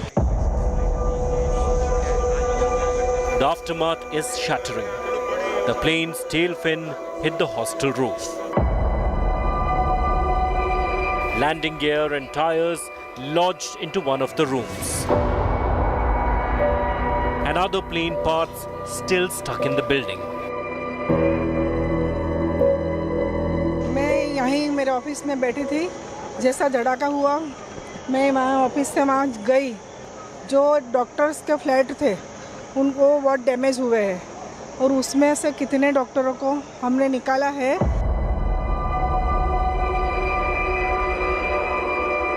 आने के बाद देखा कि पूरा मलबा बिखरा हुआ, आग लगी है, पूरा धुआं गुब्बारा है, कुछ भी दिखाई नहीं दे रहा, समझ में नहीं आ पा रहा था क्या है। The hostel building now looks like a post-apocalyptic scene. Burnt and damaged parts of the Air India flight lie around as a horrific reminder of one of the worst air tragedies in India. With Atul Tiwari, Bureau Report, India Today.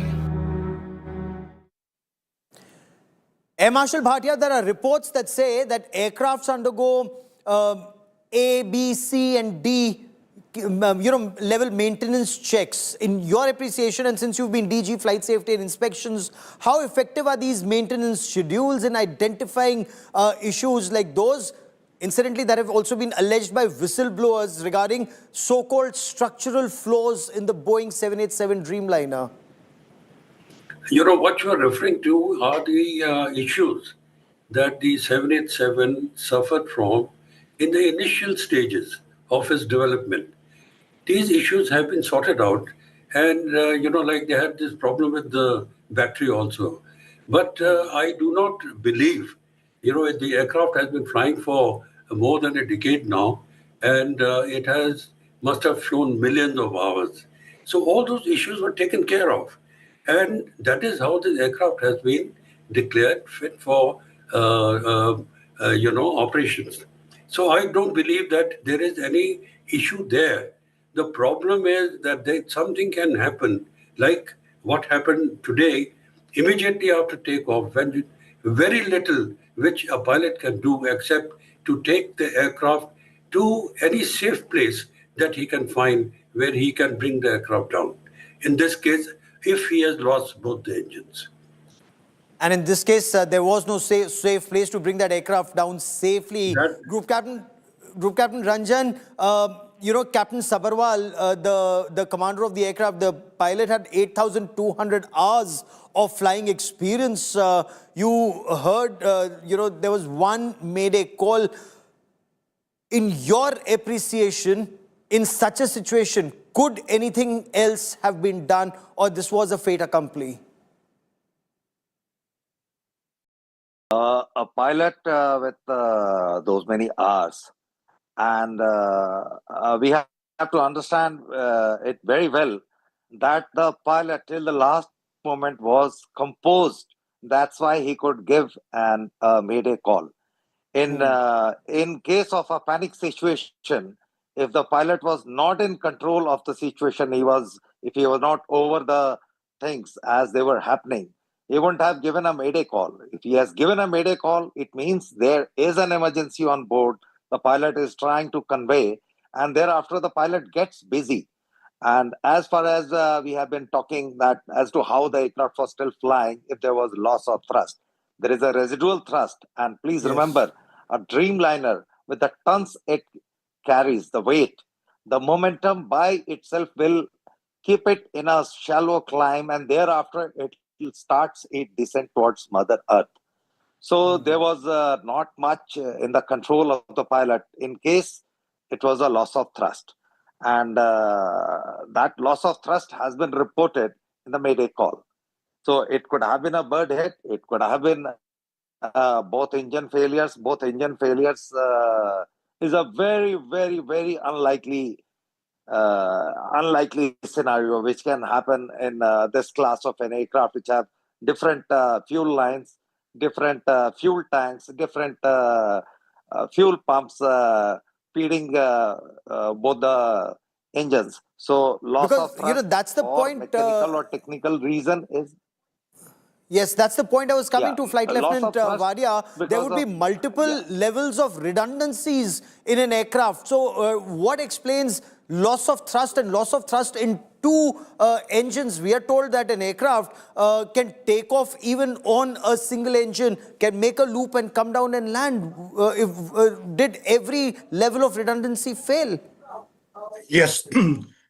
On one engine, the aircraft can fly absolutely safely and even divert to another airfield for emergency. But let me clarify a few points that have been covered earlier. I have had a case on a jumbo with 4 engines, and it doesn't have to be a large bird. A flock of pigeons, flew past on a takeoff run on a jumbo, and we rejected the takeoff because it was very close to the getting airborne speed, that is V1 speed, and we rejected the takeoff. And afterwards, we found on ground that 3 engines had been totally written off. On a jumbo, 3 engines have been written off just by a flock of pigeons that flew past us. Secondly, with power failure, can be multiple reasons for it. There could be a technical reason also. And don't rule out totally a matter of sabotage also. It's not impossible, but not likely. So let us not jump to any conclusion as to what happened. But what we are asking about flight data recorder and voice recorder. See, normally a voice recorder can be retrieved and heard almost immediately, which is not a problem. But the flight data recorder has to be analyzed. It takes weeks for it. It comes in digital format, etc. And first of all, after getting the data from the DFDR, to interpret it and it takes a very long time. But Sir, the aspect that you raised about suspected, it could have been, and you're saying it's, I'm sure it's in the realm of speculation, suspected sabotage. What kind of sabotage in your appreciation? No, let's not speculate anything. I'm saying any possibility can be there, birds, etc., fuel starvation, technical problems, or sabotage, whatever. So let's not speculate right now. We will get to know the correct reasons. You know what happens after a DFDR is available? They put this on a simulator and let the simulators do what the aircraft would have done on takeoff at this thing. And then you will see exactly what has happened in the simulator. But that will take a long time. Let the specialists go and inquire into all these details. And I'm sure you'll have teams from Boeing also, from the engine manufacturers and FAA are all coming. And you will get some solution and you will get some answers in the soon in the near future. But what is good to appreciate, the very fact that the aircraft was kept straight. And as mentioned earlier, it is possible that the pilot may not have forgotten to raise the undercarriage. He may have purposely kept it down, because if you're doing a crash landing, it is advisable to keep your gear down. So it is possible that he couldn't have forgotten about it. So let's not speculate anything. Let's get more details and go along. I'm sure everyone wants to know what happened overnight, but we'll have to hold our horses till the more details come out. Oh, absolutely. And analyzing the data, because Air Marshal Bhatia, Boeing 787-8 is described as amongst the safest aircraft. It's flying world over. It has advanced safety features. Now, the automated systems that assist the pilot in handling a critical situation, even if it was engine failure, does the pilot override them? Do these systems then take over and try and prevent an air crash like the one that happened in Ahmedabad today? No, actually, if you have total power failure on both the engines, there is very little that a pilot can do except to make the best use of what is the terrain ahead. And here I remember Captain Sully, who actually, a similar case where both his engines were lost due to bird heads, and he happened to see a River Hudson and decided split second to make a water landing on that. And in that process, he was able to save the lives of everybody on board. Now, unfortunately, our pilot today perhaps did not have maybe Sabarmati in sight. Or any river. And Sabarmati, I'm told, that has got water now. I remember when I was there as CNC, Southwestern Air Command, there was no water in Sabarmati. But today, Sabarmati has water. And if he was close enough to Sabarmati, there was a possibility that he would have actually went for it to make landing on the water in Sabarmati. But that was not the case. He only had the ground in front. And that too, it was covered with many buildings. And the best he could do was whatever he did. And in this process, there was no place for him to be able to put down the aircraft safely. That is what happened. And it's very, very unfortunate. Very unfortunate. It indeed is, because the first ever crash involving a Boeing 787-8 Dreamliner, it's like we were discussing, renowned for its advanced technology, robust safety systems.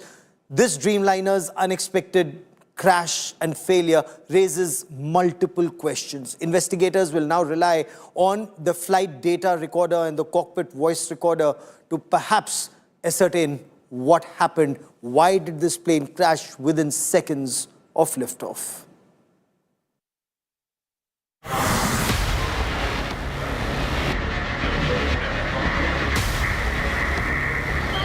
The air crash in Ahmedabad on Thursday is the first ever crash of a Boeing 787-8 Dreamliner.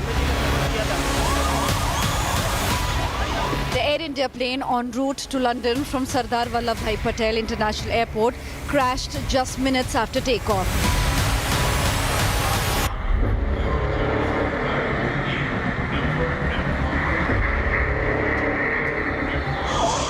The crash marks the first catastrophic loss of a 787-8 Dreamliner since the model's debut in 2011. Equipped with the latest avionics, fly-by-wire controls and multiple layers of automated safety protocols, Boeing 787-8 Dreamliner is globally recognized for its reliability and advanced engineering. The first model in Boeing's Dreamliner series. This is a state-of-the-art long-haul wide-body aircraft designed for efficiency, passenger comfort and reduced environmental impact. Widely used for intercontinental travel, this aircraft features integrated modular avionics, a centralized system that reduces component count, streamlines maintenance and boosts performance. With a seating capacity of 242 to 290 passengers, the aircraft can fly up to a range of 13,530 kilometers non-stop. Made with advanced composites, the aircraft is lighter and more fuel-efficient, making it perfect for long-haul journeys. The cause of the crash remains unknown. The incident had immediate financial repercussions. Boeing shares dropped 8% in the US, pre-market trading following the crash. The critical question now is, what went wrong? The investigators will find vital clues in the flight data recorder or the black box, which is placed at the rear end of the Dreamliner. The black box is designed to survive crashes. Bureau Report, India Today. Air Marshal Bhatia, there are questions that are already being asked about Boeing's track record. As you saw in that report, their shares are plunging. But what's your take? Of course, the issues that were raised about the Boeing, the 737 MAX, that had several issues. Cases were settled out of court. There was an instance of a plane door opening mid-air. Has safety been given a short trip in Boeing?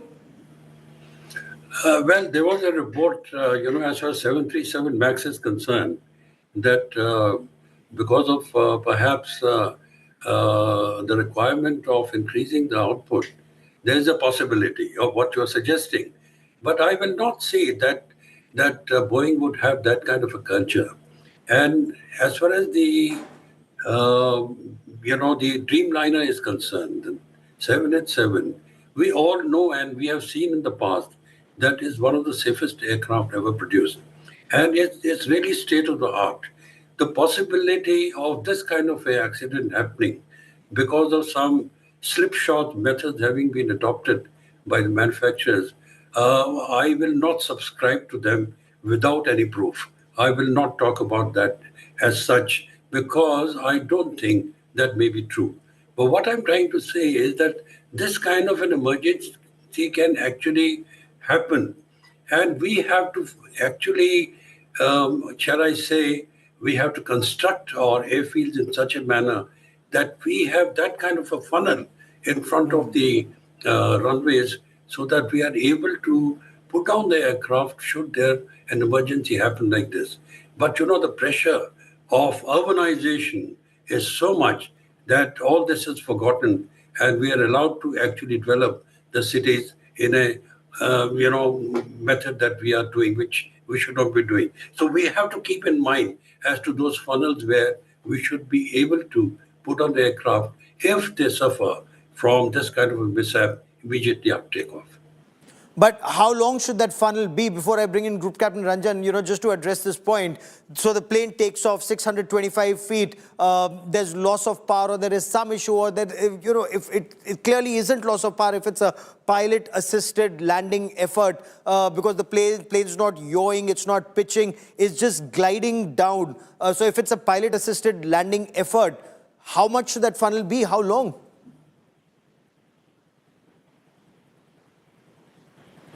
Marshal Bhatia. Are you talking to me? What I'm saying is that we should be looking at something like, say, 1 to 2 kilometers ahead of the... I am only talking about a small funnel, which we should think in terms of having this. I'm saying this, that it's a wishful thinking because, urbanization pressures are such that it may not actually happen.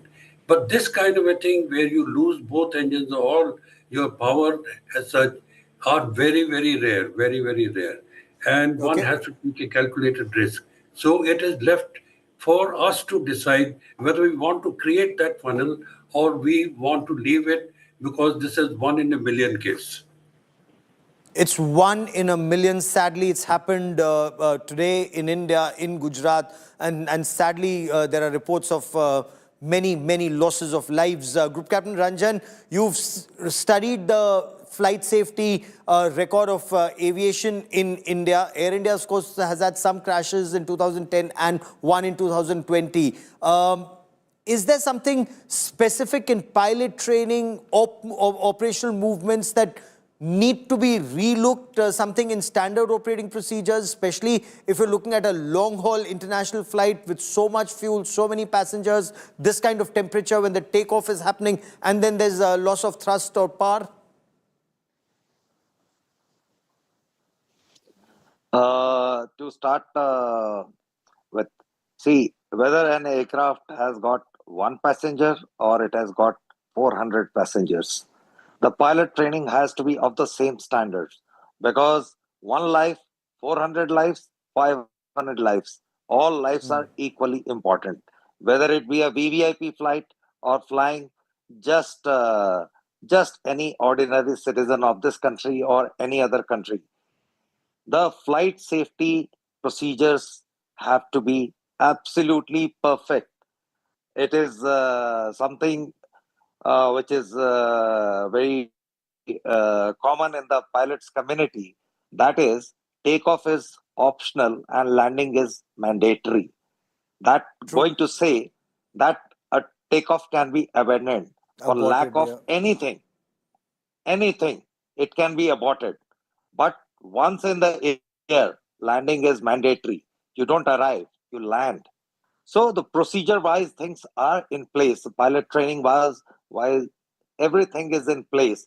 It is just that 1 in a million, like Marshal Bhatia put it very aptly. It's 1 in a million case. And for that, we cannot start making runways. But yes, in case of a new runway, we can always plan ecological that path there should be a funnel before, and yes, it can be easily planned that there should be ecological park where it's just a green belt. It's a park. It can be used by the public at any given time. But then there are no buildings coming up there. So that would be a very, very useful thing in case of something. In case something of this though there nature are ever reports in happens. cases of ecological parks, it brings in more birds, more bird activity, and then more losses, more threat Yes, to the aircraft. yes, more birds. That Yes, yes. And because we've grappled with this when there were as both you and Air Marshal Bhatia would remember, when Indian Air Force fighter jets, a lot of them were seeing these bird hit issues due to ecological parks or forests close to airfields, and especially when military airfields are out of the city. I also want to show our viewers the last video that's emerged of former Gujarat Chief Minister Vijay Rupani just as he boarded that aircraft. And there you see, so there are these passengers who were taking videos and they were sending those videos to their families. Vijay Rupani, the former Chief Minister of Gujarat, very senior BJP leader, he was seen entering the Sardar Vallabhbhai Patel International Airport before the crash. In fact, there's also a video of him entering the aircraft, and I also want to bring in my colleague Brijesh Doshi for more on this. I believe there are several passengers who shared some of these videos online on their social media platforms about just before the takeoff, saying bye to families, and these are really some things that may help investigators piece together what happened. Brijesh. Definitely, Gaurav, see the devastating and the horrific plane crash accident happened in Ahmedabad after long 35 years. The former Chief Minister of Gujarat, Vijay Rupani, was there. He was going to meet her daughter in London. He was alone in the flight without his family, without his wife. He was the alone passenger from the family who was going to London. But after the plane took off, in a few moments, plane was burnt into the ashes and crashed on the BG Medical Hostel. So this was the horrific incident where Gujarat has lost his Gujarat's ex-chief minister, who was the chief minister during the regime of 2016 to 2021. The first CM who has served more than 5 years, other than Narendra Modi. In Gujarat in the last 30 years. So, Brijesh, keep tracking that story, and especially as more information filters out about students at that medical college, we'll track that story closely. But I want to leave you with the story of that miracle. 242 on board, 230 passengers, 10 aircrew, 2 pilots in all. But that one man who walked out of the plane with very, very minor injuries. He was on board this aircraft, and even he doesn't know how he managed to survive. His sibling, sadly, he has no information about his brother who was also on board that aircraft. He was returning to the United Kingdom with his brother. He says, my brother is still missing. I leave you with that image of one survivor. But there are many lessons that will be drawn from this air crash. The flight data recorder, the cockpit voice recorder, they will be analyzed. Huge Dreamliner, the Boeing 787-8 Dreamliner aircraft. It took off from the Sardar Vallabhbhai Patel International Airport in Ahmedabad, bound for Gatwick in London. But within a minute of takeoff, and watch those images on your television screen, there you see the liftoff, but within seconds, there is an issue, there is a problem. The pilot says, Mayday, Mayday, Mayday, and then the aircraft starts sinking, and there's a huge orange ball of fire and smoke. Because this aircraft was scheduled to fly 9 hours. It was full of fuel. 242 on board, one survivor. Air India flight 171 took off from the Ahmedabad airport at 1:38. You can look at the timestamp on your screen, 1:38. Headed to Gatwick Airport, London. Within seconds, the pilot set out a mayday. The video on your screen shows the 787-8 Dreamliner struggle to gain height, and within 59 seconds, it plunges, it sinks to the ground, blowing up in a huge fireball. And there are many, many, many unanswered questions. What caused this catastrophic crash, which led to loss of so many lives? That's our top focus story on this broadcast. That's the Sardar Vallabhbhai Patel International Airport. From takeoff to crash in under 59 seconds. Former Chief Minister of Gujarat, Vijay Rupani, was also on board.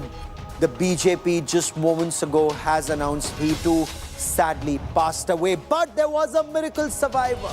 The miracle survivor recounts that plane crash horror, and you will listen to him on this broadcast. Incidentally, he was just on that seat, one seat ahead of Vijay Rupani.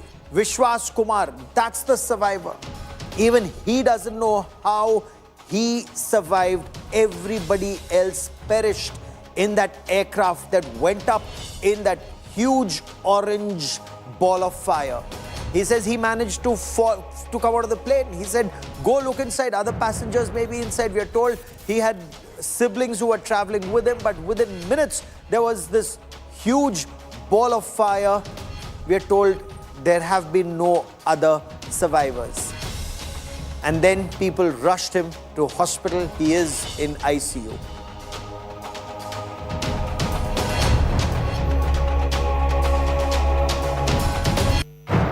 The worst aviation disaster is our top focus story. I'm Gaurav Sawant. As always, let's get started with the headlines on India First.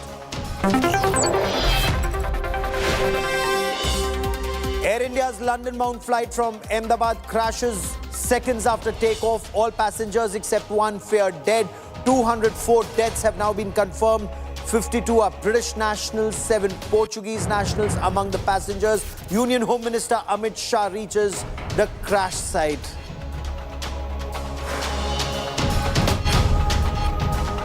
One miracle survivor in the plane crash. 38-year-old Ramesh walks out with a few injuries. The survivor was seated on seat 11A.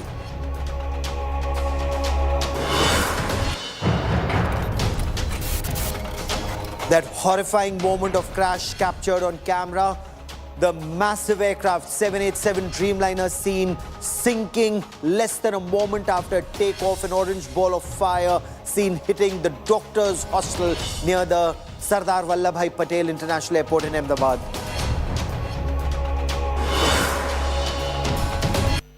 Former Gujarat Chief Minister Vijay Rupani is no more. Rupani was on board the Air India flight. The former Chief Minister was on seat 2D.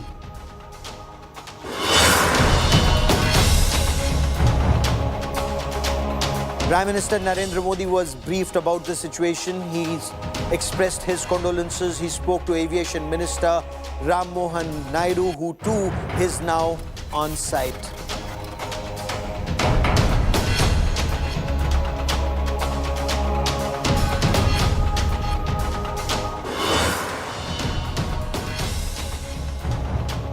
It was a crash that was caught on camera, and this is the first crash of the Boeing 787-8 Dreamliner. Now, this is a long-endurance aircraft.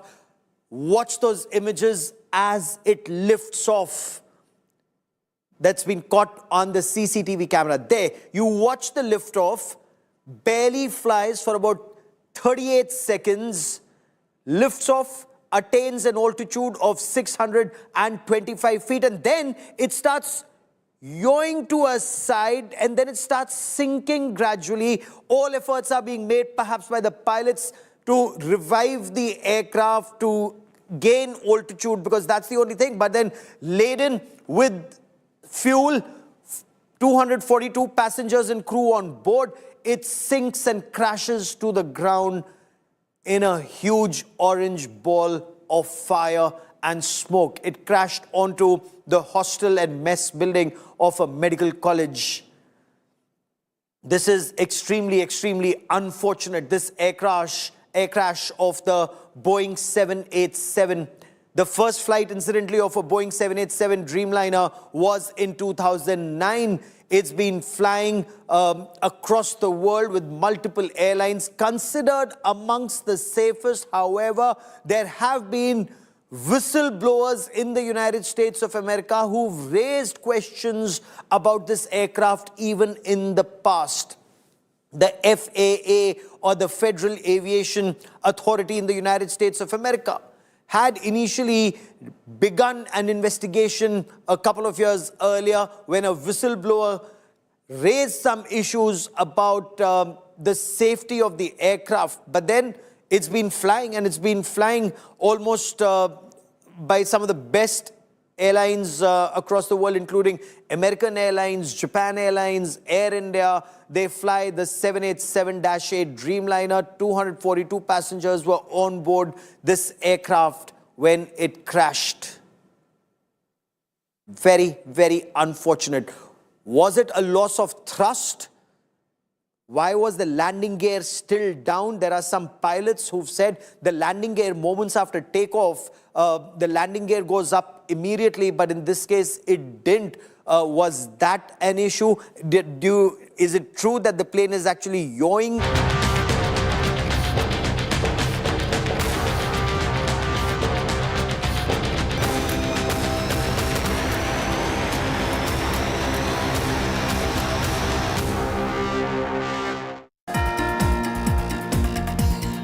Good evening. Hello and welcome. It's a day which is dark. A darkness that has hit the skies and also the ground. Our worst civil aviation tragedy. A tragedy of the likes which has not been seen in Indian skies for over 3 decades. Air India's Flight 171 crashing at a residential area near Ahmedabad airport shortly after takeoff. More than 240 people were on board. There's only one survivor as of now. It's a day when we grieve, when we pray, when we tell you the news without the noise, sense without sensation. That's all we can promise in the next couple of hours, as we'll bring you all the updates on this big story, this tragic accident.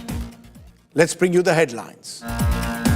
Air India's Flight 171 carrying 242 passengers to London Gatwick crashes less than a minute after taking off.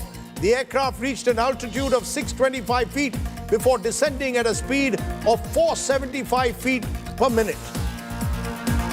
The Boeing 787 Dreamliner jet, which departed from Ahmedabad runway number 23 at around 1:28 p.m., had 169 Indian nationals, 53 British nationals, 1 Canadian national, 7 Portuguese nationals on board.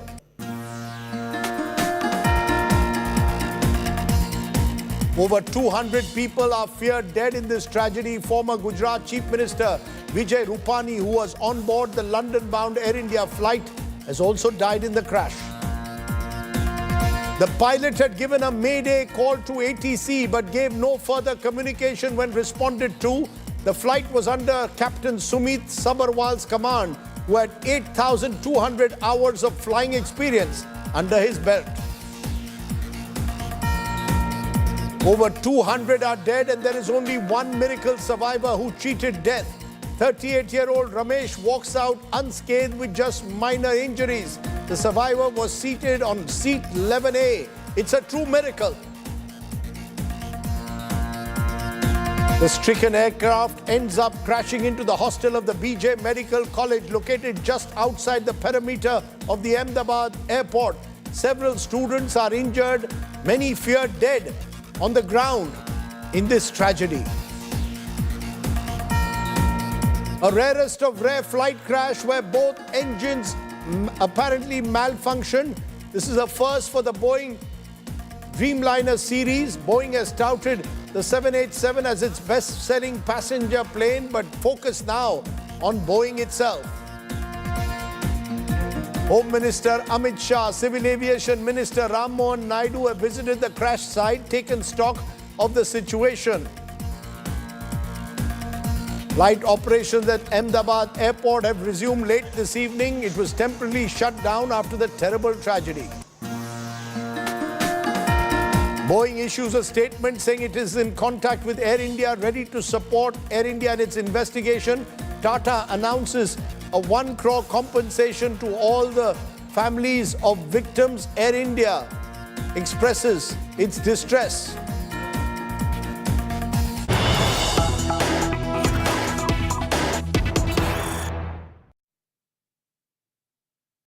But amidst this dark, dire, grey day in Indian civil aviation history, one miracle survivor in the Ahmedabad crash. That's right, 242 people on board. One person, 38-year-old Ramesh, is as of now the only survivor in the crash. The lone survivor has walked out unscathed. He claims and told India Today that he heard a loud noise 30 seconds after takeoff. The survivor says there were bodies all around me, but he somehow miraculously managed to jump off the emergency exit. His brother was on the flight. His brother has not been found, but one survivor, Vishwakarma Ramesh, is that one survivor who's been found on this flight. Okay, let's just listen in to what he said. Those are the images of him in hospital, that one miracle survivor in the Ahmedabad crash.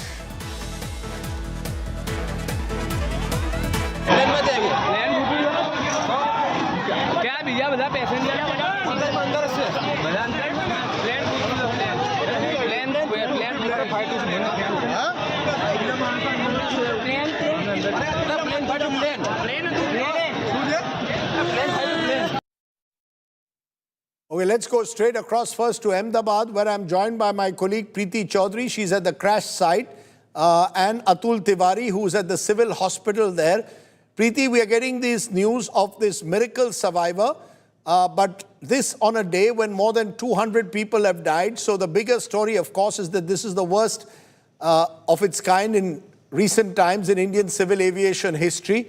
What are you hearing, particularly about survivors? We are told there's been just one survivor as of now, and we've also been told that many people on the ground are feared dead, especially the young doctors. Rajdeep, what we know till now is that 204 are feared dead. And that's a count that I have gotten, and we're giving a conservative estimate right now. The rest, there were 242 on board. There were many of these resident doctors at this hostel, some of them still studying. I want to just give you a sense, Rajdeep. Ours was my camera person, and Sanjay and my flight was the first one to land at the Ahmedabad airport. There was a desk there, a help desk, which was set up. There's a sense of disbelief at the Ahmedabad airport right now, and flight operations were stalled, and like I said, ours was the first flight to land. Help desk set up. There was completely a pall of gloom, and I think most people are still stunned. They can't quite believe it. It's taken us a bit of a walk to come here, because this, Rajdeep, and I will through the course of this evening try and show you and our viewers if catastrophe had a picture, it would be this. As I have walked in over the last 1 kilometer, all I have seen, and I will show you, in time, there are fires which are still being put out, and this is the tail end of the aircraft, of what you can see on the crash landing of AI 171 London bound. I want to immediately try and get, our viewers a sense in terms of what really happened. I have a nurse, because this was a hostel for medical students. I have a staff nurse who works at the, at the Ashram quarters. She lives at the Ashram quarters, which is right next to this particular hostel. And ma'am, सबसे पहले अपना नाम बताएं. मेरा नाम है आरती साधु। मैं यहाँ सिविल हॉस्पिटल में काम करती हूँ, आई डिपार्टमेंट में हूँ। मैं नाइट करके आई और सब रेस्ट कर रही थी दोपहर। कहाँ पे है आपका घर? हमारा यहाँ पीछे के साइड है, आश्रय मिथिला क्वार्टर्स है हमारा। बिल्कुल सामने? हाँ, बिल्कुल सामने है।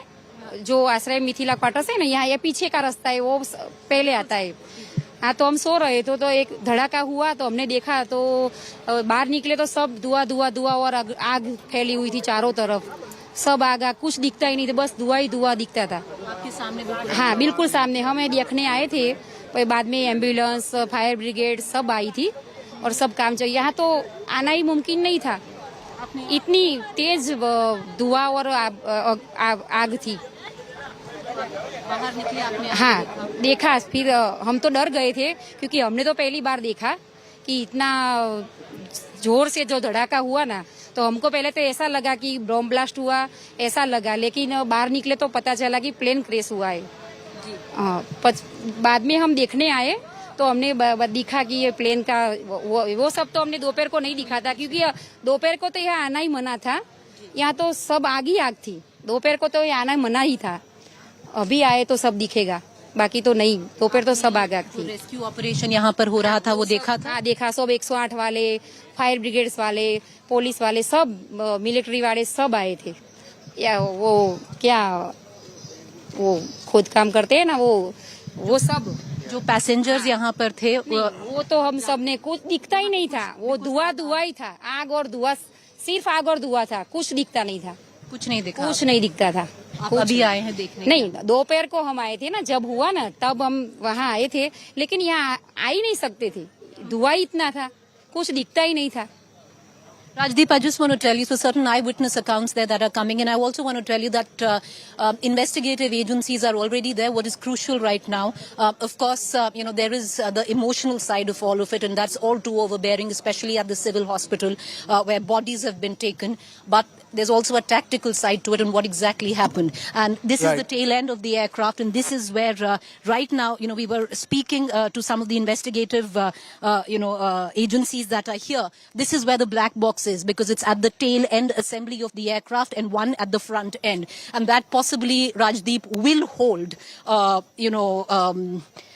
the answer to what really went down, that two engines of this Dreamliner simultaneously completely went out, and the plane lost power and thrust as it was trying to take off. I want to, give you a sense also. I'll ask Sanjay to show you. I have to say, Rajdeep, if there is a standard operating procedure after a tragedy, I have to say, I know we are 7 hours in, but even now, it took us absolutely no time to reach the crash site, because there is a green corridor right from the airport that has been made. I was walking out of the airport. I didn't have the time, but I did speak at the help desk. No one from, the families have actually come in yet, because everyone has rushed either to the civil hospital or they have, come right here. And I'll give you a sense, about over 1,000 rescue personnel on ground. They are from the CISF, the Rapid Action Force, the RPF, the Coast Guard, and a lot of people from around. Kahan se hain sahaba? All right. So I just want to show you ambulances still there, fire engines still there. कब से हैं sir आप यहाँ पर? 1:30 बजे से। 1:30 बजे से। क्या देखा सर? अपना नाम बताएंगे? MJ Solanki fire officer. हाँ जी। देखा तो नहीं, मैं बाहर वार्डो में था विजिट में, वहाँ से कॉल आया कि प्लेन क्रैश हुआ है, तो हम इधर तब से यहाँ पर हैं। So that's the बॉडी निकल रही। हाँ जी। बॉडी बहुत निकल रही। बॉडी बहुत। Understandably, the bodies have been charred completely, Rajdeep, and I'll show you, because, like I said, yes, there has been, in terms of a green corridor to the crash site, we can, we've come through that. It took me flat 10 minutes to come from the airport, Rajdeep. That is how good the local policing is here. But yes, of course, they've cordoned off the last 1.5 kilometers, and for reason enough, because I'm walking in and I'll actually show you there are fires still burning in various parts where the debris of the aircraft has fallen. One thing, when I was talking to one of the officers here, who was part of the investigative team, and off record, he said it would not be as difficult to actually pull out the black box, which one would be at the front end. Can you see that? Sanjay is trying to show you, Rajdeep. A fire still burning where, this hostel is concerned. There have been many injured, some of them, unfortunately, there are fatalities at the hostel as well. I'm not going to give out a figure there. We're going to try and get in the exact names and give you the figures. But yes, there have been fatalities. So a fire still burning there. The fire brigade still trying to put it off. Trees completely on fire still. Smoke still bellowing. This is, a disaster zone. It's catastrophic, whatever way you might want to call it. Sir, will you speak with us? No? All right. Lots of government officials as well. I'll get back to you, Preeti. The SDRF team, you can see right here, Rajdeep. This tree has been completely uprooted. But I'll tell you what, I'll throw it back to the studio, Rajdeep. And, that's it. There's a plane going overhead. And what's the irony of all of this? But I just want to quickly tell you what we heard from the investigative, the person that I spoke to. And he said because the impact was somewhat curtailed. Usually when a plane a Dreamliner-like plane crashes, the debris is spread out so it can take days to actually find the black box. Here, at least the tail end assembly is intact. And they're hoping to get to that black box first. And then, of course, the one in the front is a bigger challenge because that's the debris that's spread out. Look at this, Rajdeep. This is what it looks like. It's over a course of about 600 meters. This building right there, completely charred. There's smoke still bellowing from one of the floors. I'll ask Sanjay to actually, zero in there. And this is what it looks like for about 300 meters, Rajdeep. The smell of fuel, and that is nauseating. About 90 to 100 tons of air turbine fuel, Rajdeep. It was a fully loaded aircraft as it was taking over. And as I throw it back to the studio, I'm going to move to the civil hospital. But two things, the smell of fuel and the smell of burning flesh. It's quite evident. Back to the studio, Rajdeep. We'll see you on the other side. Okay, thanks very much, Preeti Chaudhary. There on the ground, you can see the smoke is still billowing. There are fires still burning. That tells you the nature of the impact. Atul Tiwari is also at the civil hospital. Atul, क्या जानकारी है खासकर की मृतकों की? Police commissioner ने हमको कहा था 204 लोगों की पुष्टि की थी. 204 people are confirmed dead. कई लोगों की जान गई है ज़मीन पर, उसमें डॉक्टर्स हैं. क्या बता सकते हैं सिविल हॉस्पिटल के से जानकारी हमें दीजिए. देखिए, आधिकारिक किसी भी प्रकार का आंकड़ा सिविल हॉस्पिटल की तरफ से अभी तक नहीं दिया गया है, लेकिन जो इंजर्ड हैं उसकी 2 लिस्ट जारी की गई है. पहली लिस्ट में 25, दूसरी लिस्ट में 16 लोगों के नाम थे. और इसी जो दूसरी लिस्ट जो जारी की गई 16 लोगों के नाम थे, उसी में से एक विश्वास का चौथे नंबर पे नाम शामिल था, जो कि खुदकिस्मत रहे, खुद ही प्लेन से बाहर निकले. और जब प्लेन क्रैश हुआ तो जो वीडियो भी उनका वायरल हुआ है, जो सामने आया है, उसमें स्पष्ट तौर पर कहते हुए सुनाई पड़ते हैं कि जब प्लेन क्रैश हुआ तो मैं खुद ही उसमें से कूद कर बाहर आया हूं. और स्थानीय लोगों ने उन्हें अस्पताल में पहुंचाया है. फिलहाल मैं तस्वीरों में आपको दिखाना चाहूँगा अहमदाबाद का सिविल अस्पताल का ये ट्रॉमा सेंटर है, जहाँ पे जब 1:48 को अहमदाबाद एयरपोर्ट से जो एयर इंडिया का प्लेन जो कि जिसने उड़ान भरी थी, वो 1:40 को क्रैश होता है. और जो क्रैश होने की जो जगह थी वो थी मेघाणी नगर में, जो बीजे मेडिकल हॉस्पिटल और खास करके सिविल अस्पताल के अंदर जो नर्सिंग के स्टाफ के कर्मचारी जो रहते हैं, जो बीजे मेडिकल कॉलेज में पढ़ाई करने वाले MBBS के जो विद्यार्थी रहते हैं,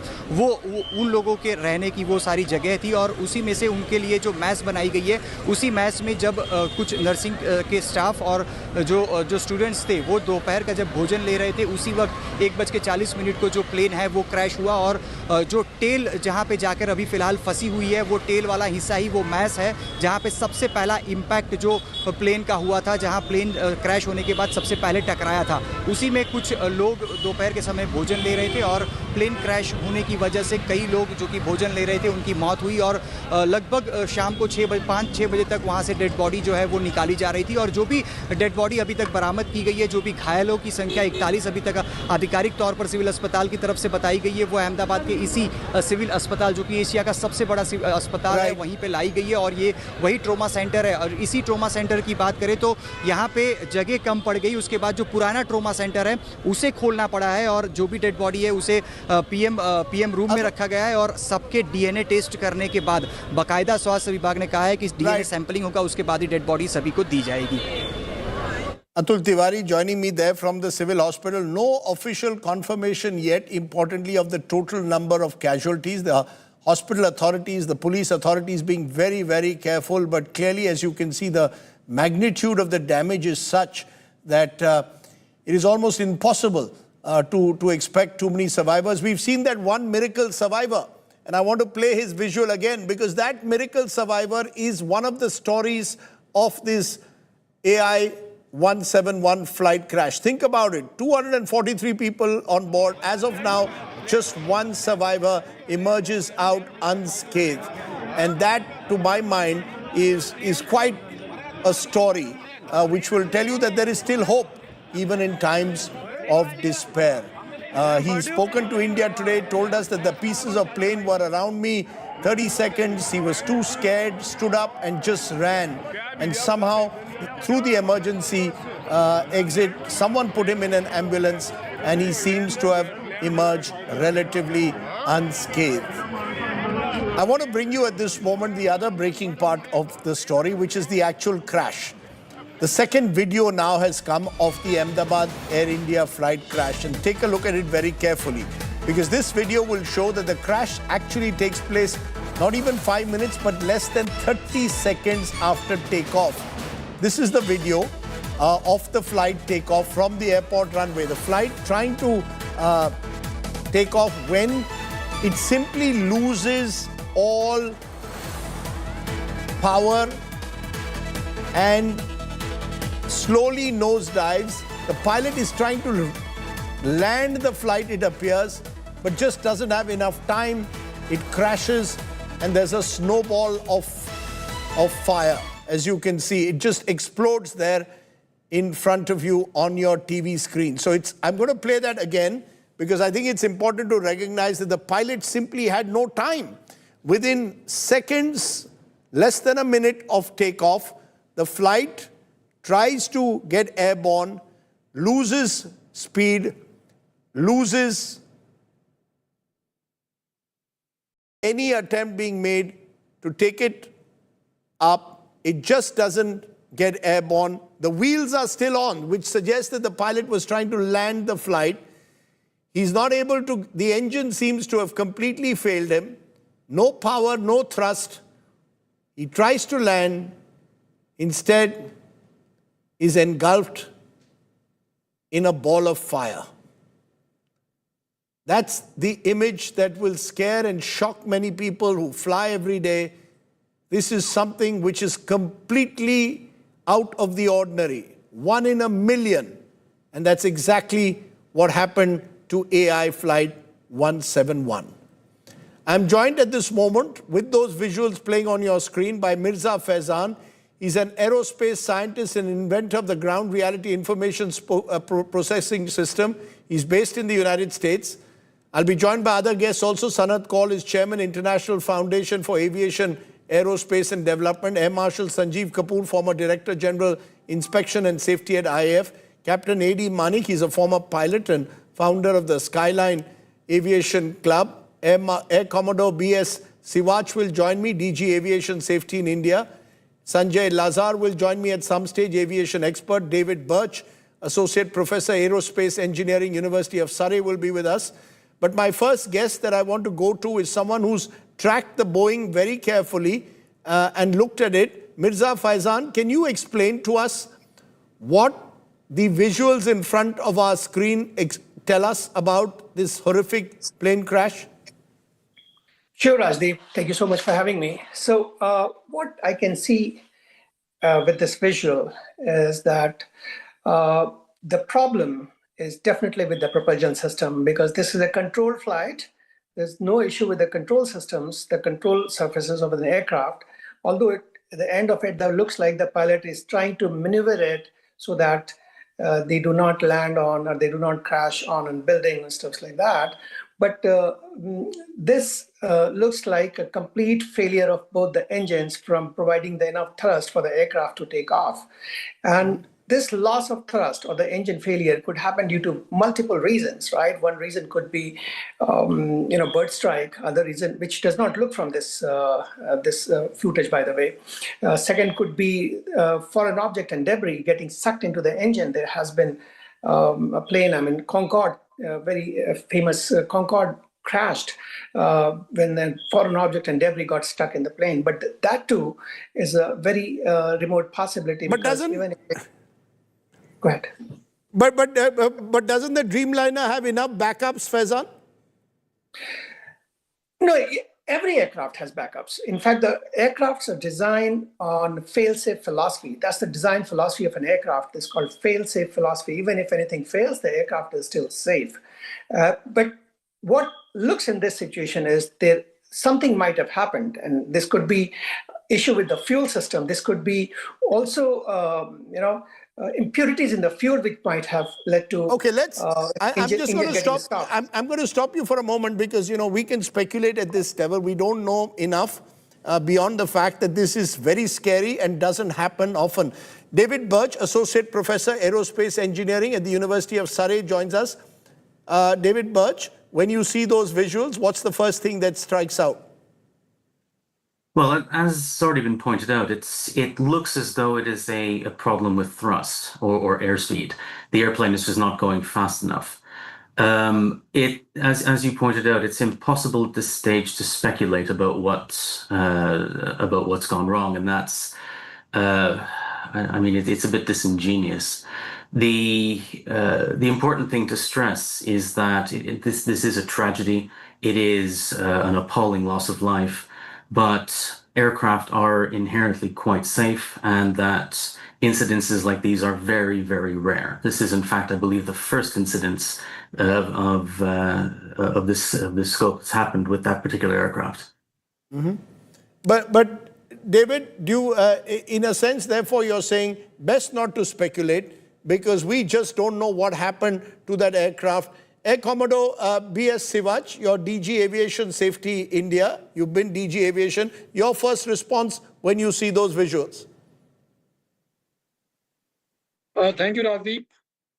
Very catastrophic accident with terrible loss of lives. On behalf of Aviation Safety India, I'd like to convey our heartfelt condolences. And we pray to God for the speedy recovery of those who are injured. Now, in this particular accident, the aircraft was Dreamliner 787, Boeing 787 Dreamliner. This is one of the safest aircraft in the world, more sophisticated, most modern. The aircraft had come from Delhi to Ahmedabad. It was fully serviceable. It loaded passengers. And thereafter, it took off. Till the time it took off, the aircraft was fully serviceable. The pilots in control of the aircraft were highly qualified, very accomplished professionals. And unfortunate thing which happened is that about 400 odd feet, the aircraft suffered loss of power. You see, if loss of power was only one engine, then this aircraft is capable of continue to climb without any problem and can come back and land safely. So it appears that both the engines were affected. There was loss of power. At this point but there is no, from what you're saying, there is no explicable reason at the moment. What you're saying, it's completely inexplicable as to what happened, and we do not wish to speculate as well. Captain A.D. Manik, you're a former pilot and founder of the Skyline Aviation Club. Your reactions when you saw those horrific visuals play out? Yes, sir. I'm recalling the incident that happened on 16th October 1988, Indian Airlines flight. Took off from Mumbai and landing at Ahmedabad. And what happened was, the aircraft crashed and we lost 133 souls. But that was Captain Manik. Captain Manik, October 1988 was when the plane was landing. Yes, yes. The same incident happened at same airport. I'm reconciliation, with the two incident, and there was only two survivals. Now, what happened today, is another story which is correlating with that same story. And I'm really depressed with this situations. I've been observing aviation since last 40 years. So what I feel, as there is no speculation, but it is a situation which happened in our country is very bad for us, all of us. And what happened will be, shortly coming through DFDR, that is digital flight data recorder, and CVR, cockpit voice recorder, which will reveal the whole fact. But whatever happened, I'm going to stop all of you, because at this moment, of course, whatever we do is in the realm of speculation. It will require the black box. It will require a proper investigation, which will take weeks, if not months. Sanat Kaul, Chairman, International Foundation for Aviation Aerospace, your first reaction? Well, it's a very tragic incident, and it's very difficult to speculate what went wrong. It took off, it went up, and then it came down. I am not a pilot. I am not a technical person. Therefore, I would say that we should not unnecessarily speculate what went wrong. And therefore, it's necessary to be calm about it and see what went wrong by the inquiry committee which has been put together. I take your point, but you see, that's where we are at the moment. All we can do at the moment is report what we've seen. Those visuals are all that we have. Air Marshal Sanjeev Kapoor, you're a former director, safety at IAF. I mean, is this a kind of, the closest many are giving a parallel to was 2004, when there was a double engine failure and an aircraft crashed into the Hudson.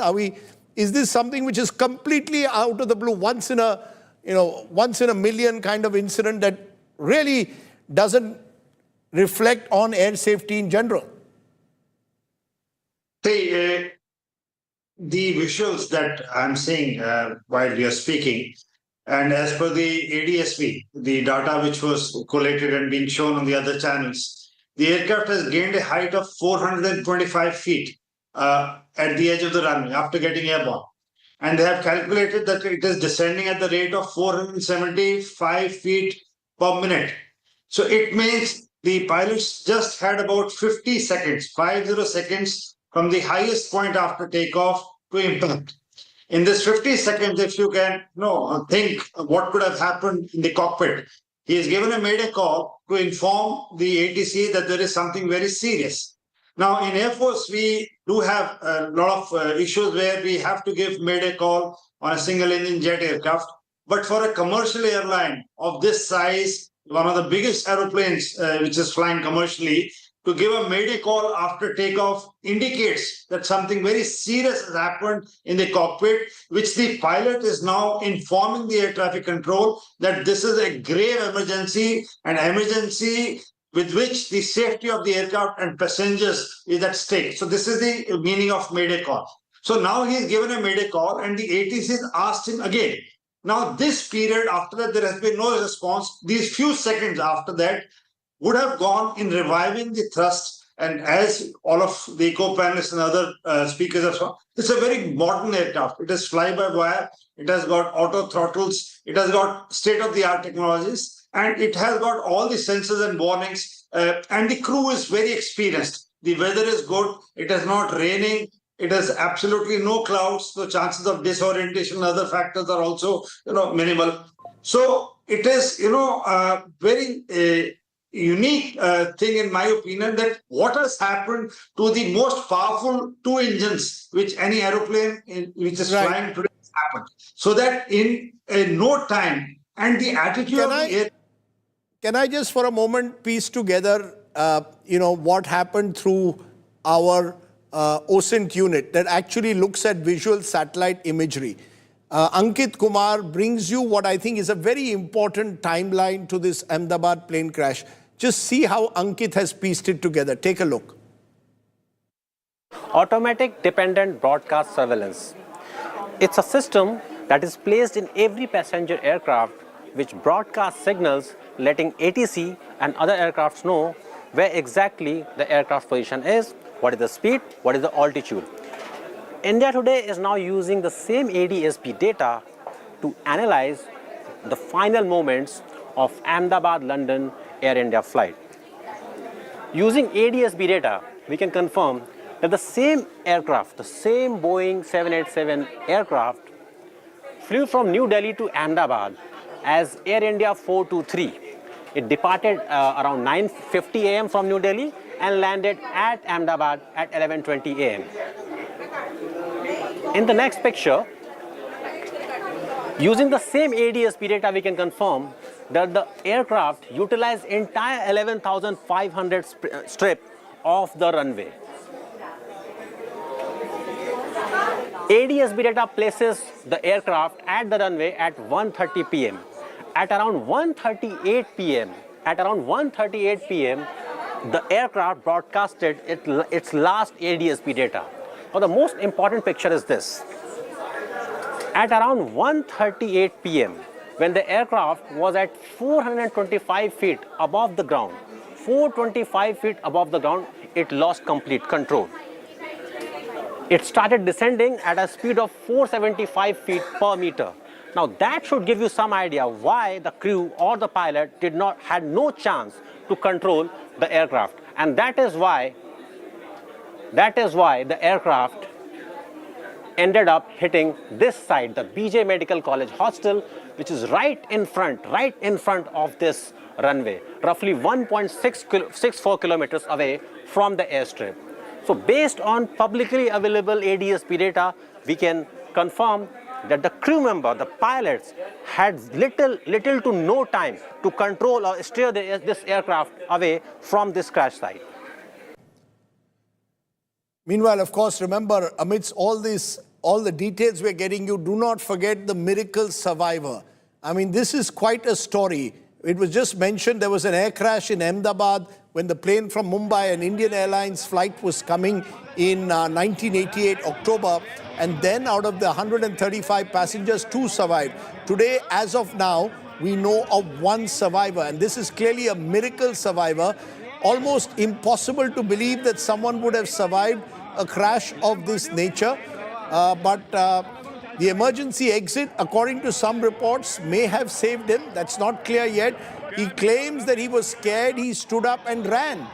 Now, how he managed to emerge out of that flaming plane will remain one of the stories of our times, with all the other passengers seemingly either dead or suffering grievous injuries. Mirza Faizan, there are stories and stories then. This is one of the miracle stories of this Ahmedabad plane crash. Yes, definitely. I mean, whenever there are plane crashes, sometimes we get miracles like this.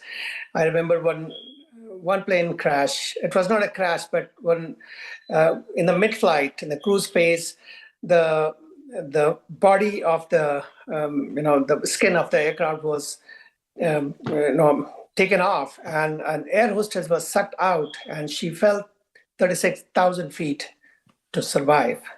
So yeah, I mean, sometime when your time is not here, you'll be survived. Let me give details of him. Survivor seated on 11A, Vishwakumar Ramesh. He had gone with his brother to Diu. They were on a British passport. He is the lone survivor as of now of flight 171. He is at the moment recovering in the civil hospital. There's of course the condition on the ground, and that is of course very worrying because there were medical students at the medical college there who were having lunch when this happened. We are getting some visuals of that as well. Remember, this is where the plane crashed. Now, could the pilot have in any way avoided it? Very, very difficult given the kind of condition. David Birch, this is a double tragedy in a way. You've got the tragedy in the air with what happens, and then the pilot with very little control and very little time to control the plane crashes into a medical hostel. So it is, in that sense, a tragedy which will also put some question on Boeing itself. Do you believe those questions, as a professor of aerospace engineering at the University of Surrey, will have to be asked of Boeing itself? As I said, I think it is quite dangerous to speculate at this time. The events leading to this tragedy are as yet unknown. Whether or not it was linked to the aircraft itself is as yet unknown. As we've seen and heard, this is known to be a very safe aircraft with an excellent record.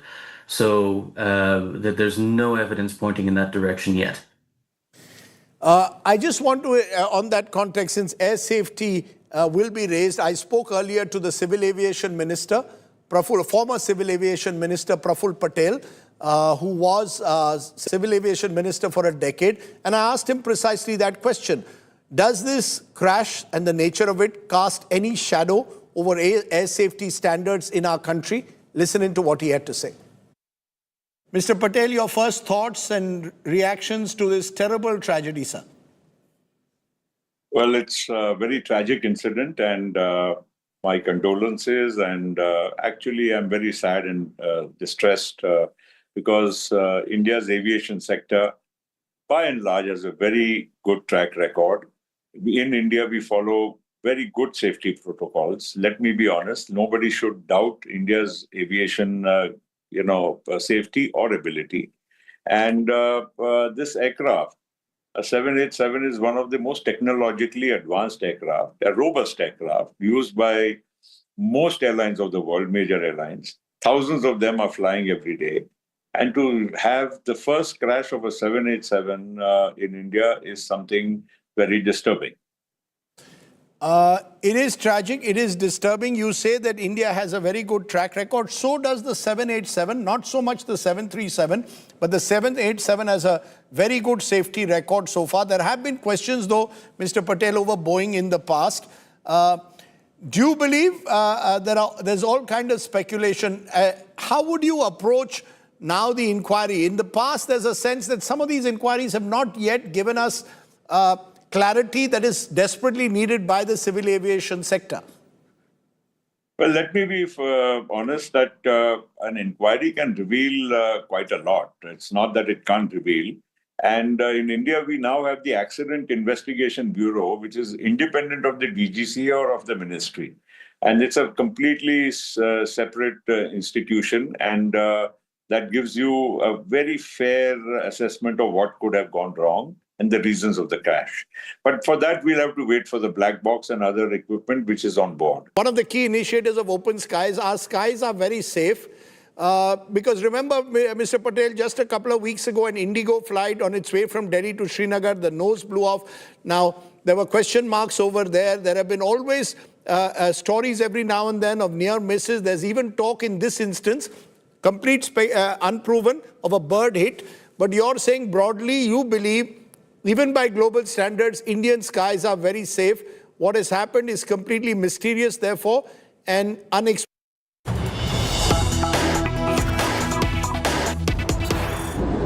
इसके अंदर हताहत होने की संभावनाएं हैं।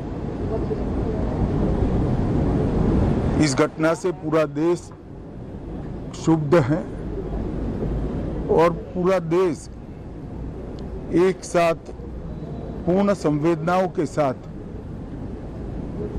ये जो दुर्भाग्यपूर्ण हादसे में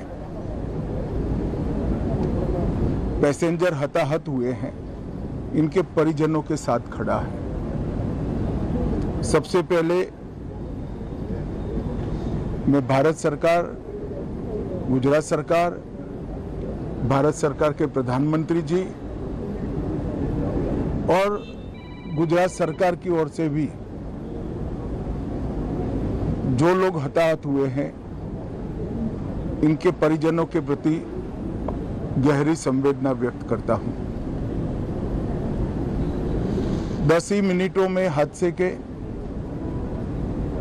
भारत सरकार के पास सूचना पहुंची। तुरंत ही मैंने मुख्यमंत्री जी, यहाँ के गृह मंत्री, होम डिपार्टमेंट के control room, civil aviation department, civil aviation मंत्री सभी से संपर्क किया। प्रधानमंत्री जी का भी तुरंत ही फोन आ गया और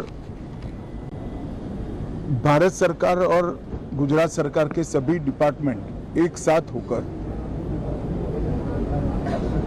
राहत और बचाव कार्य में लगे।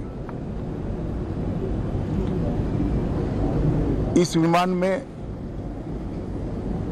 कुल मिलाकर 230 यात्री देश के और विदेश के और 12 क्रू मेंबर सवार थे। इसमें से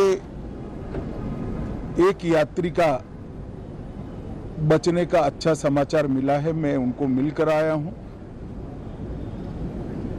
मृत्यु का आंकड़ा तो डीएनए परीक्षण और यात्रियों की पहचान के बाद ही अथॉरिटी अधिकृत रूप से घोषित करेगी, मगर जो यात्री बचा है उसको मैं मिलकर आया हूं। घटना के तुरंत बाद गुजरात सरकार ने बहुत त्वरा से डिजास्टर मैनेजमेंट की सारी इकाइयों को अलर्ट करते हुए, चाहे हेल्थ डिपार्टमेंट हो, चाहे फायर ब्रिगेड हो, चाहे पुलिस विभाग हो, भारत सरकार की भी सीएपीएफ को संपर्क कर सभी ने एक साथ मिलकर राहत और बचाव का कार्य चालू किया। मगर 1.25 लाख लीटर ईंधन विमान के अंदर ही था और लगभग गर्मी तापमान इतना ऊंचा हो गया कि किसी को बचाने की मौका ही नहीं मिला। अब मैं घटना स्थान पर भी जाकर आया हूं। सारे यात्रियों के मृतदेह को बाहर निकालने का काम लगभग समाप्त हो चुका है। जितने यात्रियों के परिजन यहां पहुंच चुके हैं वो सबका डीएनए लेने की कार्यवाही भी 2-3 घंटों में समाप्त हो जाएगी। विदेश में जिनके परिजन हैं उनको सूचना देने की कार्यवाही समाप्त हो चुकी है और जैसे ही पहुंचते हैं उनके भी डीएनए सैंपल लिए जाएंगे और मृतदेहों की पहचान के लिए जितने मृतदेह मिले हैं इनके भी डीएनए सैंपल लेने की कार्यवाही समाप्त हो चुकी है। गुजरात में ही लगभग 1000 के आसपास डीएनए टेस्ट करने पड़ेंगे। ये सभी टेस्ट करने की क्षमता गुजरात में विकसित है, तो डीएनए टेस्टिंग के लिए कहीं गुजरात के बाहर जाने की जरूरत नहीं पड़ेगी। गुजरात की एफएसएल और नेशनल फॉरेंसिक साइंस यूनिवर्सिटी दोनों मिलकर कम से कम समय में डीएनए का परीक्षण पूरा करने के बाद परिवारजनों को अपना मृतदेह परिजन का मृतदेह सौंपने का काम करेंगे। उनके रहने की सुविधा, उनकी सांत्वना की सुविधा, जिनको मेडिकल प्रॉब्लम ट्रॉमा के कारण हुए इनकी मेडिकल की सुविधा, ये सारी व्यवस्था बहुत सुचारू रूप से हो चुकी है। अभी रिव्यू मीटिंग में सारी व्यवस्थाओं को हम सब मंत्रियों ने साथ में मिलकर देखा है। एविएशन डिपार्टमेंट ने अपनी जांच शुरू कर दी है और जांच तेजी से आगे बढ़े इसके लिए भी एविएशन मंत्री जी ने सूचनाएं दी है। मैं फिर से एक बार राहत काम में जिन जिन एजेंसियों ने त्वरा के साथ बचाव और राहत का काम किया वो सभी का धन्यवाद करना चाहता हूं और फिर से एक बार जिन्होंने अपने परिजनों को गंवाया है, हताहत हुए हैं, वो सभी को मनपूर्वक संवेदनाएं व्यक्त करता हूं। मैं एक बात जरूर कहना चाहता हूं कि